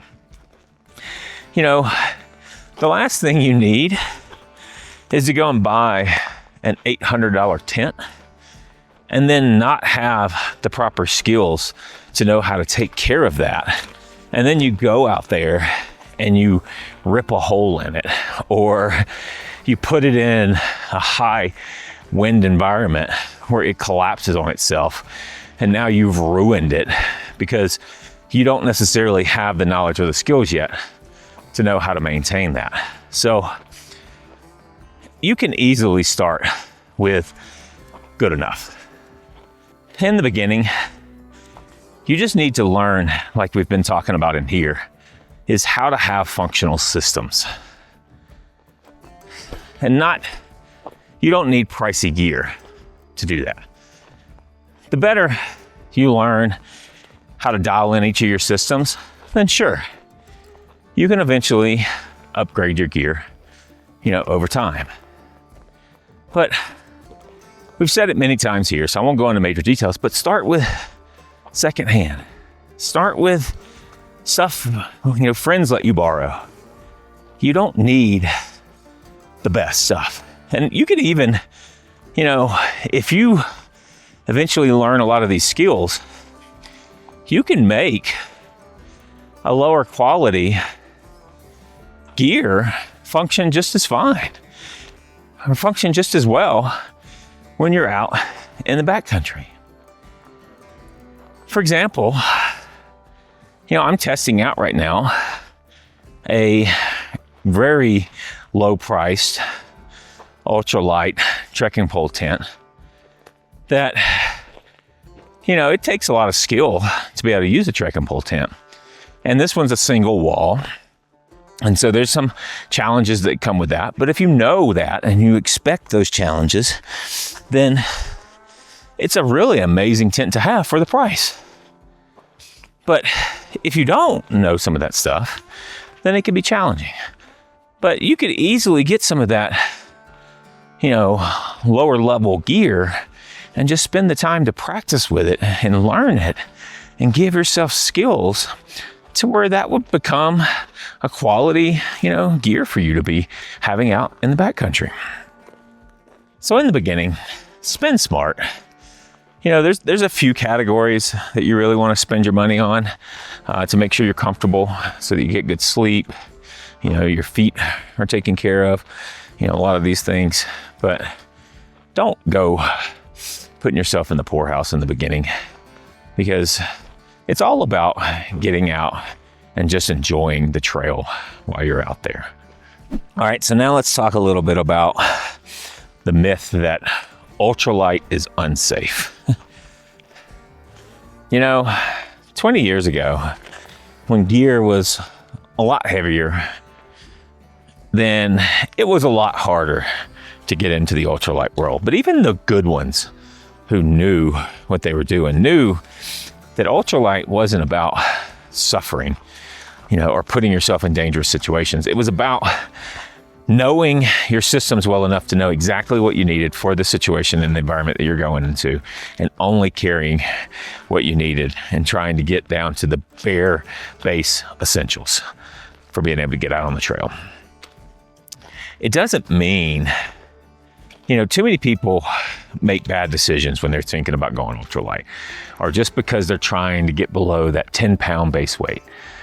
They end up doing things like, I hardly ever use this first aid kit, and so I'm just not going to carry it anymore. And I'll just take the chance, because nothing ever really happens when I'm out on trail. Versus doing what's smart, which is what I tried to do, was I tried to look at my first aid kit and go, what are the things that I know I need for when I have the worst day out on trail? Just the bare necessities. I'm not doing surgery on trail, but I may need to stop, a blood flow if something bad happens. So ultralight is really just about giving yourself better comfort and making sure that you're supported without out on trail. And so take it in stages, right? When I first started backpacking, especially as a youth, I couldn't afford anything of decent value, right? And so it wasn't uncommon for my backpack to be 40, 50 pounds, if not more sometimes, because then I get silly and start carrying really crazy things that I thought were going to impress my friends. Or, as I've started growing, I would start paring out the things that I knew I didn't need. And then I slowly, over time, was buying new gear to where now I'm where I'm at now. But even as early as 5 years ago, I wasn't in the same base weight as I am today, but I still had a blast. I mean, I've been backpacking for 30 years and I've loved every year of it. So for me, a lot of times, Ultralight's more of about a mindset. As I get older, I realize that my ability to carry large weights is not the same as it was when I was in my 20s. So my reasoning for trying to constantly figure out how to get my pack lighter and lighter is because I want to be doing this for another 30 years. And I've got to find ways to make sure that I'm supporting myself to be able to do that. And some of that means, how much weight am I putting on my back? All right. And that leads us into another myth, or even I think this is more so bad advice, is to say, backpacking is suffering. You're supposed to suffer. That's what it's about. It's about going out there and putting yourself in hard situations so that you learn what kind of mindset and willpower you have to survive the wilderness. BS. To me, the reason why people suffer when backpacking is because they don't understand the systems. When you have a system failure when you're out, that's exactly what's going to cause you to suffer. For example, if you don't understand what you need to have good night's sleep in the backcountry, and you have a system failure happen in your sleep system, then you're going to have a bad night. But there's a difference between saying, oh, I'm going super light, and so I'm just going to carry this 1/8 inch foam roll just to have a little bitty barrier between me and the ground. I don't need that air pad. Like I said, I could have gotten away with that probably when I was 16, when I was 18, not when I'm almost 50. The air pad is 100% going. So don't make decisions that are going to make you suffer, and don't go in with the mindset that says that's what this is about. This is about getting out, seeing parts of the world that most people don't ever get to see, and enjoying the beauty of nature. And then the last, bad advice I would say that a lot of times beginners get is, or I hear beginners say, is I did this because the internet said so. My favorite YouTube star told me this is what I was supposed to have. Well, did they? Because a lot of times, I know when I was first starting to do a lot of research and YouTube and gear and other things, they didn't tell me in their video that I had to have exactly what they had. They were just telling me what they had. But they were also telling me that they spent 20 years doing it, just like I tell you guys, hopefully, that, here is all the gear that I use. But I've been doing this for 20, 30 years, and so I have a pretty good understanding. So if you go off and you just buy everything that I have, and then you go out and have a suck time, some of that's probably because you didn't know how to work the gear that maybe I had. You didn't have the skills or the experience that I had in working through some of the other gear that I had learned throughout my time. And so just because somebody says it, on YouTube or on the internet or on a blog, doesn't make it true. You need to also do some of your own experience too as well. So anything I tell you, I would highly recommend that you also fact check some of that stuff, because it might not be the same for you. For what works for me might not work for you. And that's why, especially when it comes to things like the feet, as I've been cautious here lately about doing any videos about any of that, because I don't want necessarily for you guys to know, here's what Ricky has, and then you go out and you buy the exact same thing that I have and think that it's going to make you have a perfect time out on trail.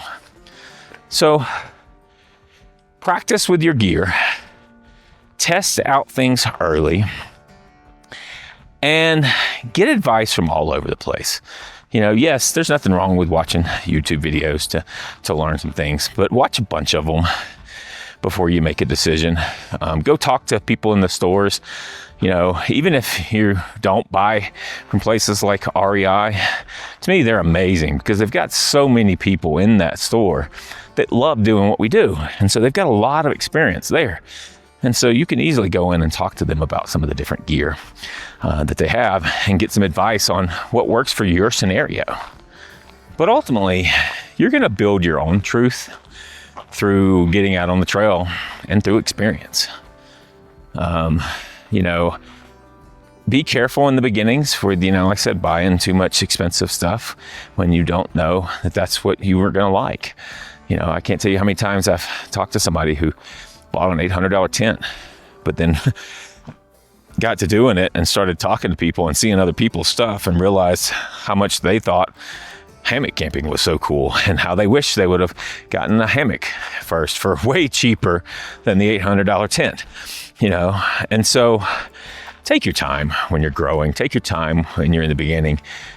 Eventually, just like you see in the comments here, I always pride all of my viewers to leave, comments and lengthy comments about their experience, because there's no way in this field and in this industry that I know everything. And there's just so many people out there that have got just as much time, 20 years, 40 years, 50 years out on trail. And they've learned so much, that works for them too. And they may have some better advice about other situations than I would have to as well. All right, so now let's talk a little bit about building your own system. Because as I've talked about many times throughout this video, everybody's system and everybody's gear loadouts are going to look different. You got to find what works for you. What's going to be comfortable for you? What are you going to have to make sure that you're staying safe and that you're staying protected? So there's a lot of ways that you can go about building your own system. So as we've talked about in some of this other stuff, start small, start building out your stuff, but learn as you go. And so one of the things that you can do in the beginning is do a post-trip debrief. Take the time to figure out, what worked. What ended up causing you stress while you were out? What did you end up not using? So, you've probably said this many times throughout this video, but this is where, take all of that gear out and then sort it out into piles. Put one pile off to one side, that's all the stuff you use, and another pile sort all the stuff that you didn't use. You might find out that, you were packing your fears a little bit and you had 3 different jackets in there and you really only used one of them. And so maybe you didn't need all 3 of those. Just because you didn't use it though, doesn't always mean that it needs to come out of your pack. You want to just take that gear, look at it, and start asking yourself the questions. How much of this was that I packed my fears? How much of this was, I thought that the environment was going to be a little bit different, so I packed to make sure that I was safe in that environment, but yet it ended up being a lot nicer day, and so therefore I didn't need some of the stuff. There's a lot of things that you can kind of talk yourself through when you're figuring some of that stuff out. And then even make sure that you're keeping a list of what are the things that you wish you had. I love to just make notes on my phone. If you're carrying your phone out with you, we all have a notes app on our phone. Is do it while it's fresh. When you have that moment, you're like, man, I really wish I had this, or man, my trip would have been so much better if I had this. Make a note of it then. Don't necessarily wait for the debrief, because you might forget about that for the debrief. It's really easy for us to remember the things that that went wrong. It's a lot harder to sometimes remember the things that we just kind of wish that we had. Now let's talk a little bit about testing and shakedowns. I know I've talked about this a little bit, but I'm going to talk about it again here in this, because I think when you're starting to build out your system, this is how you do it, right? You do it with experience. You go out, you take some short trips, like especially if you're planning eventually to do a really long trip, you want to test out your gear first. Don't buy something. Like, the worst thing that you can do as a beginner is buy a brand new pair of shoes or boots and then take them out a couple of days later without really getting them out, testing them, breaking them in, figuring out what works on them, what doesn't work on them. You don't want to be 8 miles into a backpacking trip to figure out that this particular pair of shoes rubs you really, really bad in this one area of your foot and has caused you to have a ginormous blister. So take the time to test out your gear. You can go on hikes to test out your gear. When I get new gear from folks, sometimes, people will send me stuff to test out, and I want to test out sometimes some beginner gear for you guys, or maybe I'll buy some stuff that I want to test out so that I can talk to you guys about it. I don't just take it on backpacking trips, because I can't always go as often as I would like. So sometimes I might just go for a hike in my neighborhood with it. I'll pack the backpack up and with everything that I would be doing, and then just go on a hike with it. See how it feels. See how it fits you. See where does it rub? Where does it make noises? These are the kind of things that you want to start figuring out as you start to kind of figure out your system. Because like I said, there's so much gear out there. That's why I promise you, no matter how many times you go out in the backcountry, everybody that you end up meeting is going to have something different. The likelihood that you run into somebody that's got the exact same loadout as you is so rare these days, because we all have different things that work for us. It's also really good to test your gear out in some bad weather situations. So whether you do that at home, none of us really want or plan most of the time to go out and say, set our tent up in the rain, or backpack in some of those environments, but it happens, and so it's really good for you to be prepared for that or plan for that. And so I would recommend try when you're doing some of your planning, and practicing some of those things, do that as well. Like, it might not be fun for you to think about, hey, it's raining outside, let's go set the tent up in the backyard, but you know what? The experience that you get, you may go out there and you may get soaking wet because you didn't really know how to pitch that tarp first, or pitch that outer layer first, on that. But at least the nice thing is where you learn those lessons, you're in the safety of your home. And so you can now go back in the house and dry off and put on a fresh, set of clothes. And then now you've at least went, hey, mental note, I learned a whole lot about how to set this up the right way, so that when I actually do have to do this, it's so much easier to do it, and I'm less likely to be soaking wet or drenched when I'm out in the backcountry where it matters the most. Another way that you can help build out your own is to do, as I've mentioned kind of a few times before here too, is do some journaling, take notes.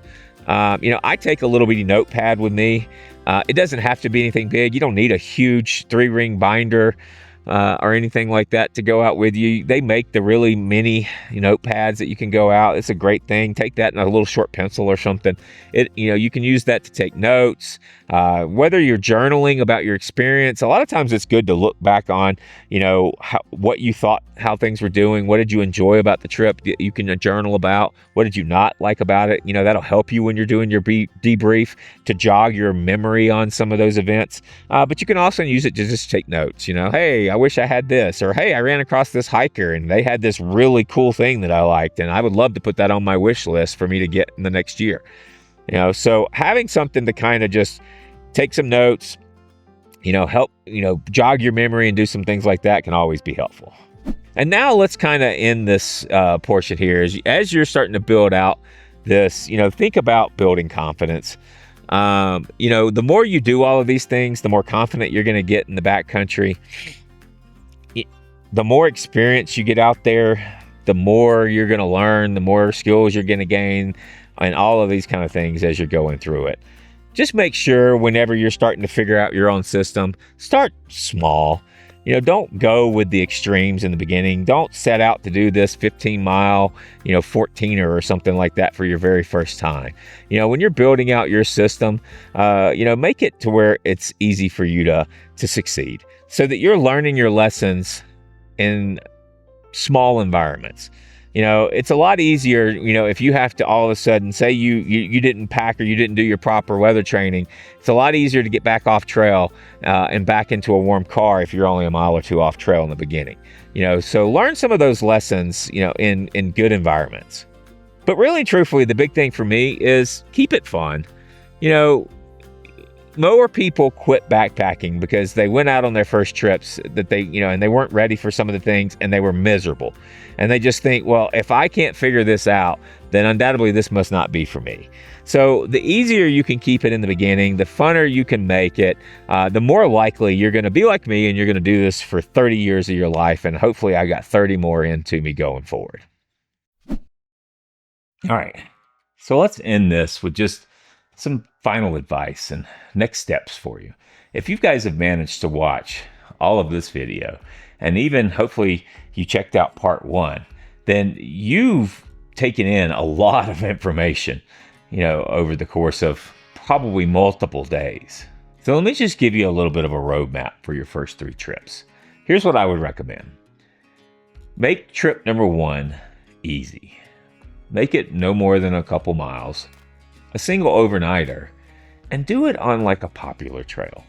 This way you're setting yourself up for success for that first trip. Then on your second trip, add a little bit of elevation gain to it then. Maybe a little extra complexity that you're having to go in it. That way you feel good about kind of going out and doing something a little bit, harder than what you did on that first one. You kept that first one really simple and easy. You kind of used it as kind of a gear test and a shakedown to do. And then now you can go out and give yourself a little bit more, but don't add a lot. Just do it in increments. Then when you get to trip number 3, then now you can go a little bit further out. Go a little bit more remote in what you've done before. And get out there and maybe even do a couple nights now, to where you really get out and see some of those parts of the world, that not a lot of people get to see. I mean, when you really think about it, a lot of people going out, people go out and hike some of these places, but they still don't hike very many miles, right? And so when we go out backpacking, one of the reasons that we do this is that you get to go out to places where most people don't get to see. And so it's a very small percentage of people who get to make it to some of the, and witness some of the beauty that you're going to get to see when you do this. And then just slowly, add in, some skill building, as you're doing some of these things. So, every trip that you go out on, give yourself something new to learn. Try to get a little bit better at, say, pitching your tent. Try to, get your sleep system dialed in just a little bit better. What did you learn from those first few trips, that maybe, wasn't perfect and, you didn't sleep just right, and so what is it that you need to have to get that system dialed in? Remember, it's all about the systems, and the more you understand each system and the more you get it dialed in, the more you're going to enjoy yourself out there. So when you're planning that first trip, think about the proper mindset that you need to kind of have in that. You want to think about when you're starting to pack out, if you don't already have a checklist, I recommend go on, I'll leave a link below. I've got a free one that you can start with and slowly build yourself out one from there. But start off with a checklist, but think about the things that you need to have, your must-haves. And then once you understand the must-haves, you need to have a tent, you need to have some kind of sleeping system, sleeping bag, you need a backpack, you need water filtration, you need food. What are those, must-haves that you have to have? And then think about the things that are just nice to haves. And these are going to be some more of your comfort items, right? Those are going to be the chair, they're going to be that extra puffy or something maybe that you need. Those are going to be a completely, those are going to be any of your real just kind of comfort items that you might want to have out there, but you don't necessarily need to have. Doesn't mean you can't take them. Just understand what they are and understand the weight that you're taking when you're going out. And then really think about, the safety things that you need to have. There's certain things that are must-haves as well because of safety, and so that's your first aid kit. It might be your satellite communication device when you're going out in those rural environments. Make sure that you've got the things that you're going to need in those kind of safety situations. Just remember, don't chase perfection when you're doing all of this. Like I said, you're never going to get it perfect when you first start out. You're going to learn as you go along, and you're going to keep improving as you keep getting out and you keep getting better. Another really good thing, I think, when you're first starting out, is build yourself a little learning plan. Take a little notebook and just jot down, what are the things you're good at? What are the things you're not good at? What are the things you need to keep working on? What are the things you should be working on when you're, doing stuff at home? What are the things that you could be working on when you're doing your shakedowns? What are some things that you want to learn whenever you go out on each of your trips? It's just, you want to just keep building on some of the skills. And if you can build out a list, of those kind of skills that would help you, benefit you, to learn as you're going along, you're more likely to actually do them.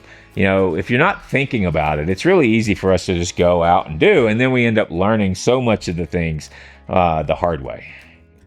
So, building yourself a list of skills and different things that you need to practice is always a good thing to do. What you're really trying to do is to slowly grow without feeling overwhelmed.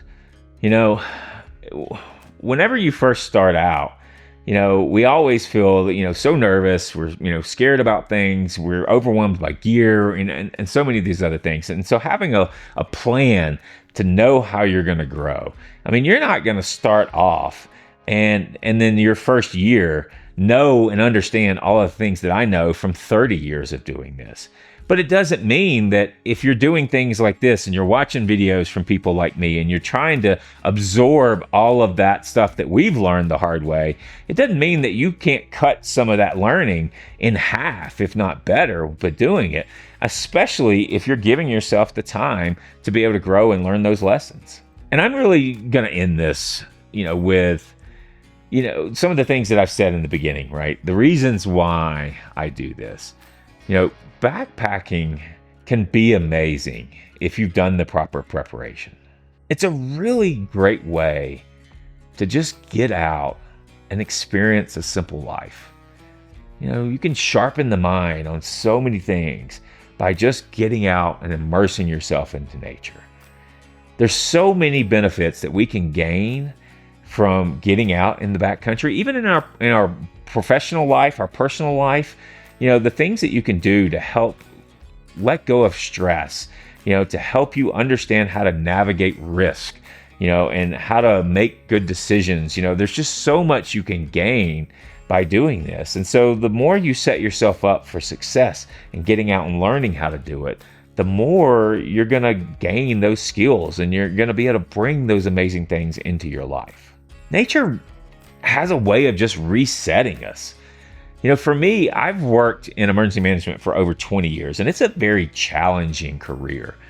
And to me, I feel like I've been able to be successful and staying happy in my life while having some of these challenges in my career by doing things like getting out into nature and giving myself time to just reset and immerse myself into the beauty that surrounds me in the nature around us.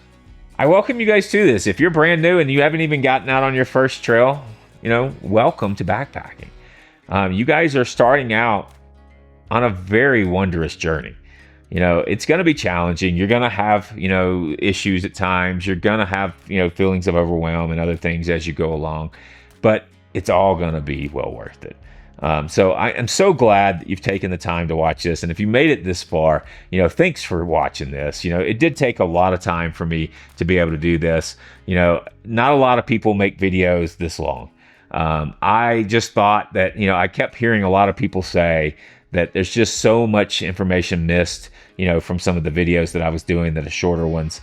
And I just wanted to have a time to be able to just share with you guys as much as I could from the 30 years that I've learned, and a lot of lessons, that I've learned in some of the wrong ways. And so, if you're one of those type of people that, that you're only going to gain so much from a video, and you would much rather have this to help you build out that plan, to have it in hand and put it in a 3-room binder, then check out the link below, because I put all of this information from both videos, from part 1 and part 2, into 152-page guide to be able to help you work through this.